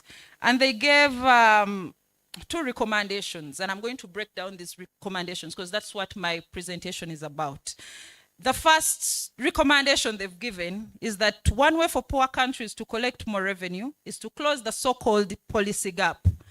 That is put in place laws and regulations that close the loopholes, eliminate contradictory statutes, and establish new categories of activity to tax in order to make the revenue system more efficient and fair. So my question is, do we really need to do more? And I look at one by one. They put in place laws and regulations. And I'm saying that Uganda has responded by comprehensively drafting tax laws that seek to tax income based on both source rules and residency rules. I think yesterday someone talked about the OECD guidelines and the UN tax model and said that the UN tax model is much better than the OECD. I think there is no difference. The difference is one emphasizes source rules and the other emphasizes residency rules. You realize that our domestic tax laws address both issues. They will tax you on income, either sourced in Uganda, or they will tax you because you're resident in Uganda. So when they tax us that way, then my question is,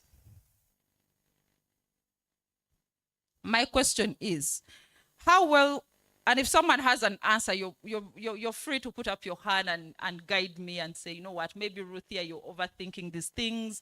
Here, maybe we've done this and you've not just it hasn't been brought to your notice. And I'm saying, how well have these laws been implemented, especially when we look at the withholding taxes that are used as a mechanism to collect taxes from non-resident individuals? Particular focus should be put on the digital economy. So you realize that when we want to tax people who are taking money out of Uganda, we impose a withholding tax, right? However, how effective are these withholding taxes? In some instances, yes. In some instances, no. And I would like maybe someone to throw more when I'm on social media, I see people have bought clothes from, is it called Shein? That thing, okay? I see people have, bought clothes online. People have done this online. People have done this online. Is Uganda benefiting from that money that these people pay to these companies? Considering that we have a definition of a permanent establishment, we are saying that we are going to tax someone based on a permanent establishment, right? The law, our beautiful Income Tax Act, gives us a detailed definition of what is a permanent establishment. But you realize that there has to be some sort of physical presence, either through an agent, through an office, but now we have all these Netflix. Some people, for example, I'm subscribed to the New York Times. I've never paid tax anywhere, but the New York Times earns money from me, and I'm not the only person. How well have these beautiful laws recommended to us helped us collect taxes from these people who recommend these laws to us? So for me, my conclusion, when we sit in these and we attend these beautiful policy platforms, and you, the NGO sector, you're better placed to attend. As people have been saying, I'm part of this, I'm part of that, I'm part of that. For me, what comes to mind is that these people actually legislate for their companies. They do not legislate for us. So they legislate for their companies to enable them legally take out money from your economies. So I think it's high time we started legislating for ourselves. If you look definitions that you have, and I talk about the definition of a permanent establishment, saying that how well is the definition of a permanent establishment serving the interests of tax collection in Uganda? How effectively have these digital companies contributed to the tax revenues in these poor countries, considering that they do not have any physical presence in this country? And people who are familiar with the Netflixes, all these things, when you pay your subscription, does anyone collect tax? And how can URA collect this tax? Because we will say, okay, let's put the obligation on the person who is paying. That is what we usually say. But what is our capacity to collect from individuals? We can collect from companies, but how are you going to collect from every single individual in Uganda? Yet this money is going out. People are earning advertising revenues. People are earning so much from Uganda, but how prepared are we and what are we doing?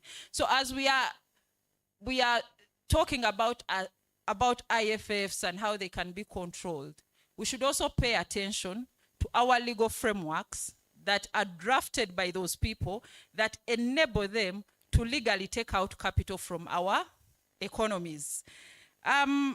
So much has been talked about the principle of beneficial ownership. So much. And for me, I feel that the principle of beneficial ownership is not as huge as we would want to make it look. Why? As a practitioner, when the URSB passed a notice and directed that all companies should file this particular form, we filed it. Did we put correct information? Please don't ask me that. Those are trade secrets. But we put shareholders of the companies. Does the Revenue Authority have capacity to determine whether we put correct information or not? Shouldn't we be, what are we taxing? Do we tax individuals? Do we tax income? I think we are also mixing up. What is your obsession with who owns what? Why shouldn't we be obsessed with the type of incomes that are being earned? For example, I could structure a company this way.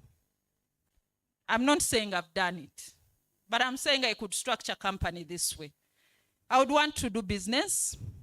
Because of what I'm involved in, I'll pick 2 individuals, ask them for their NIN, register a company, come to URA, obtain a TIN. These people are directors and they are shareholders in this company. But they do not know where the activities of this company take place. They have no access to the bank accounts of this company. I will simply structure the accounts of this company in such a way that I supply this company. I I'm the only supplier, or I'm various persons supplying. So why are we so obsessed with owners? Why shouldn't we be obsessed with incomes and expenditures of the company? Because that is where the magic is. When we are planning people's taxes, we pay attention to taxes, to incomes and expenditures, not the persons who are involved. So as we are obsessing about beneficial ownership, and we are, maybe we are obsessed because, unfortunately for us, tax is a political tool in this country. Am I telling a lie? It is a political tool. So we are obsessed with beneficial ownership because we use tax as a political tool. But if we genuinely used tax as a means of collecting revenue, of mobilizing our resources so that we can better serve the communities, we would be more obsessed about the incomes and expenditures of the company. So I'm not going to say so much about, when you look at penalties, yes, someone said that you're charged about $136 from the time of giving false information. What happens when I don't pay? So you found out, yes, that 2 years ago, I filed a beneficial ownership form and I lied on it. You found out 5 years down the road. How much money have I siphoned out of the economy? How much tax has the country lost? So if you find out, then what? Okay, then you find out, you know what? Taxpayer so and so, you're fined, or you've deregistered me. I'll simply register another company and move on. So shouldn't we be looking at laws that really, really focus on what is important for our economy?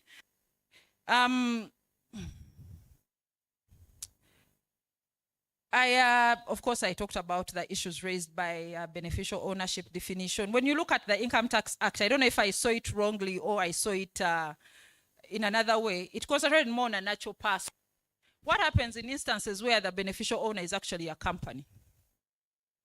How is that addressed? Because you keep on saying a natural person who does this, a natural person who does. What happens in instances where actually the beneficial owner is a corporate entity? Did the law think about that? And then, why aren't we sing about shareholders? Give an example. I know companies that have declared losses on losses on losses on losses. Fine? But we have shareholders who are lending money to this company year in, year out. For some reason, these shareholders have memorandums of understanding, and they are lending all this money, billions of money, to these companies, and they are, of course, lending it as working capital for both revenue and capital expenditures. But URA never bothers to check up the tax declarations of these shareholders. Why? Why don't we check the tax declarations of these shareholders? Where do the shareholders get the money to lend the companies? Yet the companies are not making any profits. And why would someone continue funding a company 5 years down the road that is not giving them returns? We understand it could happen for the likes of the Elon Musks, but in Uganda, really, can you do a business for 2 years without a profit and you survive? Can't happen. We open businesses, and after 3 months, if you don't see profit, you move on to the next thing, because that is the nature of the economy. So how can you tell me someone has existed in your economy? You URA, you audit these people. You URA, you check their books, and 10 years down the road, this person has never, a shareholder has never paid a single tax. And that happens in instances where you have directors who are different from shareholders. URA obsesses with the directors, but it misses the whole point with the shareholders. Of course, they will tell you we cannot pay tax because a dividend was not declared. That is usually their thing, because the law says it will be the directors to declare a dividend. So they will say this particular year, the directors did not declare any dividend. So on that note, we cannot pay any monies. We cannot pay any taxes. Pay attention to people's accounts. Pay attention to the expenses. Because these people draft these laws well aware that their people will use those laws to plan for their taxes and take out your monies. I also try to address the issue of transfer pricing. And this comes from a place where I have drafted a transfer pricing policy. Not only that, I've trained people on transfer pricing. 3, I've also gone through an audit with the Uganda Revenue Authority over transfer pricing policy. I don't know if now our expertise improved, but then back then, both the URA and the advisor were figuring it out. But when you look at these transfer pricing rules and the transfer pricing methods, and usually when we come to URA, we are told that the best method that should be used is the cap method, right? You advise us. But where do we get the comparability information? We usually go to Thomson Reuters. Where does Thomson Reuters get its information? How can you use information from Asia, from wherever, to determine how much Uganda should pay to some other country? How feasible is that? Are you really going to honestly get the correct price that these associates should charge each other? And then 2, when we come and these people have, and I'm also going to talk about the obsession with foreign direct investment, because I think it has also featured today. We have a mindset that for us to raise revenue, we need foreign direct investment. It's going to bring magic. It's not going to bring magic. Because when you look at your foreign direct investment, these people are taking out all your money through transfer pricing. They're taking out all your money through permanent establishments. And the money that is left here, the salaries they pay your people from whom you collect payee, are peanuts. The manufacturing industry, I do not think there is a manufacturer, okay, the few that whose books I've looked at, who pays more than 300,000. And someone here said it's very easy to collect from a person who pays 300,000. So we are giving,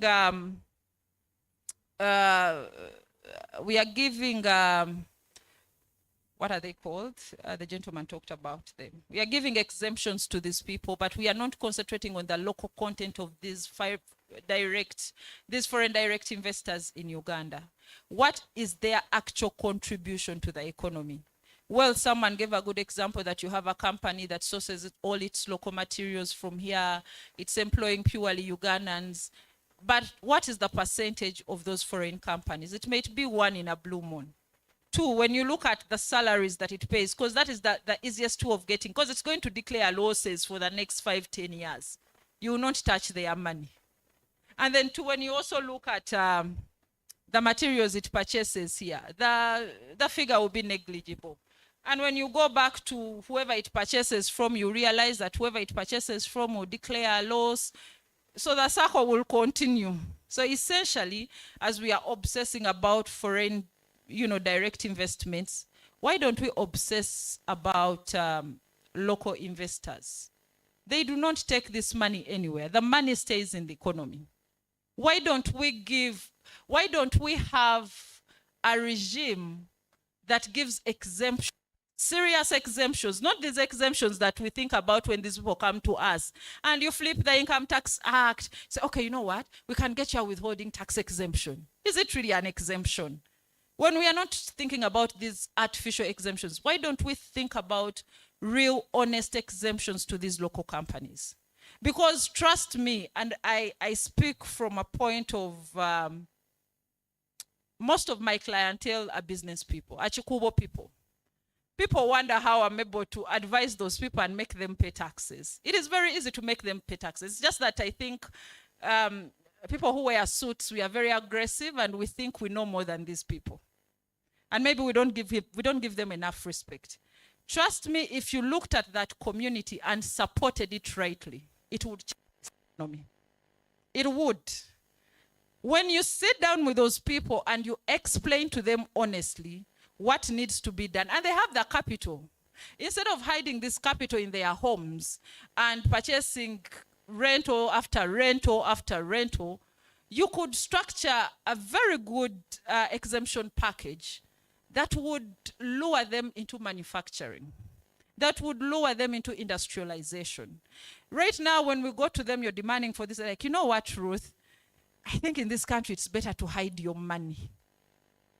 Because the more you show that you have, the more you do this, the more you do that, they come for you, URA comes for you, TB comes for you, so-and-so comes for you. You see? And yet when you're coming for them, you don't come for the foreigners. I'll give the littlest example. I don't know if you've noticed that the Ethiopians and the Eritreans do not actually purchase from our shops. Have you noticed? You know, even when they are in a community that is quite small and there is a local shop, it happened in my place. We had a very small local shop. And just recently, I realized this person had been moved and they had opened a container. They had been put in a container. And the shop they had been occupying was repaired, was being, refurbished and all that. When it opened, who opened there? The Eritrean community. You realize that these people do not purchase from us, they purchase from themselves. Do you tax those people? Are those people registered for tax purposes? They claim that they are refugees, but they are earning income in this country. So what if they are refugees? They have to eat. You are not you don't eat, you are Ugandan. Where do they get the money to start the businesses? From their friends, from the outside countries. So when they bring in this money and it's multiplying, why shouldn't we collect taxes from them? They are refugees. That is not treason enough. Being a refugee is not treason enough. As long as you engage in economic activity, you should pay your share of taxes. Because they take advantage of the roads, they stay in communities, no one beats them up, they have security, they're enjoying all these things. But you will find that our dear Revenue Authority will come enforcing, and it will bypass that shop. It will see that Eritrean. It will just see the Ugandan in a container. So with us trying so hard to enforce these foreign laws, we are actually stifling our own economies. Yet we should remember, should I say this? We should remember that it's only us who can have our best interests at heart. I would not say it the other way. That it's only us who can have the best interests of our economy at heart. Everyone else is interested in how much they can take out. My core presentation is about the fact that all these suggestions that we get from the OECD, from the UN, from all these platforms, from all these organizations, are just conduits for these people to take out money from your economies. They cannot wish you well. You had better wish for yourselves well. I also saw someone mention anti-avoidance provisions. And of course, when you look at the provisions on anti-avoidance, they talk about the principle of the substantial economic effect. What is substantial economic effect? How well? Yes, you've given the Commissioner General powers to recharacterize these transactions. And you've said if the Commissioner General is not satisfied, they have powers to recharacterize. How do they determine that I should recharacterize and I shouldn't recharacterize? This substantial, why don't we make these laws a bit easier for even these URA people who enforce these laws? You people from the Ministry of Finance, when they are drafting these laws, make it so difficult for even this office to enforce your laws. Let's, because when you look at the definition of substance, what is it? Substantial economic effect. It's neither here or there. It actually says that it's a litmus test the revenue authorities apply to ensure that the allocation of income, losses, deductions, and credit among partners is not merely an artificial arrangement for tax purposes, but instead reflects the genuine economic arrangement between the parties. And I think this also applies in transfer pricing. I remember when I was about to leave, I came across, or I was part of an audit of one of the companies. I won't mention what it does, but it's the only company that provides that service in this country. And that service is to do with the banks. That card, there is only one provider in this country. And that provider was declaring losses. He's a monopoly, no competition, but is declaring losses. So of course URA got them. And of course the losses were manufactured through materials purchases, IT support, what is it, personnel support. But at the end of the day, we did not have, URA did not have the capacity to pin this company. It did not have. The company says, I purchased like this. The company says, these people worked so many hours and in our country, the rate is this. And they have their worksheets. What are you going to do about that? So how can we draft laws that benefit us? Instead of us talking about illicit financial flows, why don't we address the issue of legal outflows?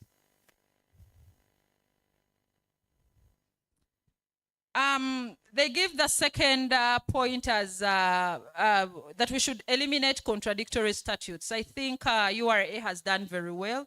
We have a compendium. When you have the compendium, you literally have access. Though it's not URA that compiles those tax laws. I wonder why URA does not take on that. So we actually spend a lot of money on these compendiums. URA, please do us a service. Compile these laws so that we can access them. This compendium takes care of all, the amendments, so it makes it easy for you to read the tax law. A very interesting recommendation. They are telling us that we should, I don't know if they're on that slide. It's slide number 7. So what I found very interesting is that they are telling us to establish new categories of activities to tax. I think this was the cause of that Gen Z thing in Kenya. How much can you stretch a base? Why are you telling these poor countries to look for new activities? From where? Where are we supposed to find these activities? When, actually, and I think this is where I say, actual question should be, do poor countries need new activities to tax, or the foreign direct investors need to fairly contribute to the revenues of the countries from which they derive profits? Look at your economy here in Uganda, and I will always give an example in Uganda.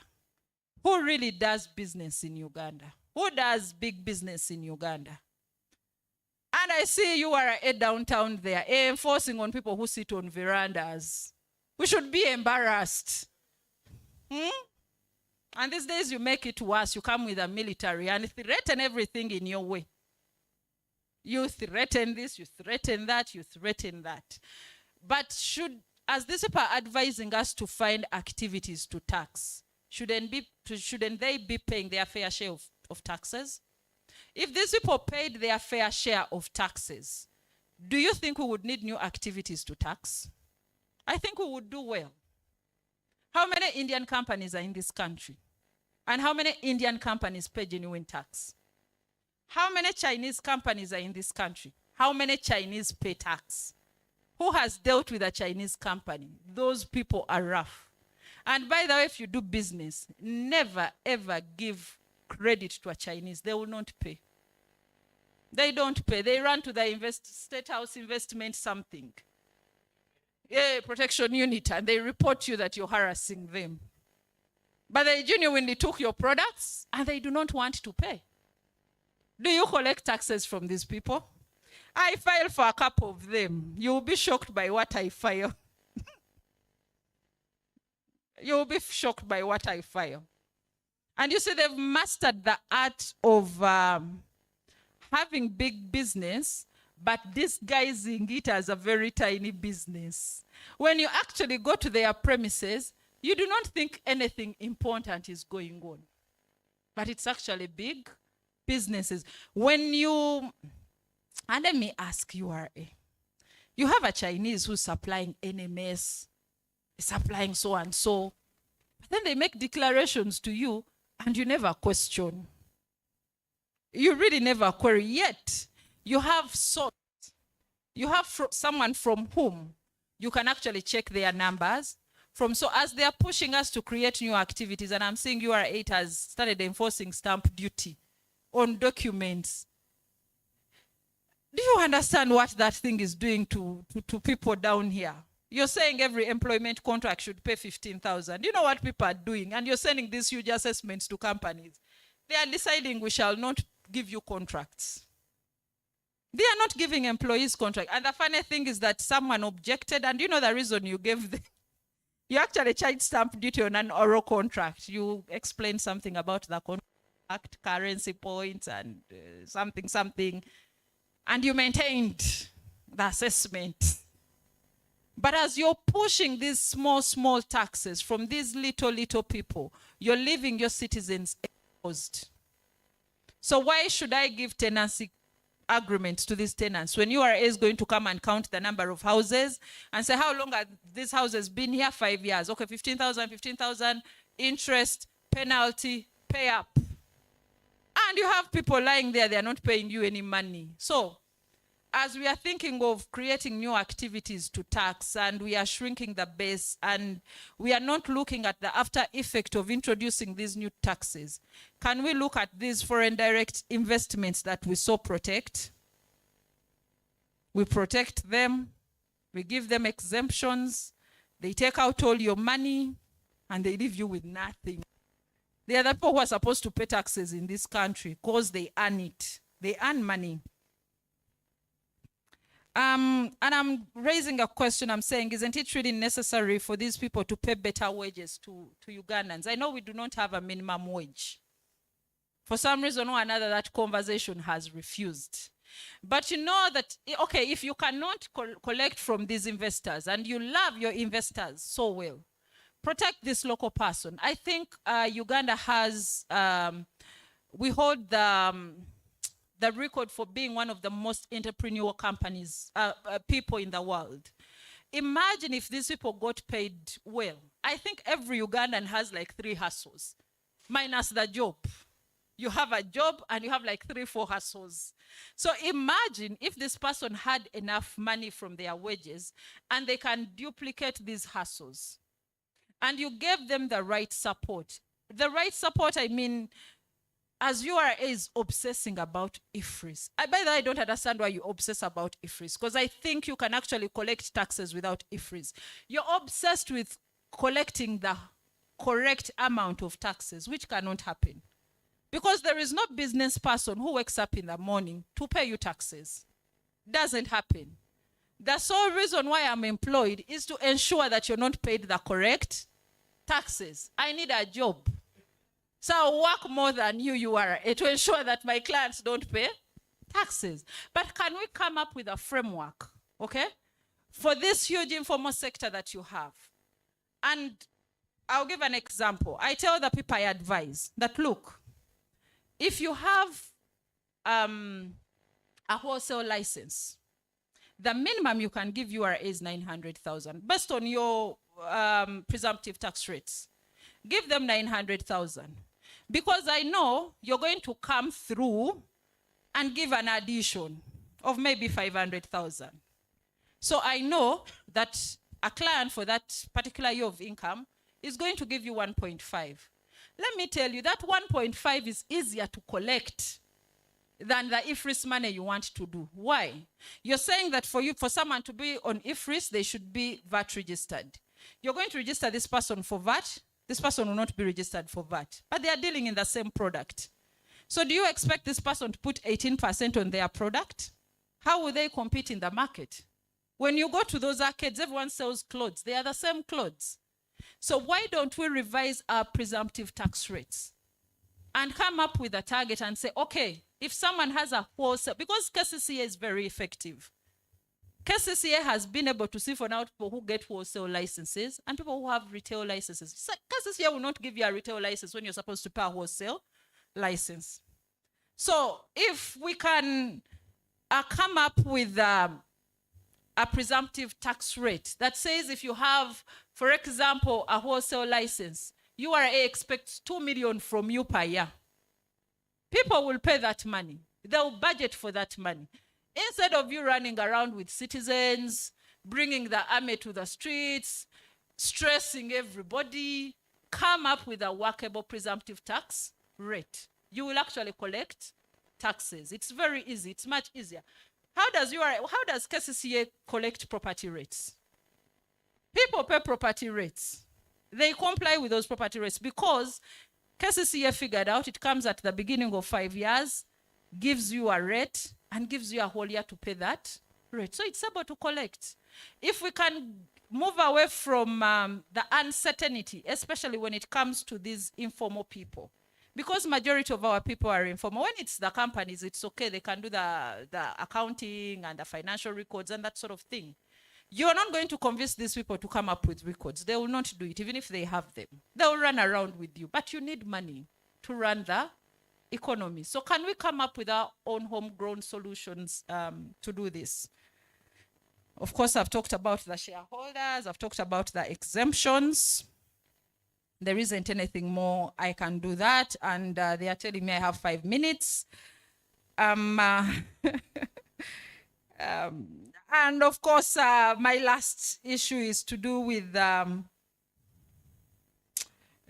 think on slide 9, I make my case of why are we so obsessed with foreign direct investment that shifts profits out of this country and completely ignore local investments that create value for this country and actually contribute to domestic revenue mobilization. And I also talk about the issue of misinvoicing. I think it's one of those things that has been pointed out as the biggest thing that is responsible for IFFs. And of course, URA has tried. I'll give them that. Whenever we go for audits, you ask for our bank statements. You ask clients for their bank statements. But is it enough? Is it enough to curb this vice? Remember, even if you talk about transparency and you talk about sharing of information, we live in a world that is controlled by demand and supply. You cannot, as a government, because I've seen someone saying that goods prices should be based on world prices. That is not how it works. We know that in Africa, people supply us for reasons not best known to them. Africa has its own price.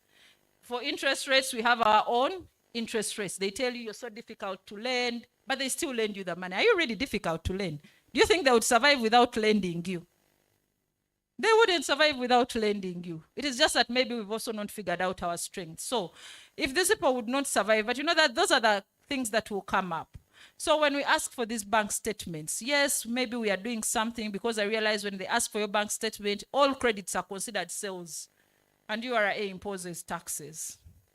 Yes, from experience. Of course, we can argue here and there, bring some documents, try this and that, but you know, you're trying. But then also, how effective is the URA process that comes? How many times is a company audited? And how many companies are audited? Do we have enough manpower to actually do what needs to be done for us to collect these taxes based on their recommendations? So what other recommendations can we come up with that can help us curb miss? Because their issue of us relying on world prices will not work. They'll tell you they have a correct rate and all that. So I think it is something we need to think about. How do we address it? Their solution will not work for us. I also talk about the fact that they've told us to close the compliance gap. We should put more effort in compliance to be able to close the IFFs. I think URA has done a good job. You try. You're rough. You're tough, you come with the money, with the army, you call a client 1,000 times, you send demand notes, and you're collecting. Well, sometimes you're too rough, but you're trying. So we commend you for that. So the government has really tried to close the compliance gap. But as we are closing the compliance gap and we are trying to collect these taxes, we should also be awake to the fact that we may be eroding the tax base. You may aggressively collect from someone this year, however, they may not be open the next year. So as we are aggressively pushing people to pay their taxes, we should also be aware that we should maintain them in business. And I think maybe the URM management knows that, but the people who actually put these things into action are unaware of that. So maybe URA should speak one language. If people are willing to pay their taxes in installments, listen to them. If people are willing to come up with a workable solutions, they are better than these foreigners who don't pay nothing. I was so shocked when we went, I think, to Bulisa. And these oil companies do not even want to pay local service tax. Can you imagine? And those are the people you're giving exemptions like crazy. They don't even want to pay local service tax to these local authorities. And they are giving them an explanation. We are not residents here. You see, the law say something as simple as 100,000 per individual. They don't want to pay that. So I'm suggesting that, and I'm closing my discussion saying that as we are obsessing about IFFs, let's pay attention to the legal ways that money is going out of this country, and let's give our local people as much support as possible, because at the end of the day, they are the people who genuinely contribute to resource mobilization in this country. Thank you very much. Thank you for listening to me.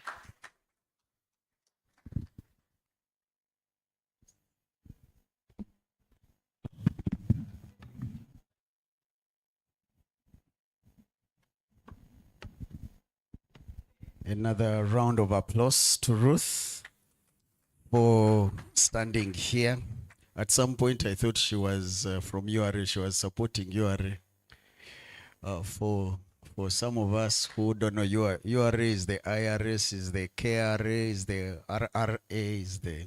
Then she turned somewhere. But at some point, I was about to tell her, you know what? We've had enough from URA. Don't support them. But thank you very much for some of the issues that you have raised. I will follow through, especially my predecessor. When he stood here, he set the terms of engagement. So I know we might have questions, but mine will go first. That's the order of today. But for starters, let me see how many of us have an addition, a subtraction. Okay, I'm seeing one hand. That is good. 2, 3. Okay, we are many. Okay. Of course, before we start, some of the things that she pointed out, just more recap. She talked about closing policy gaps, closing loopholes. She does to the beneficial ownership transfer pricing. She talked about FDIs and some of the things that we expect from there that are not coming from there. She's very hands-on. She's dealt with the real businessmen. So she was giving us the real challenges that are happening to a businessman around. She has also talked to us about she talked about hiding money, and I thought now she was getting into the real gist, you know, financial flows and illicit financial flows, and how we are here to discuss this. We're supposed to really look at the common tax planning mistakes that can lead us into IFFs. Okay. Yeah, illicit financial flows. And I think there are some things that people might do not knowing that actually they are engaging in some of these as they do tax planning and they carry out their tax obligations. And I think many of us from the different aspects, we have different communities, environments force us to be something else. Actually, as she came back on the side of the taxpayer and she was giving solutions, she pointed out how we can work together with the tax authorities. That is something I think we need to think about. In order, and the tax authorities, where we are going, especially after the Gen Zs staged something, there is no way we are going to have a chat. You can push the people very far, and the people will say they don't know, and but eventually we'll have to get down to discuss. One of the things that I see is we don't have platforms that can ensure that financial flows are measured, and you will know that right now I'm doing something funny. The other day, I met someone who took me for a land transaction, and he was telling me that we will make 100 million from this transaction. And I was like, okay, Of course, he wanted me involved, and then he started setting his one. He was pressing someone because of a forced bank sale. Then he, and of course, it looked nice, meaning tomorrow you'd have seen me building an apartment, having not declared some money. And that is happening informally. A lot of informal transactions are happening, and we want to know how we can we risk being found on the site where URA will come and say you have an apartment, it's worth 5 billion. We have seen you only earning 2 million shillings for the last 10 years. And you find you can't explain it, and they'll bring a chief government valuer to to measure, and you know they have the upper hand. Yes, so ideally we at the borderline. Anyone, actually, I really believe, apart from the people in the higher bracket, I have a friend who is a banker. He earns even people in the telecom sector, some of them earn even up to $20,000-$30,000, and they can do anything. They can do anything. But many of our people are not earning. They're not earning that much. Meaning all this mushrooming construction we see all over the sub-Saharan Africa. Yeah, the revenue authorities are going to come in and have a heyday. But think about how someone can plan, and I would like you to give us ideas in order not to be found on the wrong side. And I believe all of us, especially if you're Ugandan, you have a hustle, a side hustle that is bringing money. If you have a family, really, I'm sure, and many of us are not declaring those, that means we have some illicit financial flows. If we change the definition a bit from has, as if we are not crossing the border. Yes, so I'm ready to start receiving a few people, but my moderator started from this side. Let me change one thing at least. Let me try to start from where?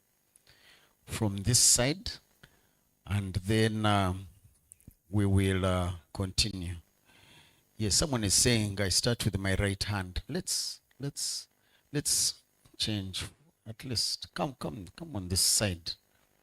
My neighbor, she started well today. I'm requesting give her now. Please, let's make it short. I usually get carried away, so I'm going to watch that one. Let's make it short. And yeah, illustrations are very good when you give us examples. Usually they drive the point home faster. Thank you. One minute. Thank you, Ruth, for the presentation. I don't know if I missed it, but do beneficial owners have to be individuals, or can a circle or an association or an entity or companies be beneficial owners? Because when you're opening a bank account for a company, you have to carry all your beneficial owners, and they sign, show their IDs. So I don't know if maybe they could accept a circle or an association. Maybe that would be better. If it's not already there, maybe it's something for us to advocate for. Thank you. Thank you. Yeah, I wanted to just add some thought on a beneficial ownership. One of the things which I think probably it is very important, it's because the way it is, the sophistication of it is supposed to be like dealing with the people who have higher earning in a way, rather compared to the people who have lower earning. So for a lot of countries in Africa, I think one of the big problems that we have, and on which maybe beneficial ownership can have a advantage or positive aspect of it, is we have a problem of state capture. So if this thing could have been really transparent, it could be useful, because at the end of the day, we are not sharing those kind of information and things like that because of the corruption and because of state capture. But if the beneficial ownership could really be used the way that it was supposed to be used, could really help in terms of the alleviating all this kind of corruption and for political leaders using the private sector to get more money into their pockets. And this is what's also happening in TZ. A lot of times you find politicians behind the companies, the one who will receive the final profit of those kind of trading. And these politicians are dealing with a lot of state contracts. So maybe one thing that we can, I think, which is also can be improved even in Tanzania, is like we don't have a threshold at what level do we need this kind of information to be open. We want just every other company that is open there, every kind of capital, level of capital that is there, we want a beneficial ownership aspect of it. But we think we need to really be targeted, be very targeted in a way that we want it to work. Yes. Yeah, thank you After so- my neighbor, we will stop and she will respond to those. Thank you. Okay, thank you so much, After you. Ruth. Ruth, thank you very much. Yeah, I just have one question. I think your presentation really stimulates our minds, mainly me. And it takes me back to the definition of IFFs, maybe if we understand it very well. And of late, I have had a conversation with the Uber guys, and it brings us back to where do we want to go in terms of the strategies that the country has for revenue mobilization. Because when you have a conversation with the Uber guys, it seems all the money goes back. I don't know that you have worked with them for some time to know exactly what is happening. And lastly, I want to agree with you as definitely a defender, but then going back to the concerns of the refugees, we have seen them having more than 3 to 4 rentals, and no one is even following up. And we are all around saying, oh, Bambi, oh, we need to work with them, we need to help them. But when our communities are suffering, and then takes us back of why we may not need also to pay taxes. And lastly, my question, how do you guide us as people who make noise in terms of policy influence? Which are those policies that we may need to review and then guide, like tomorrow as we are going to have our positions? You had so many questions in a way, but in our way of looking at position papers, the government again asks us to have a justification. And it's like most of your presentation had questions, and the questions were good. How do you direct us in terms of supporting the strategic rethinking of how we need to hold them accountable? Thank you. Thank you very much. Yes, Ruth will come in. We'll take the next set. Let us get as much as we can from her. Thank you.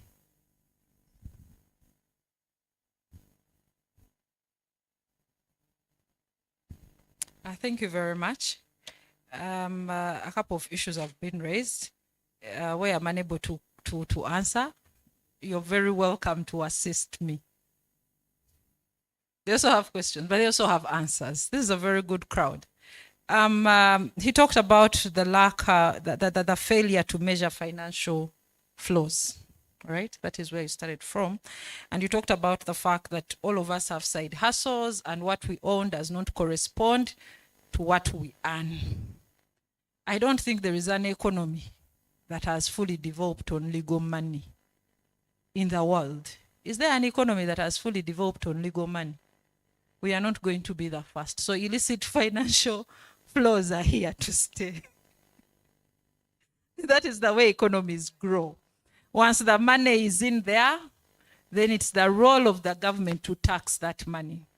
Because when you work honestly, you know, we do honest work. Okay, first of all, from his perspective, we do honest work. However, if we pay the taxes that we are supposed to pay, we will not have any money left for investment. That is the honest truth. I'll give you an example of myself. To open a law firm, I pay so much money.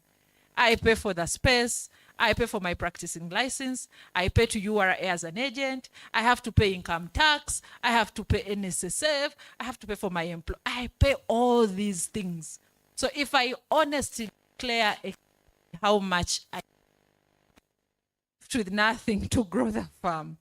So cash transactions have to, and that is the reality of all of us. That is why you see the Revenue Authority should be more interested. Okay, if I've earned money somewhere, I've not declared it, I've put up a rental. It should be aggressive in collecting rental tax from me. Okay? Because then it did not benefit here, but it's benefiting this side. So that cannot be avoided in an economy. She asked me whether a beneficial owner can be a company. I'll go back to, I do not remember who the presenter was. I think it was the lady from URA who said that sometimes when you look at the definition of a beneficial owner under the Income Tax Act, it talks about a natural person ultimately. About the natural person who has the ultimate control of the legal person. Legal person, the legal vehicle, a trust, a company, but ultimately those things are owned by natural people. However, sometimes the planning is so deep that for you to get to the natural person, so much has happened. So unfortunately here, when you go to the bank, it's a natural person. He has talked about corruption and state capture and has said that beneficial ownership helps in instances of corruption and state capture. Well, if you're looking towards recovery of assets, then it would assist you. However, when is the regime going to go? In Uganda, we are at 38, 39 years. And I think we are looking at another 20 if we are not very careful. Okay? Maybe even the 20 is too little. Some of us are not like you people who have regular changes. For us, we've been here for ages, and there is no hope. There's no silver lining. We are still going at it. So, for Ugandan purposes, wouldn't it be more beneficial, as the president told us, let these people steal, let them invest their money here, let URA go and collect income tax and rental tax and employment taxes from these businesses. For the Ugandan case, that is what would work because, my dear, things are not about to change here. For your case, it may be very important because every other 5 or 10 years you have a regime change. It's not happening here. Refugees, she's talked about it. She's in agreement that these people need to pay. These people nowadays even own property. The Congolese are running businesses here. Is anyone collecting taxes from them? They move with money across the borders. Even the Kenyans anyway. Even the Kenyans come in with their money. No one checks their money. They make money here. They go to Busia, across the border, take out that money. It has not paid any taxes. So those ones, the Revenue Authority should just tighten itself. About coming up with policy solutions, I think that we have to do as a group. When I was looking at my presentation or what I paid attention to, my mind was in a space of, yes, we are talking about illicit outflows, where actually money is illegally begotten. But I'm talking about outflows that are legal. These people that are aggressively planning and taking out money without paying taxes. So I just switched up a bit. And how we can address that, I'm hoping with this discussion, we are all going to come up with a solution. I have better ideas than I do have. Thank you very much. Okay, that's the first set. I hope URA is not going to raise an assessment, but she has said that, yes, I am in shock. She confessed she spilled the beans. Okay. Moderator, please allow me to say another thank you to Ruth. That was a very granular presentation and I personally loved it. So when you talked about the issue of the informal sector, I think from yesterday there've been really very little mention of the contribution of the informal sector to the domestic revenue mobilization. And then you mentioned some hacks, so some ways in which you've been able to get them to actually pay taxes. I found that quite intriguing, and I think that for every CSO member here, we would really benefit a lot if you shared more on some of those other ways in which you've been able to convince informal sector players to actually pay taxes. You mentioned something, a solution like the presumptive tax, but I think there is more, and I would really love to hear more from you on that. Thank you. Mine is not a question, but to kind of like just clear URA's name, Ruth.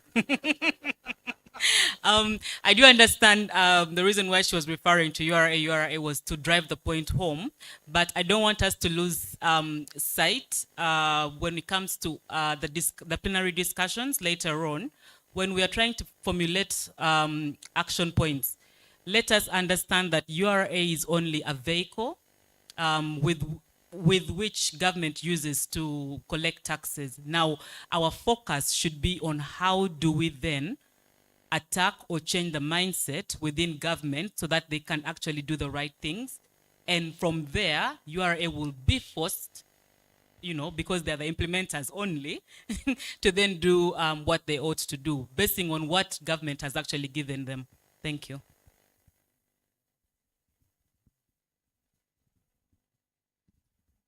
Thank you.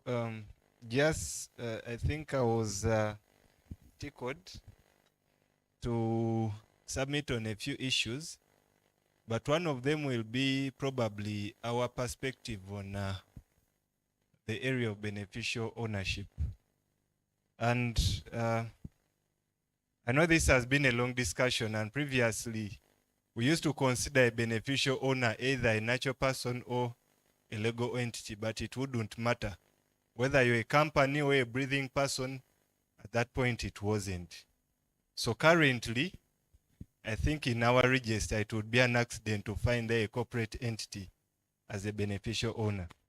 So currently, it's strictly breathing persons, a natural person, someone who can die and who can't resurrect, because I think I think a company can die and then maybe get a bailout. And so for beneficial owners currently, it's strictly breathing persons, and in the definition is the natural person.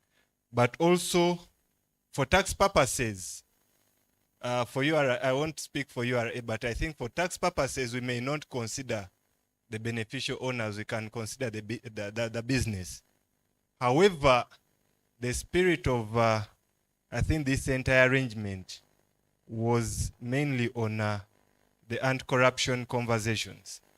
Issues of money laundering, issues of concealing proceeds of crime, issues of the oligarchs in the Russia and all those things, issues of tracing the flow of money and terrorism financing.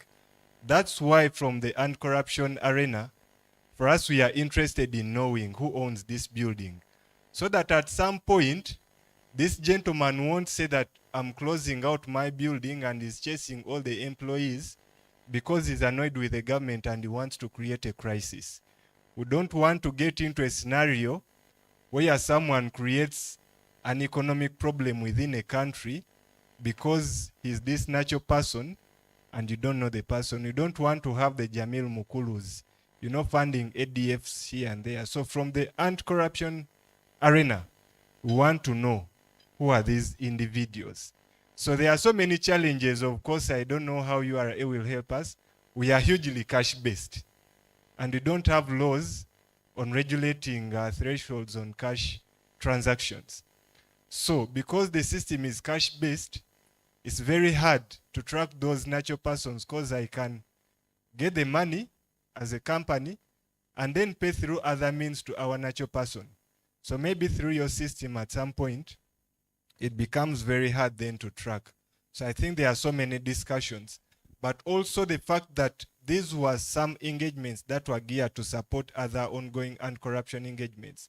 For example, the lifestyle audit, the asset recovery campaign, you can't do asset recovery without knowing the owner of the property. Otherwise, you'll attach wrong assets. Then the other submission was on the illicit financial flows. Of course, it's good to have the financial inflows and maybe control the illicit financial outflows. But for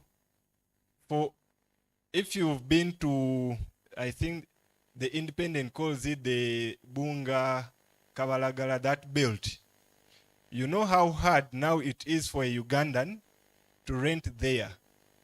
Because when the illicit money comes, the rentals were having for 500,000, now they are going for 1.5.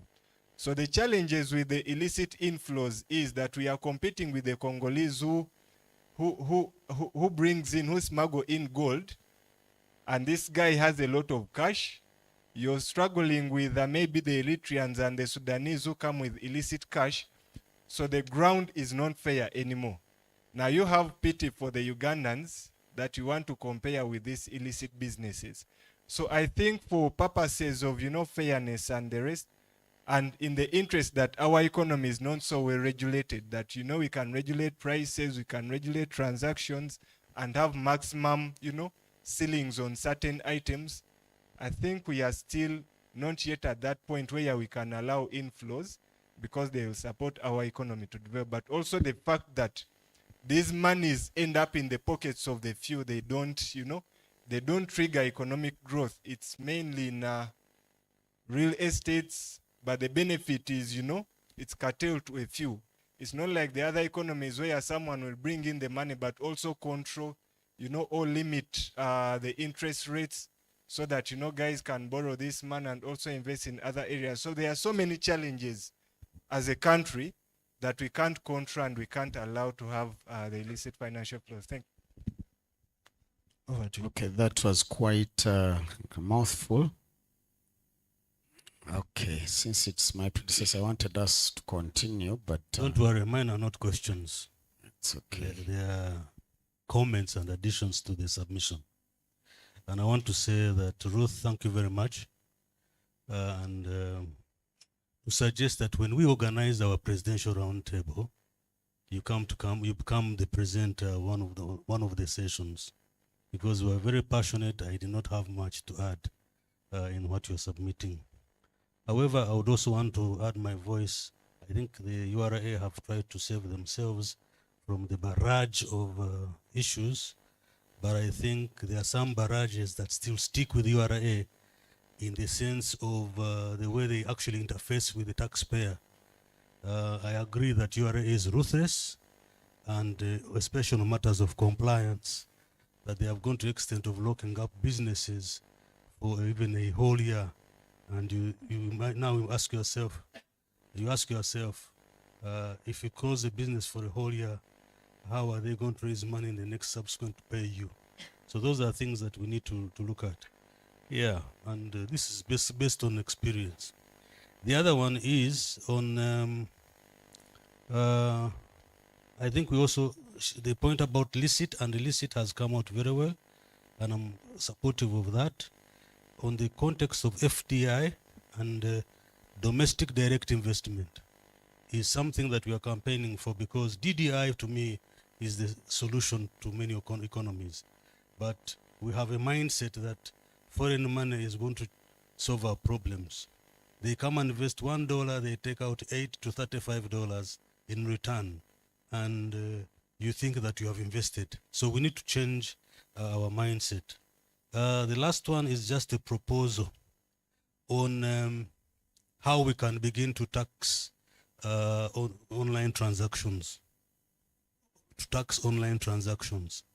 I would want to suggest that we use mobile money systems, because I don't think there is anybody who is going to buy commodities abroad without without using a mobile money transaction, a Visa card, or a bank process. So if we are to target, for example, the likes of Netflix, when I'm subscribing for my Netflix, I use my bank account or my card. So we need to now work with the banks to make sure we look at those transactions and take out a certain amount of fee than trying to hold withholding tax, because if you are able to audit those transactions and come up with an agreed fee that is part of the charge, just like these other data transactions are done, there's an automatic movement of money that comes off those transactions. To me, I feel it will save us from the problem of withholding tax. I submit. Thanks. Thank you very much. I'll request we just hold on, and because I want us to properly engage her. If we are all going to, even if you repeat, eh? Why is because when we let it go around, then she will just give a blanket summary and just go on. While when we even allow her to deal with one person, then because she had even missed the beneficial owner question. So if we bundle a lot of things, we will not have our answers. So even if you want to add on, let me, at least I've finished that section. I've finished this section. I'm about to start the most important one, the ones at my right hand. So Okay, thank you very much. A couple of issues that have been raised. I'll start with the lady. She talked about the fact that I work with the informal sector. Those are the majority of my clients. You realize the biggest issue with the informal sector is the lack of the tax education. You see, URA cannot be the tax educator and cannot be the tax collector. It is not that I'm against URA. I work very well with URA because they are the people who make me money. They are my bosses, you know. But at the moment, the way things stand, the way the taxpayer looks at the revenue authority, it is completely in a negative sense. So it is very important that as a country, we come up with a tax education policy. And two, we need to move away from this attitude that tax is a non-quid pro quo payment. It can no longer work. It can no longer work to tell people pay your taxes, but you don't account for them. It can no longer work. Government needs to change. So when we go to these people, of course, we educate them and explain to them. And of course, the only reason why we are able to collect it sometimes because we know how tough URA is. So you sit down your client and explain to them and give them the cost of non-compliance. So you explain to them and you say, this is what you're supposed to pay. But if you do not comply, URA is going to come here. And I'm not saying, but you're the face. We interact with you. We know it's government that collects taxes, but URA is the face of the tax collection. So of course, at the moment, the people you convince it's because of the fear of non-compliance and what can come out of that. But we need to work on tax education. And if we did good tax education, we would be able to collect some money too. We also need to explain to people why they are paying. We need to show results for their taxes. Honestly speaking, this non-critical explanation no longer works. Then I'll try to address the gentleman who talked about corruption. I understand where you're coming from, but as I was thinking through my presentation and what I was talking about, I was more concentrated on revenue mobilization, not on the fight, against corruption. I looked at revenue mobilization. You are, as an enforcer, I apologize for making it seem like URA is very tough. You're the face of tax collection. But please calm down and we'll only say nice things about you. Thank you very much. I don't think I have anything to add to Mr. Bazira. I think. yes, we start with, no.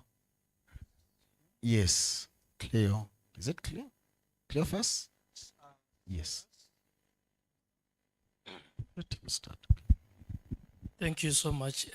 Since it's a regional meeting, so there's a learning experience.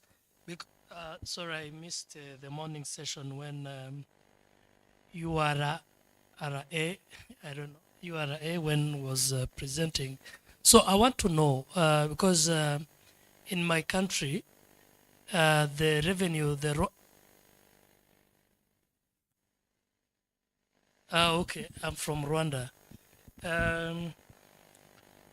The Rwanda Revenue Authority is not the custodian of the national tax policies. It's under the Ministry of Finance and Economic Planning. So, the same thing. But the way people are talking, URA here, it's like they are the ones that impose policies. They are not in charge of policies. For them, it's an institution under the ministry. So I was really confused when you are like, URA, the policy, they don't do this. For them, it's an institution that under the Ministry of Finance and the Economic Planning. Okay, members, Yes. let him finish. He's coming from another country. He doesn't know about Uganda. Let's allow him to. Yes, because sometimes we work with Rwanda Revenue Authority and Ministry of Finance and Economic Planning. Because like now we have new tax reforms. You find because we really have a good collaboration with RRA, they always even tell us we want to talk to non-state actors on their new tax reforms. Can you help us do this? And then on the policy level, it's the ministry that come to discuss about issues related to policies. So I was really a bit confused. It's like everything here, it's about to Uganda Revenue That Authority. is the true picture for Uganda, but it's okay. We understand where you're coming from. What you wants will become law. That one I can testify. I think Solomon has been here. He has told us. So but I like what you're saying. That's what it's supposed to be. Everyone should be independent. You should suggest policy that is, they feel, can you imagine, they want, anyway, let me not get into it, but they brought very fake laws and they have been passed. And government has passed them and now we can't even reverse some of them. You imagine having, you apply for IFRIS and you don't give a receipt and you pay a penalty of 100 million. Yeah? Just one question. There are so many things they passed that are just tricky. one question to URA.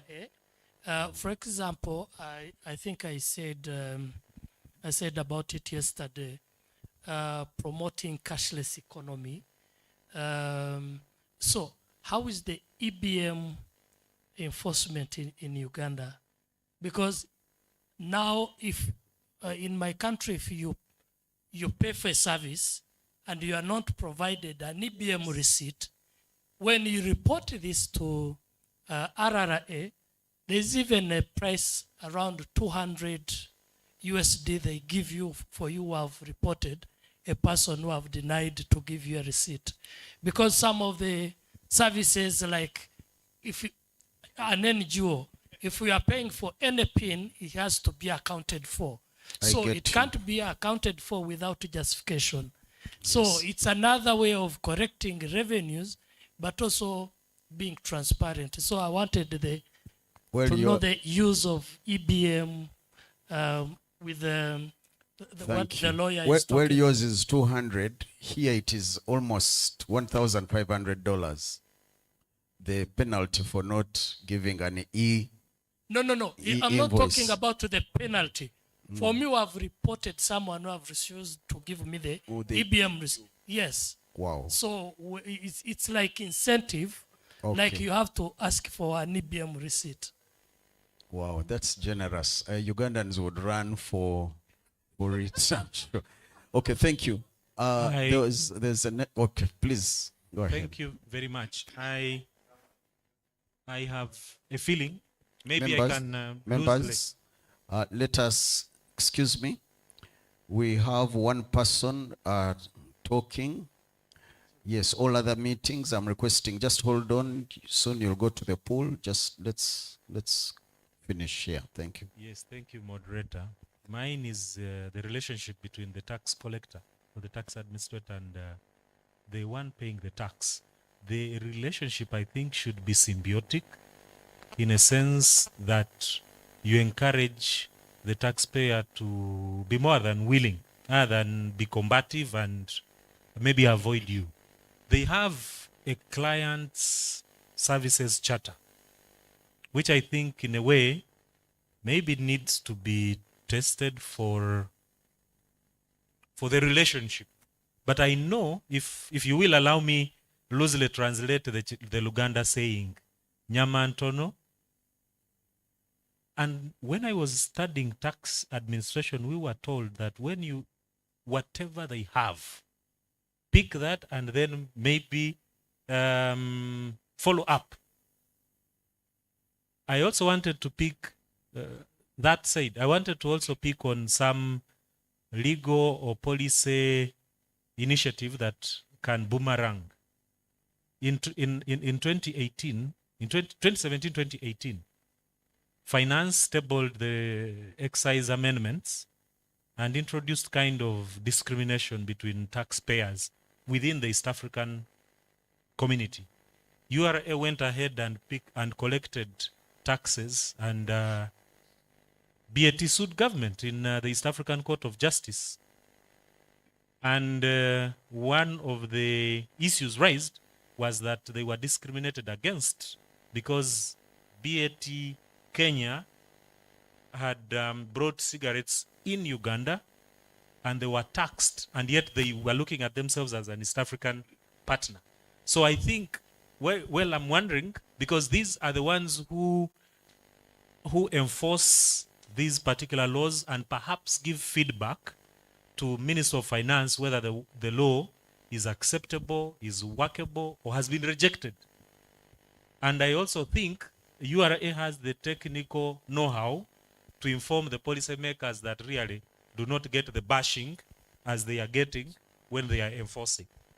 So the relationship needs to be worked out, even the messaging, the language, the intonation, all that. Then they also have had weekly sessions with in Kololo. I don't know whether that has improved on their relationship with the taxpayers. Maybe they'll tell us. Or it is business as usual, it will happen next year and the other year, and doesn't improve on the tax relationship, as she said. The militarization of tax collection, believe you me, will not benefit any of us. Thank you. Thank you. Can I go ahead? Okay.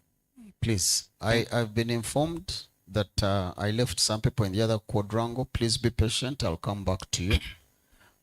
Don't worry. I've been told that some people jumped to the queue, but don't worry. You will get an opportunity. Yes, please go ahead. Thank you so much, Ruth, for your very disruptive presentation. I think you played your role as a devil's advocate, because I think since yesterday we've been talking in a linear way, but you've been able to sway us and see the things in a different light. Actually, in the morning, somebody had made a presentation and categorized the lawyers as one of the enablers of IFFs, and I now get a sense of why this is the case. Anyhow, my quick question is on the issue of double taxation agreements. I wanted to pick your brains on this, especially the Dutch DTA with Uganda.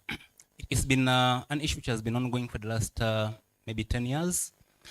You talked about us rating of IFFs, but we need to look at the things differently. I mean, what's your take on this particular agreement and how some people in this space think it's one of the ways the government has lost a lot of money? What's your other way of looking at it? Okay, thank you. Please hold on. Let's give her opportunity. Those are about 4.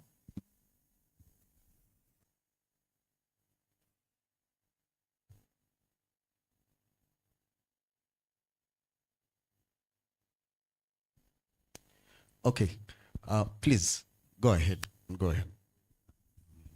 All right, Ruth, you did mention the word obsession in relation to IFF 8 times before I lost count.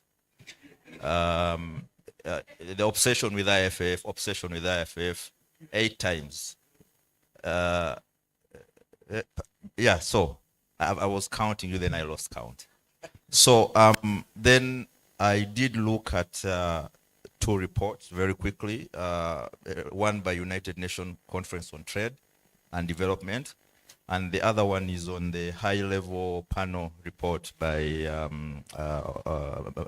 Mbeki report.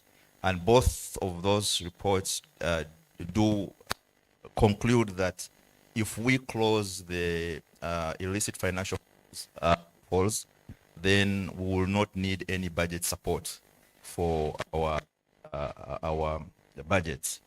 So do you still believe that the obsession with the IFF should be toned down basing on those conclusions?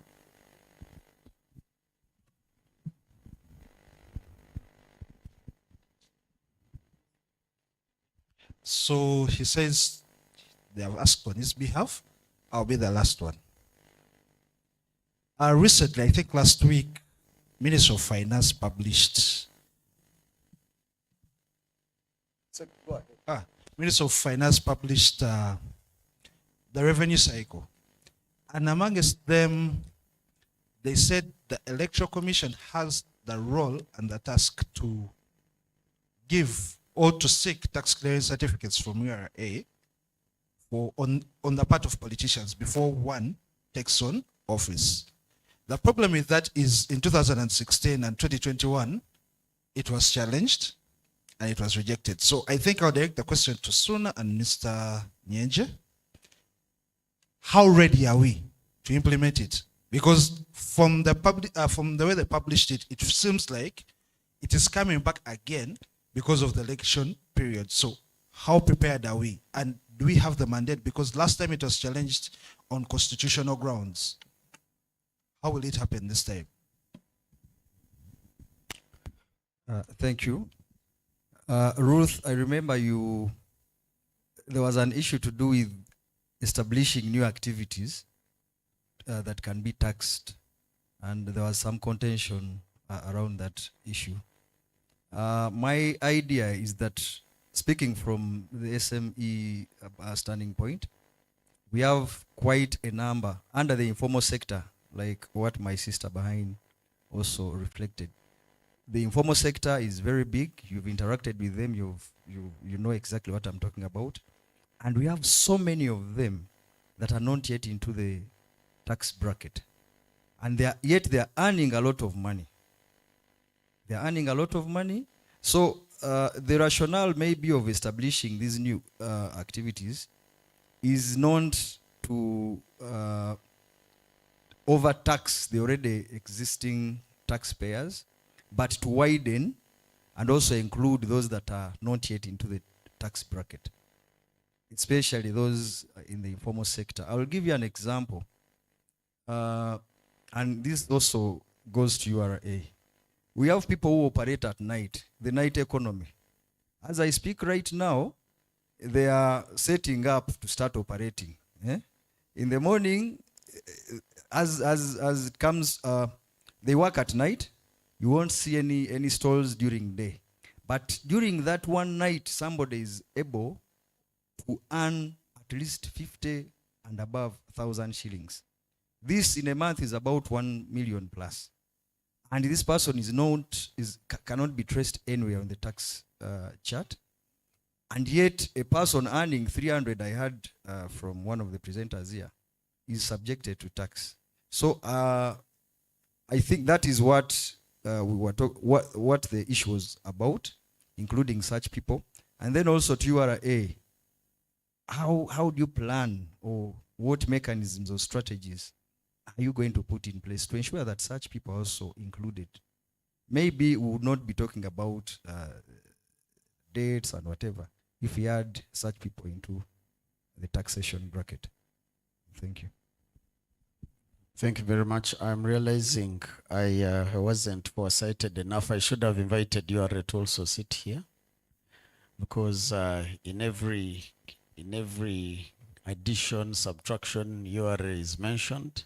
So I'm going to request URA, please prepare to give us a few. I know you spoke, but prepare. Mr. Nyenja, you've been pointed out.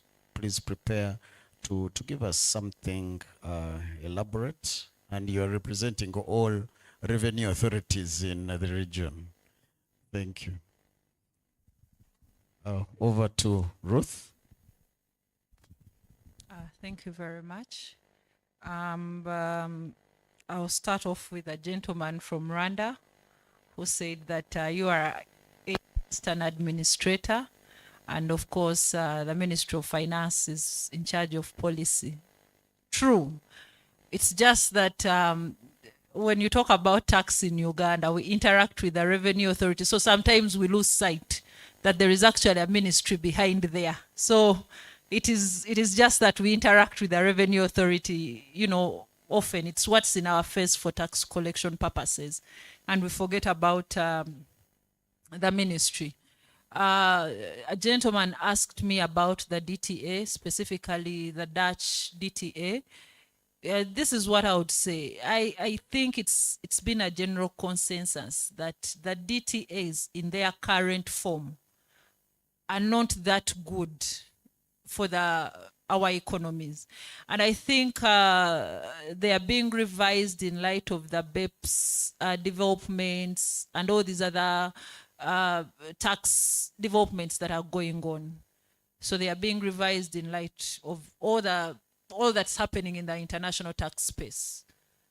Of course, you know, DTAs facilitate treaty shopping, where people set up businesses in countries with which we have DTAs to pay less taxes, because you realize that wherever you have a DTA, you pay a lower rate of tax.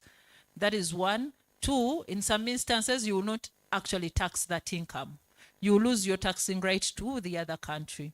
At the moment, I think we are revising all DTAs in light of the developments in the international tax space. The third issue, the gentleman talked about the fact that I talked about our obsession with the IFFs. I do not disagree with the fact that IFFs lead to capital to revenue loss. They do. My presentation at the start started off with breaking down the recommendations of our partners in dealing with IFFs. And my presentation was on how effective are their recommendations for our economy. What they are proposing to us to implement and what we've implemented so far. Has it really addressed the issue of IFFs, or it has actually facilitated legal outflows? So essentially, it has cleaned up taking money out of the economies. So that was my presentation. The gentleman there talked about SMEs and in relation to new activities to tax. I do not think Uganda needs new activities to tax. I think Uganda needs a policy on how to bring the entire informal sector into the revenue bracket. And it's not magic. KCCA collects market rates in the morning, in the afternoon, in the night. It collects rates from these people. What is unique about the Revenue Authority? Isn't it laziness? Or is it a deliberate whatever from government not to collect from these people? It has capacity if it chooses to. It puts people at people's warehouses. Revenue officers are assigned to people's warehouses where they think they can collect. It is not an issue of capacity. I think there is no magic policy solution. That's what we need to collect from the informal sector is already present. However, I think our policy or our administrators are obsessed with collecting the right tax rather than going to what he said. Collect something and then see how you can collect more. So can we first focus on collecting something And then we can work towards collecting the right taxes. Thank you very much. Okay, let me say this, and you're right. There was a program called TREP, which was also instituted for it's called Taxpayer Registration Expansion Project, where the local authorities, together with URA, together with URSB, can formalize, register, and collect. But I must say, it is so badly handled by URA. Okay, there's a way they don't seem to work with each other. But government has gone a long way to try and make sure there are so many URSB staff, so many KCCA staff, and put them together. But that combo is not working, and it's a very, okay. Can I say something about that? It is very good. I think when these policy people are thinking, they think about, they plan for a person like Namirembe who went to school. Do you know what it means to tell this market woman that for you to pay me tax, first go and register a business? Or, you know, first get a TIN, okay, you've made TIN application very easy. I'll give you props for that. Within a minute, someone gets an instant TIN. That is one. But when your people come to these people down here, they do not communicate correct information. So you're struggling because of poor tax education. We need to remove URA from the equation of tax education. Get people to talk to these people. The people who can relate with the informal sector. URA, you can't relate with the informal sector. They see you as the bad people. Get people who can talk to these people. You will collect your taxes. And then two, stop obsessing about procedures, correctness. First, see how you work with these people to collect. I always give myself as an example. Of course, I came from the corporate world. And when I started out, I wasn't making any money. Why? I was obsessed with invoicing. I was obsessed with charging so much money. And no one was giving me business until someone sat me down and said, Ruth, this is a totally different environment. Leave your English elsewhere, leave your invoicing elsewhere, leave your, I don't know, you see the value that I bring on the table elsewhere. Talk what the language these people understand. Find a way of, if you want to collect 2 million shillings from this person, come up with a plan of collecting this 2 million in installments. You will get it. But how do you get to this 2 million? And that is the attitude that the Revenue Authority must get to collect from this informal sector. Because whether you want it or not, the majority of your taxpayers are informal. So come up from the mountain and start speaking their language. That is the only way you're going to raise revenues. Thank you. Let's give a hand to Ruth. Now, members, I'll tell you the truth. What she's saying is what I'm going through. You know, I tried to come at my clients, the SMEs, and they don't hear you. You have to go down, sit down and change. And that's what URA is lacking, because we think numbers, we think amounts. I remember we have a place, for those of you who are not from Uganda, we have a place called Chikubo. Chikubo is where you find big businesses. The guys carry sacks of money in their cars. Chikubo, I don't know which other way to say it, but ideally, the people didn't go to school, they are not formal, and they're in one street. And they have multi-billion shilling businesses for Uganda, but they don't contribute anything, and they have almost half of the economy goes through the Chikubo. And there's a Chikubo in every town. So you know what, URA, I used to be in URA, so we sat down and said, let's go and register all of them for VAT. You know, we just go to their teams, registered them for VAT, raised assessments, then brought military to enforce. She talked about military. They are still doing it.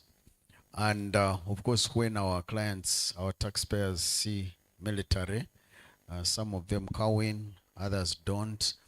And of course, you can only do that physical activity once in a quarter, 1 week in a quarter. You can't do it all through the year.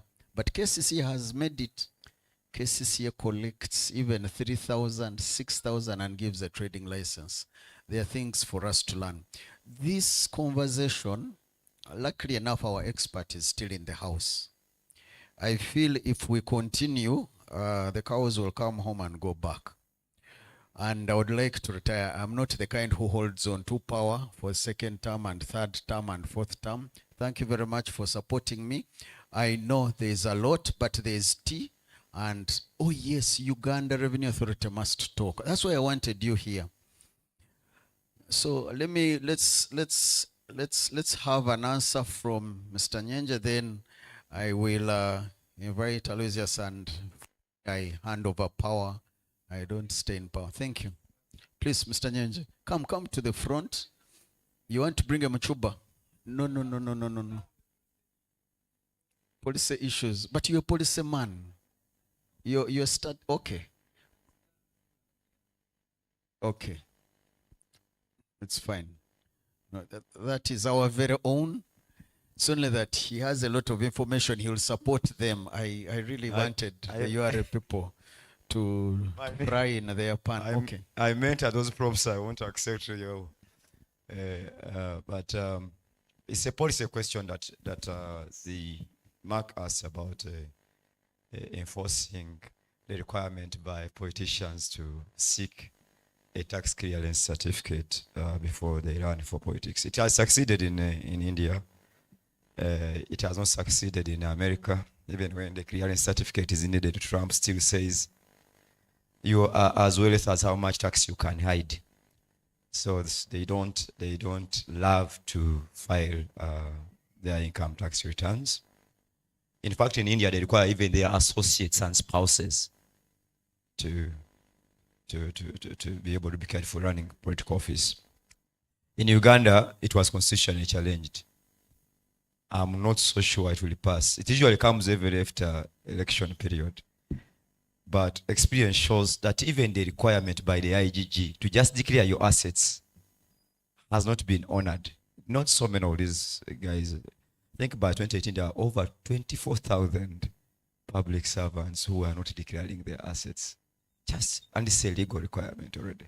So to tell me that the one on tax clearance is going to succeed, I don't think so. At the end of the day, it remains a political question because, who are these guys who are vying for offices? They are the same people, especially the ones that are existing, are the same people who are into policy spaces. So constitutionally or non-constitutionally, it may be defeated even on the floor of parliament itself. Just take an example. When we've been pursuing the parliamentarians' emoluments to be included in the consolidated income and we tax it, they have been beating it up. And they're the same guys who are standing for political positions. So it doesn't even need to go through the laws. I think it can be flowed anywhere. That's my own opinion. Thank you. Thank you so much, Robert. Colleagues, I want to say that I have heard, I have listened, and I'm taking the feedback.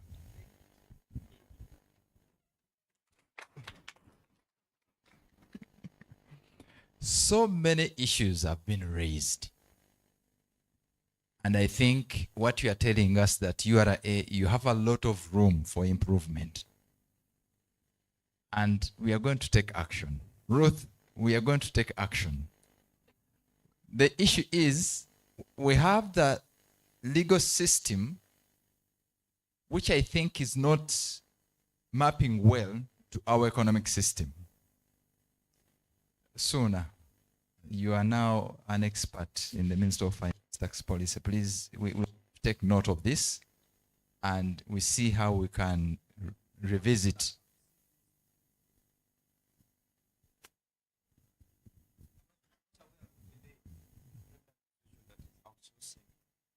Education, but it's a good thing to think about. You see, this is what I always tell my people. And now we have a full department at the URA to do tax education. Now, you do not have to copy from other people. You need to look at your situation. come up with a strategy and come up with a solution. Then other people are going to learn from you. They can copy from you. That's the direction. In most cases, we sit and we wait other people to come and tell us what to do. And I think that's the challenge we are having. Most of our tax policies are designed by foreigners who have not had an opportunity to understand and appreciate our economic setup. That could be one of the challenges. She has talked about the night economy. I'm not so sure whether we really have another URA working on the night economy. But that's good feedback. I always also ask myself, because I sometimes leave late. The kind of work that I'm doing right now requires me to leave a bit late. So I move along Ugaba Road, and there are so many, business activities at night. I always ask myself, how do we get these businesses? There are even businesses that start at 7 p.m. up to 6 a.m. in the morning. You find guys leaving these businesses.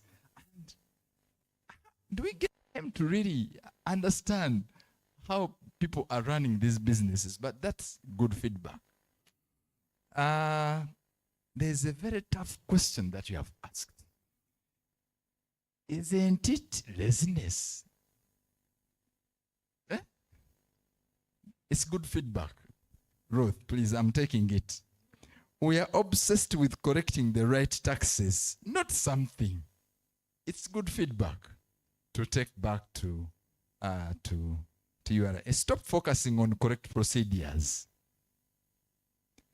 For sure, when you look at the markets, I have a feeling that there are so many individuals who are earning better than people who are even earning in these formal offices. But we are not getting to them.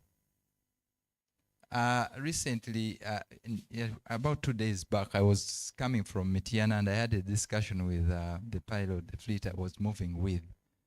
I landed on a case, again on a Gaba Road. I make friends with people who are in markets and whatever. This lady came. I tried to find out how she was. She told me that I'm okay, but I'm leaving this place. Why are you leaving this place? You see, this guy is now charging me 500,000 per month. This is a kiosk on a supermarket. They are selling tomatoes, selling watermelon, but the renting that thing, 500,000 shillings. And I was asking myself, how much is this lady earning in a month if she's paying 500,000 in rent for that small thing? So I think it's about understanding our economy, how it's running, and then we try to reorganize our tax system and come up with better policies to address some of those challenges that we have. Rwanda, I'm learning a very good lesson. You have EBM, you are really encouraging consumers to report. For us, we are punishing the other side. That's a good one. I think we are going to look at how we are managing EFRIS, and maybe that's why we're having challenges with EFRIS. People are not really encouraged to request for these receipts because there are no incentives at all. In Rwanda, they are giving them incentives. They are not even focusing, but if you report somebody who's not, please come, you are going to get something. That's good, whatever. Then the tax, you've talked about tax education policy. I think something that we can revise. You see, there's something that we've been running with. He was with us and he was in DT. Please, you are part of this. You cannot run away from it, okay? You are part of the challenges that we have currently. You are the one who created them. But the issue is, we must ask ourselves, what must be the goals of tax education? And how do we tell that actually we are achieving these goals? That could be the problem. We tend to just maybe come up with a program and start moving around, educating people, moving around, educating. You could be even landing on people who don't need that type of education, but you are creating time, you are encouraging them to come to their host, to listen to you, but they may not even be needing that education. What strategies are we putting in place based on the goals? Because we also need to set the goals. I want to look at tax education. You see that we have two things. We have tax education and sensitization. Those are two different things. I want to equate tax education to these programs that we have in institutions. Say if you want to become an engineer, there's a program that you must go through to become an engineer. With our tax education, what do you want to create, achieve?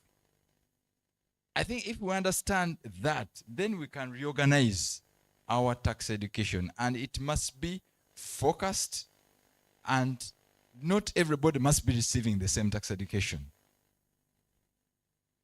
You move to Gulu, they could be having different challenges from the challenges in Bondwe, in Kabale. Try to understand that region. Try to understand the business. Try to understand the kind of education that they need so that you design your strategy based on the challenges in different regions and then you execute. Thank you. The challenge with the URA tax education. When you invite taxpayers to your forums, you invite taxpayers to tell them. You don't invite taxpayers to listen. I'll give an example. There is a day you invited landlords at Nakawa. People came. People who owned buildings, people who owned, they came. And the Commissioner General was there. But trust me, the experience was not pleasant. You shut down taxpayers. Listen to the challenges of the taxpayers. And I'll never forget a question that was asked. Someone put up their hand and said, in Luganda, my boss, you're telling us we're supposed to pay rental income annually. We've understood. What happens in instances where I don't have a tenant for the period? What happens in instances where the tenant runs away with my money? How do I inform URA that during this period, I did not have a tenant, or during this period, the tenant ran away with my money? The person asked like 3 times. You did not answer. You did not think his question was worth an answer. And you know, when we got out, the people we had encouraged to come told us we shall never go back. So URA needs to listen to the taxpayer. It is okay you have the might and the power and you can enforce. But as long as you don't listen to the taxpayer and understand your taxpayer, you will never be able to collect taxes. Because trust me, you spend so much time on how to collect, the taxpayer also spends double or thrice the time on figuring out how not to pay you. And trust me, they have more interest than you do. So listen to the taxpayer. Ladies and gentlemen, why don't we give a round of applause to Mr. Nyenje as he goes back? For URA as they go back. And right now, I'd like us to, for Ruth, let us give a round of applause, a big one to Ruth, because she has exposed a lot of things. Ruth, you can stay there. Yes, members. And by the way, do you know what they do? After you put in a lower return from last year, they come and they raise another assessment. It's like you had clients all through the year, full house for both hotels. I have a client where they gave, I don't know if this hotel has, if we were not here, you might find they would be at maybe a quarter capacity. But imagine giving an invoice, an assessment for all the rooms, 365 days a year. That is insanity. And you find that, yes, members, from the days of Jesus, that's the earliest record we have. Taxes, we will not finish. And we might crucify Mr. Nyenje and team. But thank you very much for listening to me. Thank you for being patient. I hope I was better with the earlier moderator. You know, we're supposed to be improving. And yes, I'll invite Mr. Aloysius to talk to us. Thank you very much. Thank you. Thank you very much,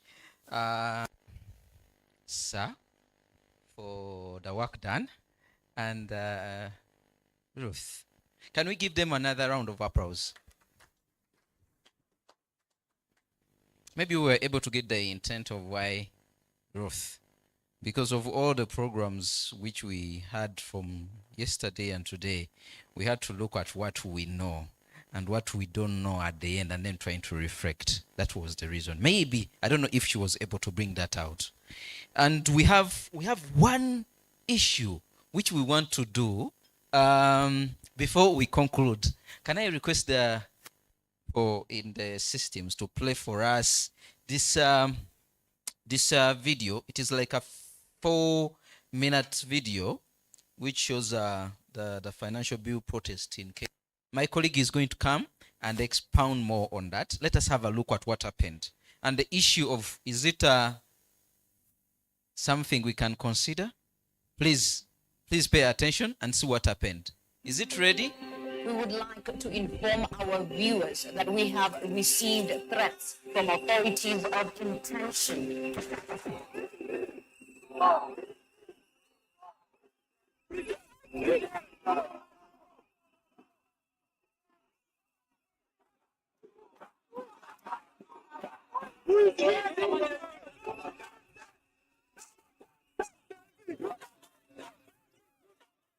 The day Kenyans take this matter upon themselves, Trevor, there will be no one to call to the table.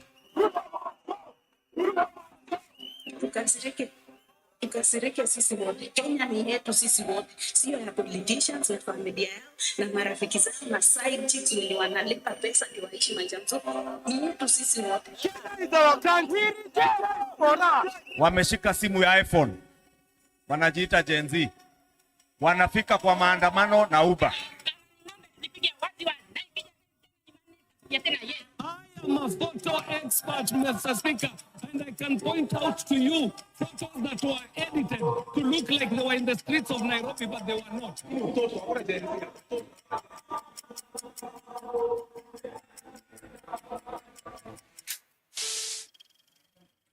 Now you may very well ask and very well wonder, given the numbers of people engaged on both sides, why it hasn't been stopped long ago. At bottom, it's a battle for information, this violent movement that takes several forms.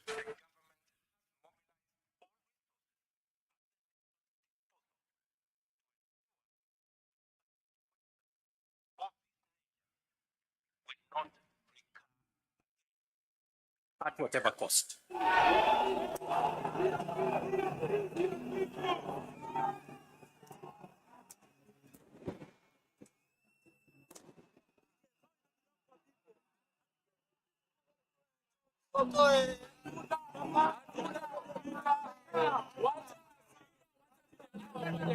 Wipe my tears dry.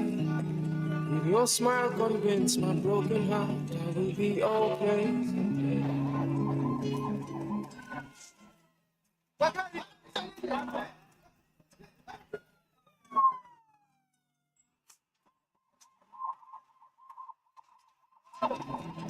Take my wings and fly. Don't be scared to try and touch the sky. If you fall, I will be there. Anapiga watoto wetu risasi kama wanyama. Hiyo ni masaka ya Kenya. Hiyo ameanza masaka Kenya. Tafadhali mtuue sisi wote. Mmetuachia nani? Sasa huyo kijana amekufa hapo. Mama yake amewachwa na nani? Kama baba yake. Akituua ataongoza nani serikali?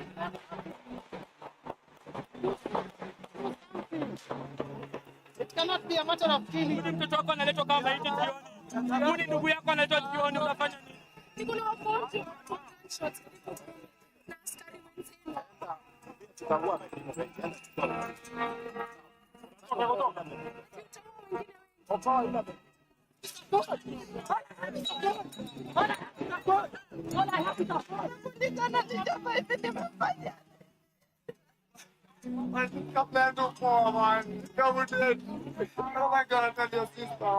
Ambia hao wengine wasonge kando, mimi na wewe mpaka mwisho. Ambia hao wengine wasonge kando, mimi na wewe mpaka mwisho. Ambia wengine wasonga. Mimi na wewe mpaka mwisho.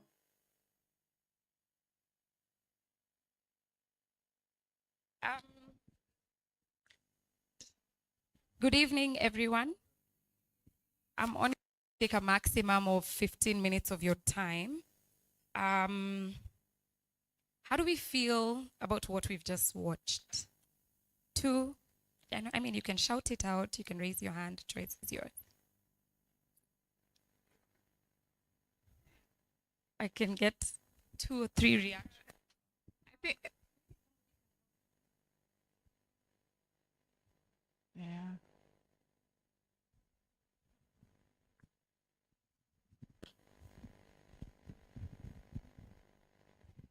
Yeah, I think. I already said it here, and people just. Oh. Okay. Hey, wait, It's give me okay. mic. Yeah.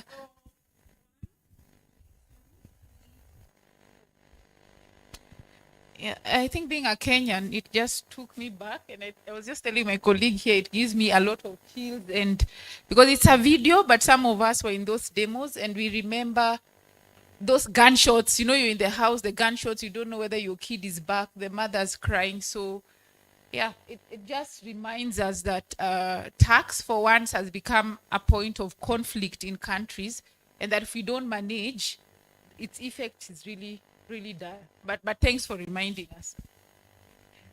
Thank you. Please proceed. My first comment is that Kenyans are dangerous, and they don't fear the army, which is a good thing in a way. And we think we should borrow their energies. I think we should just borrow some of them and bring them to Uganda. Maybe they can help us sort out Uganda. But I think, seriously, it demonstrated the capacity of citizens to demand for accountability. And I wish such practices can be borrowed in Uganda and Rwanda.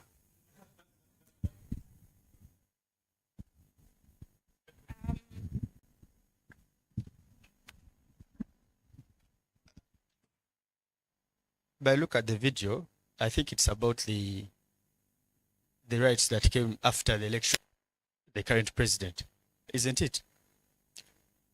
President Ruto. Was it about President Ruto just recently?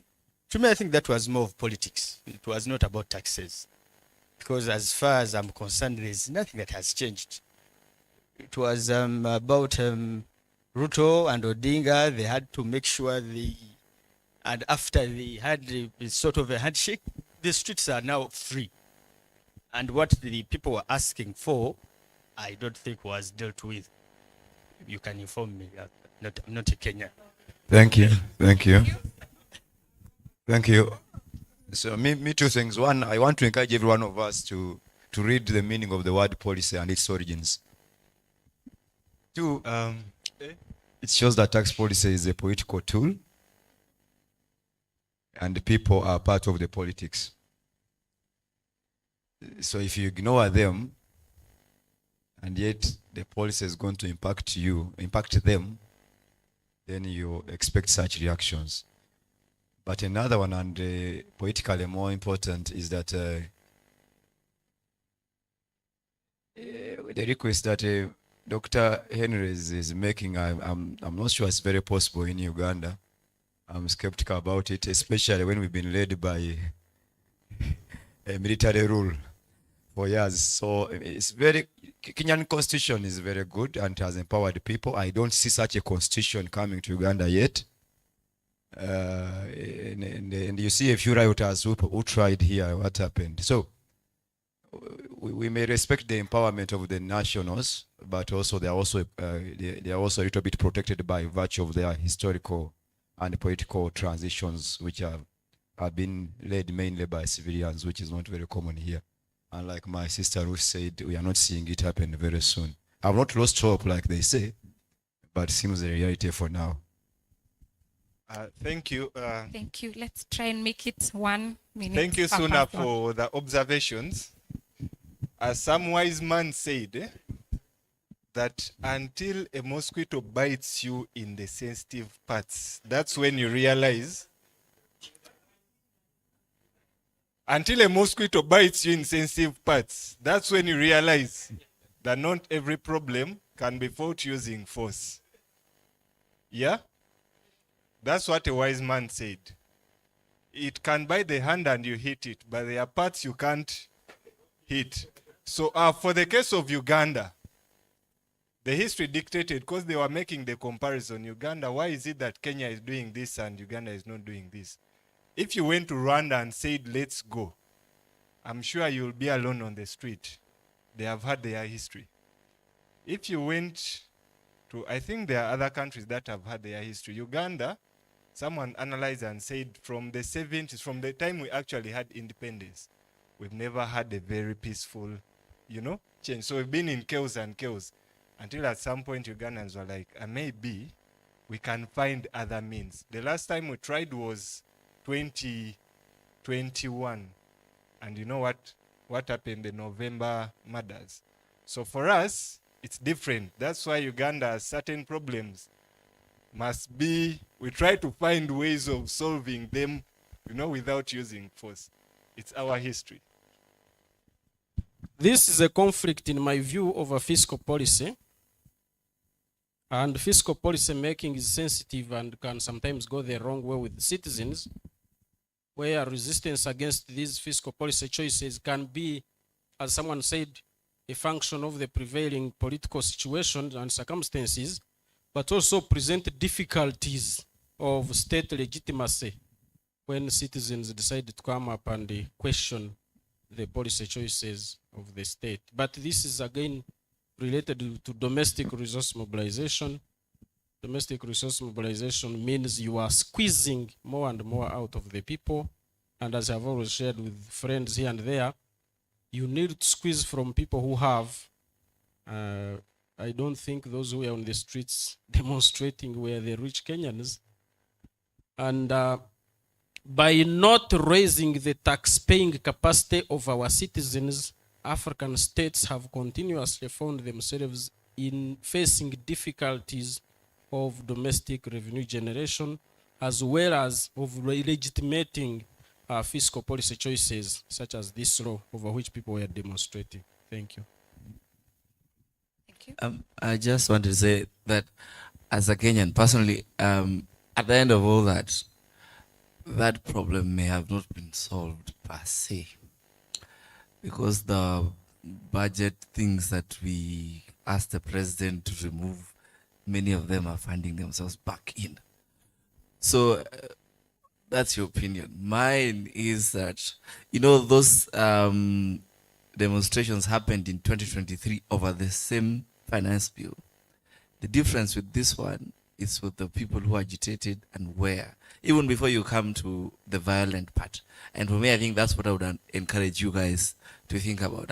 It must not be that violent, but it can still elevate an important issue about tax and people's pockets, that to the extent that, this issue is now being talked about at the IMF and the World Bank because of this kind of agitation.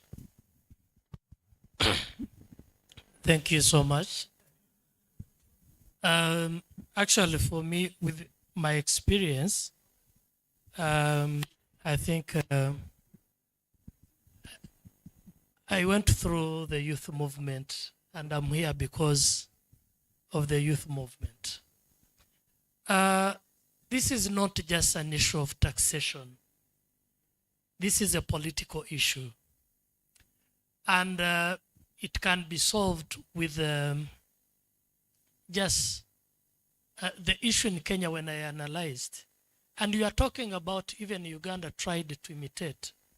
And I think people who were here before 1986, it's very hard for them to go on street. And even those young people saying that it's because of taxes, and some of them don't have business. Some of them just followed the crowd because even the parents don't like the current regime. So my personal observation, it's an issue of inclusion. Young people have a saying that nothing for us without us. there they will have a blame because the government, because we were having a saying in Rwanda where the old people tell young people that be innovative, don't search for job, create jobs.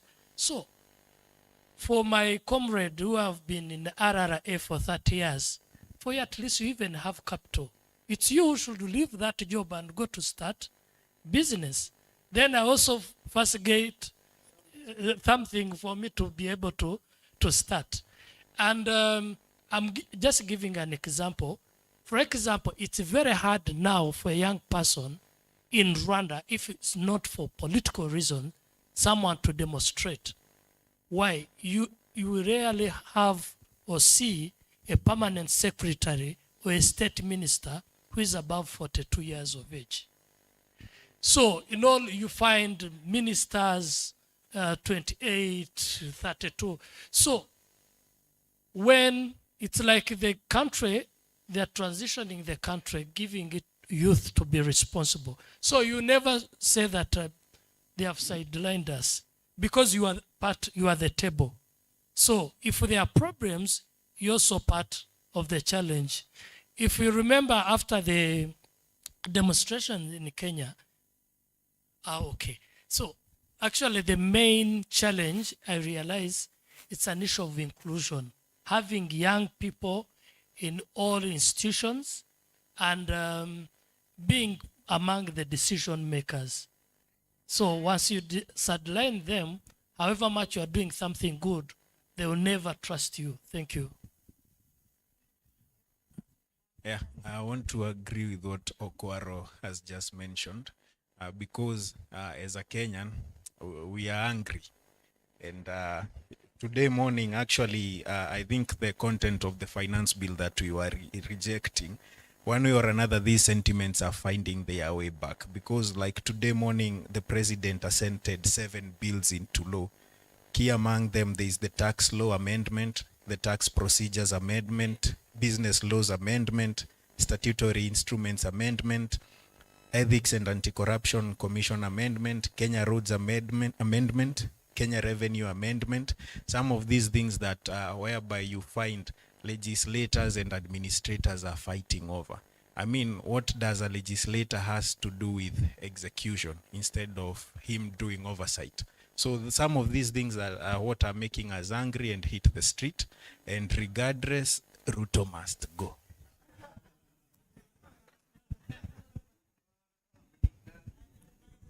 Thank you very much.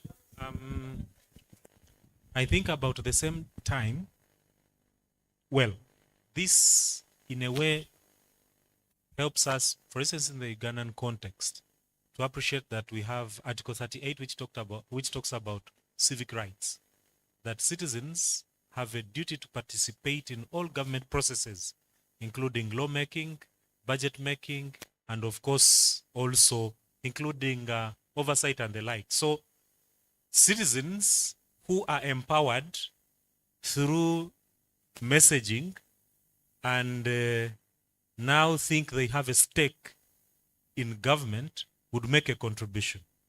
I think also it's important for us to appreciate constructive engagement.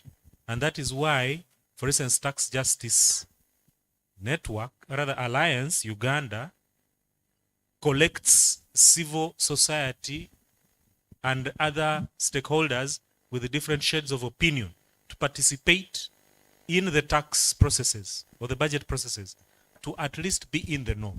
Now, if there is wrong messaging and say a policy, a fiscal policy being introduced is misconstrued by the citizen, it can, of course, bring a ripple effect and lives can be lost. Now, when lives are lost, lives, property, and the other, as is the case with what we saw, it can never be restored. This, of course, gives us lessons because you wouldn't want to see maybe your friend or your relative or the other lose themselves in issues that can be best articulated through an engagement. Now, the other I wanted to say is that Uganda actually, the appropriation bill, Uganda's, the appropriation bill was also rejected by the president. And I think also civil society and other stakeholders also had issues. Much as the president's rejection was not informed by issues raised by us, the civil society. So the president, who also, in a way, in the budget process, seems to be a stakeholder, but also has an upper hand in accepting it or not, may at their own accord. But then also that one also gives you a platform for which to engage. In the event you fail to persuade parliament, even at the assenting stage, we seem to find ourselves that we can still reach out to the president in the platform he actually did say. Thank you. All right. All right. Well, I did live in both countries. I went through the Kenyan school system before coming back home. The level of civic awareness and participation between Uganda and Kenya is very different. Uganda, we are still a layer or two even below. Then, and Alan is here, I'm no longer a young person. Now, the chances of a young person going hungry in Kenya is 2-3 times more than in Uganda. We have a lot of food. You need 500 of a commando to survive. So some of these things, why should you go to the street and demand for what should be? You are right. You see what happened with your fellow Gen Zs.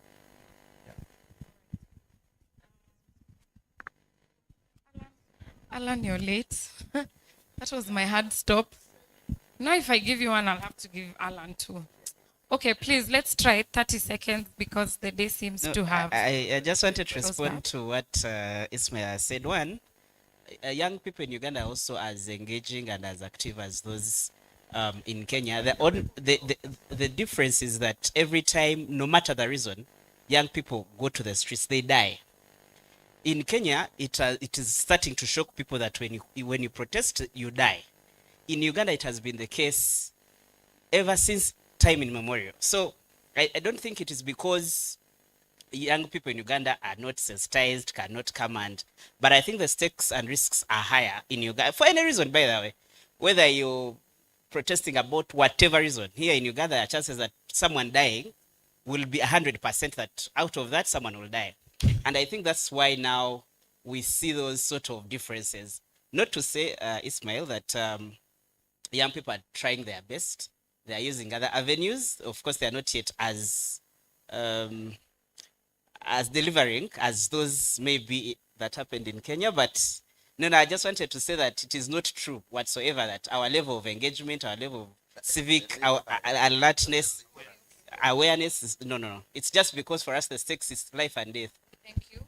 Final comment? Thank you.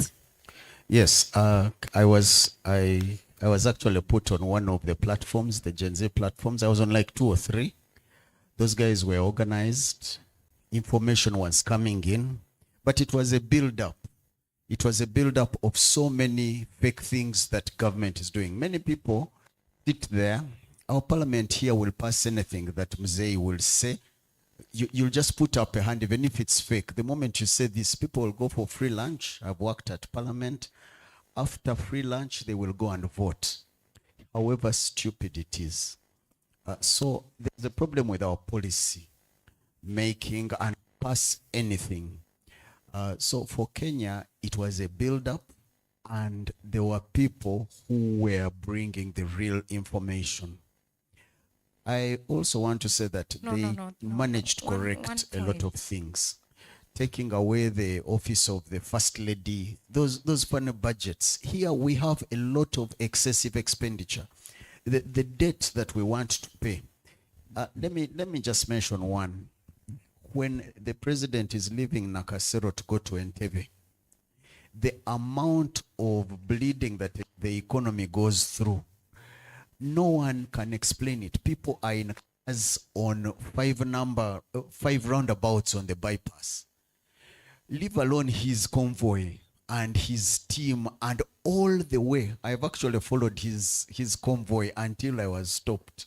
All the way to Entebbe. Everything is frozen. Those are some of the things people are building up. I know we are here, we are quiet, URA can do its thing, but people will get annoyed. They will take it up to some point. Our threshold, okay, I won't go through that, but I know in Uganda Museveni has taught us from the Kayunga, the people who went for the Kayunga riots came out after like 6-7 years. Some of them are still there. So every election we've had, many people are taken and they don't come back. And what's all the systems are supporting the political system, which is good for development. We all need to be of one mind. But I know the Kenyans are at another level. They showed me they are mature. They think most of the arguments were valid. They would argue, you would see something and you're like, okay. And then they have this thing of, they express themselves. Here in our culture, I'll even right now feel sad that I've talked and maybe Aloysius is looking at me badly. I'll apologize, I'll go back. But the other guys are something else, which is something I think we will have to build here. But world over, Thank you. Look at Sri Lanka, look at everywhere else. The youth are beginning to take no nonsense. And so if they don't get what they're supposed to get, most of this information is out there. They will have a leader who will lead them. So it will come one way or another. Hey. All right. Thank you very much for all your reactions in the room. Maybe, so when I was showing you this video, I was not telling you to go and put it tomorrow or to find ways to fight within the streets. But so this particular video was produced by a gentleman called Brian Obra. And I hope that each and every one of you in your respective civil society spaces actually capitalize his expertise in storytelling, his expertise in humanizing the conversation. So there are three things I just want to say about this particular video. One, we're facing the same issues within our respective countries, in the entire bloc, the EAC, and the continent itself. This means that such a video is relatable in each and every country that is actually represented here. And even if you can see that it's told in Swahili or whatever conversation, you'll notice that you relate a lot with the various issues because these are things that are actually going on within our respective countries. Now, the second thing is the idea of civic education and public awareness. As we keep having conversations about prudent debt management, domestic resource mobilization, financing development, curbing illicit financial flows, one of the most important things and is very useful for our advocacy is the idea of civic education. Civic education plays an important role because when very many people are actually informed, our advocacy is able to move to the next level. And the third thing is the idea of telling stories, the idea of humanizing the conversation and actually talking about the lived realities of different populations. This might be one story, but there's so many other citizen groups that are actually affected by domestic resource mobilization efforts that we try to imply within our particular countries. They're affected by different strategies we try to adopt. And this means that we need to have this other side of conversation of the role different stakeholders play in this conversation, how they support the advocacy, and how they also join hands with us. So as my last statement is, I'd like each and every one of us to actually take a bit of time to reflect about the general effects of all these various policy, legal frameworks, you name it, policy and legal frameworks, name it, the different documents we've been able to talk about, the different processes, the different individuals that exist within this particular ecosystem, and the role they actually play in this process. All in all, fiscal governance cannot go without the conversation on lived realities. Thank you, Aloysius. I submit.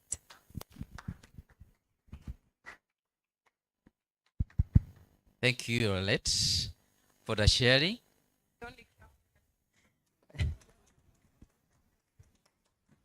Yes. I was going to request them to do it again.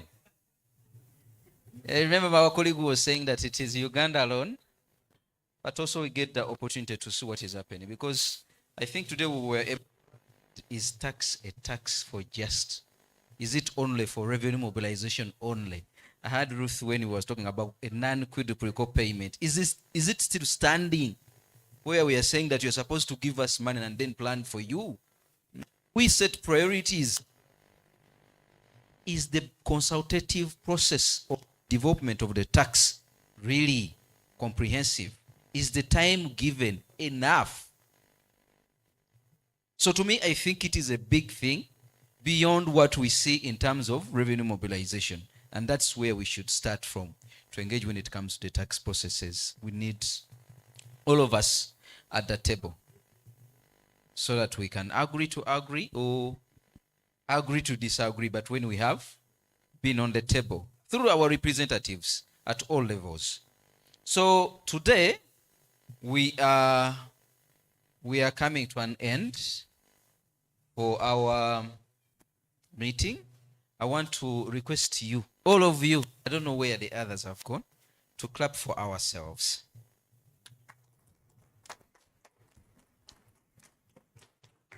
For being attentive and for ensuring that we are moving same direction. So what we are going to do, tomorrow we have a press conference and we are trying to develop a press statement. We hope that at least we will be in position to share a draft before, because we are going to have it at around 9 to 10. So if you have something, then we can build up and finalize. But we'll be having our press conference. We have one presentation which we think we need to listen to that presentation or participate. That is about debt. And you know the relevance of getting to know the implications of debt on DRM. And we have even found out that even there is illicit and illicit in debt. So the topic is still relevant to us, and we should be here as early as possible so that we can be able to conclude. If we hope that we can start as early as possible with the presentation. I'm going to cross-check so that when we go to the press conference, which is supposed to take at least 1 to 2 hours, then we can agree how we can finalize. Because at the end of the day, our target was to come up with an issue or issues to push forward. But I hope that in the press statement, we'll be having those issues and we will build up from that so that we come up with a document which will push forward to URA, to Minister of Finance, and to our respective authorities back home, but also even to our Legislative Assembly when it comes to the ESC level, where we get the opportunity as civil society to present our issues when it comes to tax harmonization. So I hope that we'll be in position to engage more on that and come up with the issues we think that we can push forward. I hope, and I would have loved if we can have that engagement before and we agree. But we'll try to share some of those issues and then we be able to defend them during the press conference.